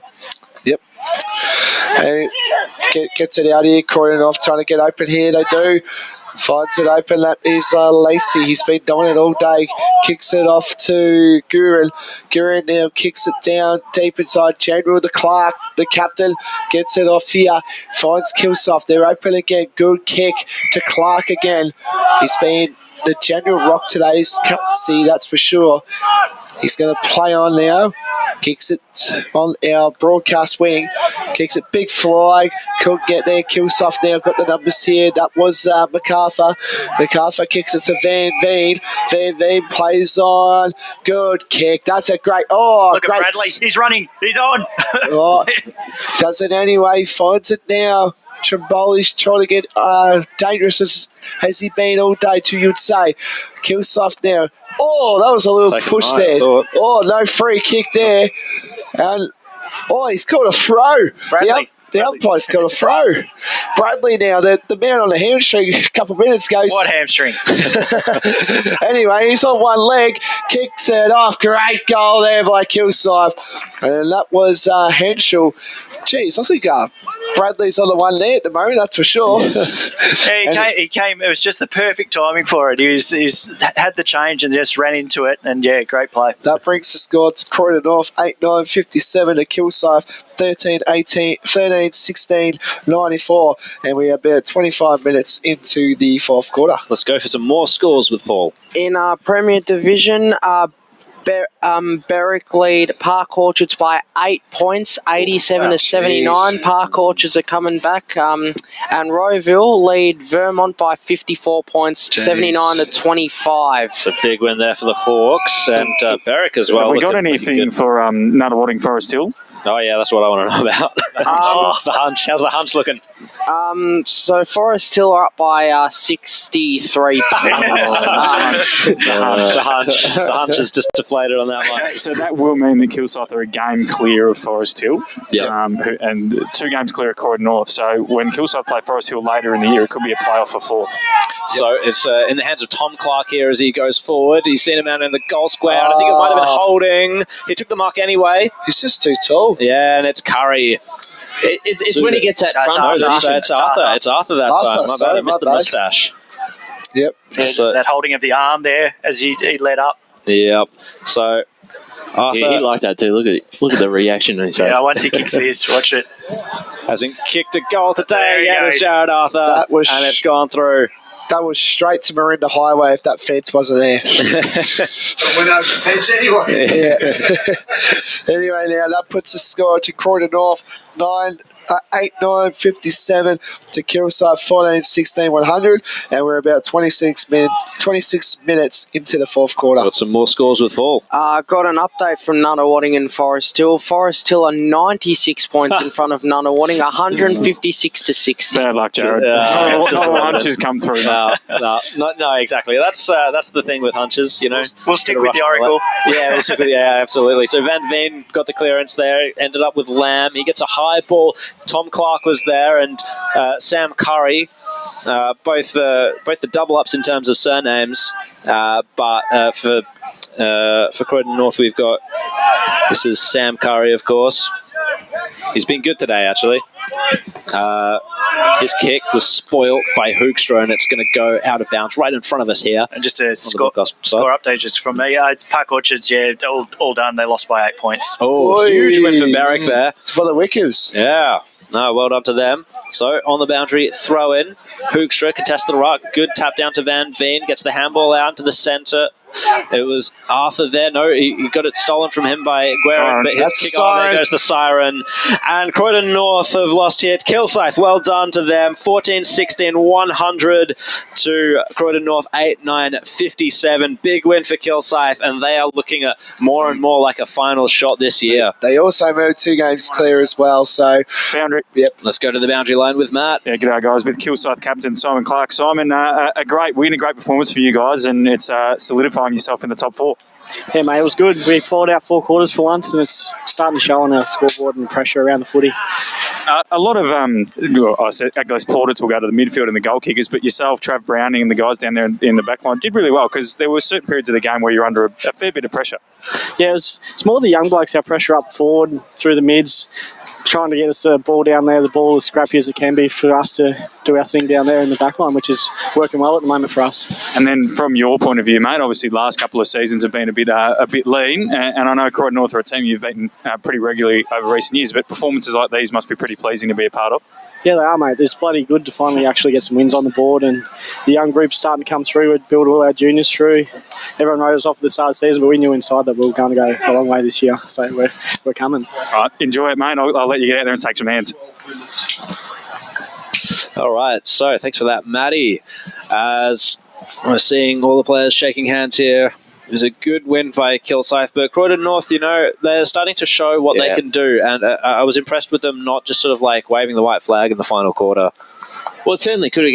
I think I said early in that fourth quarter, if they had really thrown it in, this could have been a 10-goal plus margin. So, look, the signs are positive. You know, I think you mentioned as well. You know, in previous years, they really don't. They wouldn't play 4 quarters, and they sort of played in patches. I think going forward they looked all right at times, but it was more going backwards. Let's quickly go down to Matt.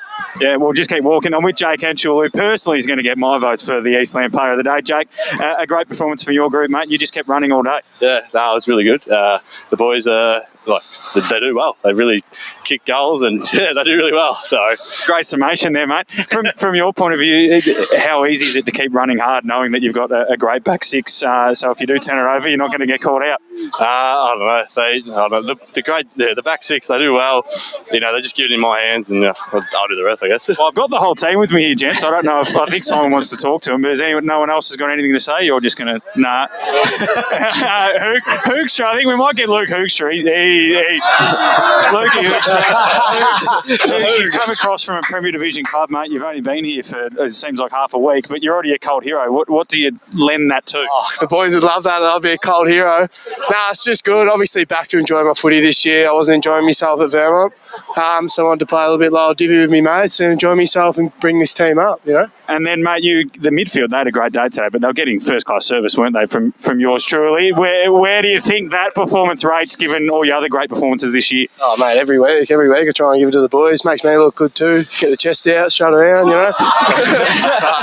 It's good. Good midfield group, nice and tight. It's real good. You got a bit of challenge on the celebration front, though. Cooper Foley kicked one of the simpler goals I've seen and ran off Jonathan Brown style. Is that your effect on him? Oh, 5-goal Foley, baby. He loves it.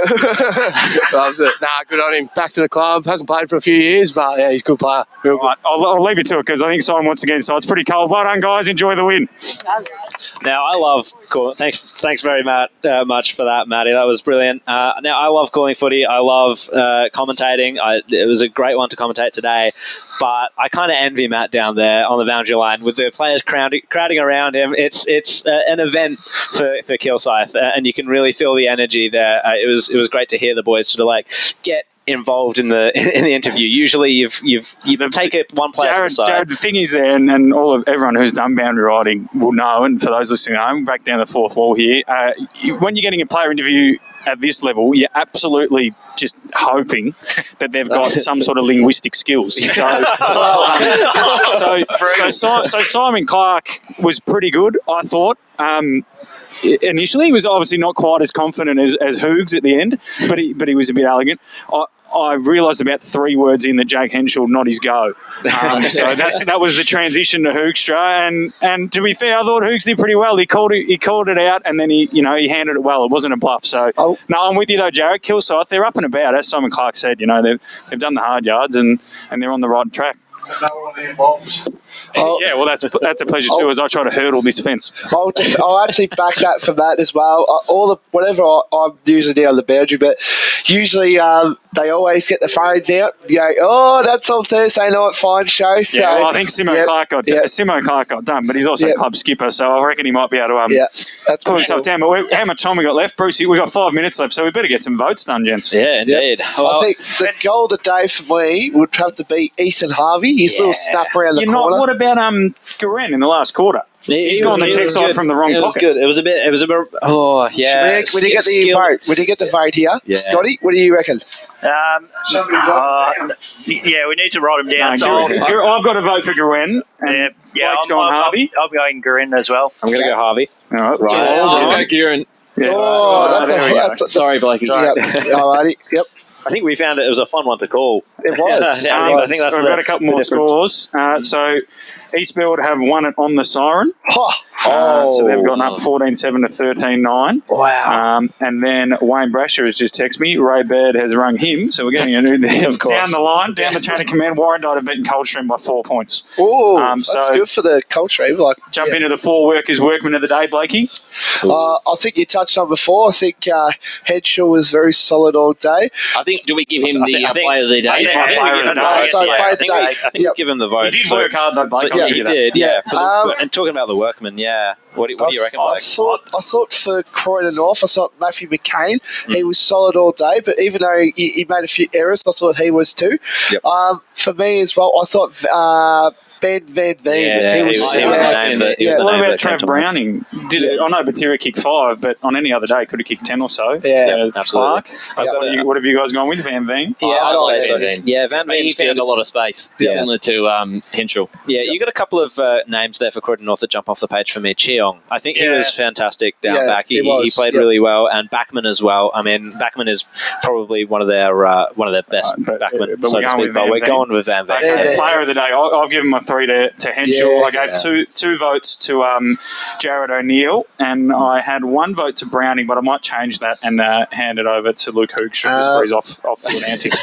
I reckon, Jake Henschel, I thought he was the 3. Back you up for that. I think O'Neill was good. I'll give him the 2, and I'll give the 1 vote to Curry. He was...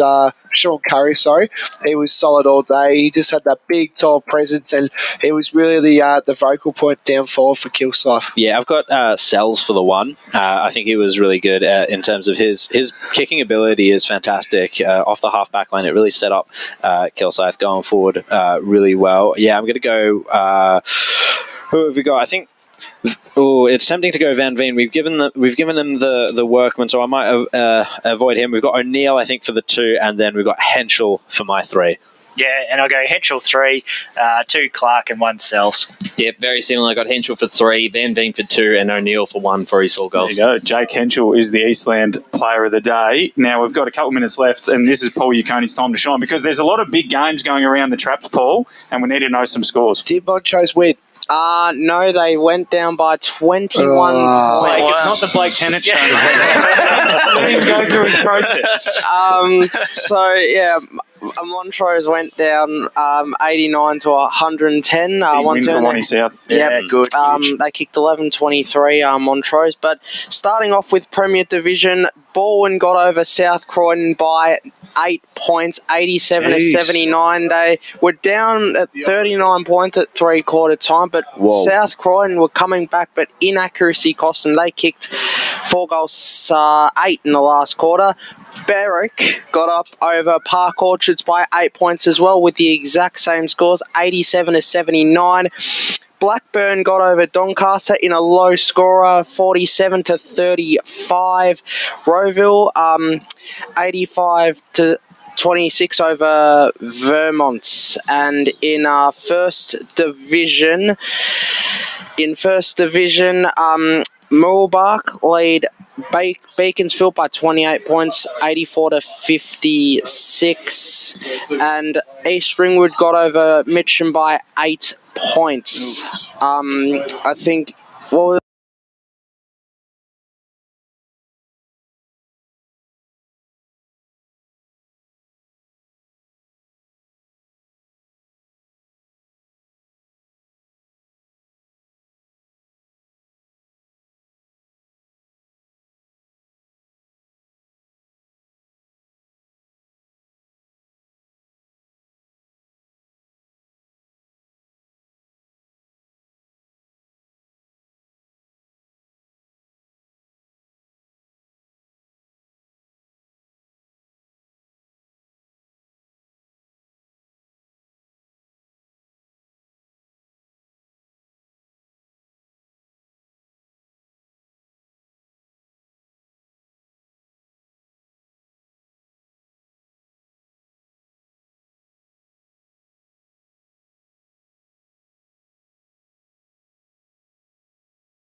1 points over Whitehorse, 62 to 41.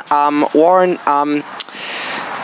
Fair Park lead by 9 points, or is that the final? I reckon that might be final. So that's got Fair Park by 9 points. Fair Park by 9 points over Glen Waverley, 83 to 74. That would put Ferntree Gully back on the board. And wait a minute, what? And Warren Dites got over Coldstream by 4 points, 77 to 73. So Coldie dropped down to 4th, Donvale into 3rd, Warrandyte into 2nd.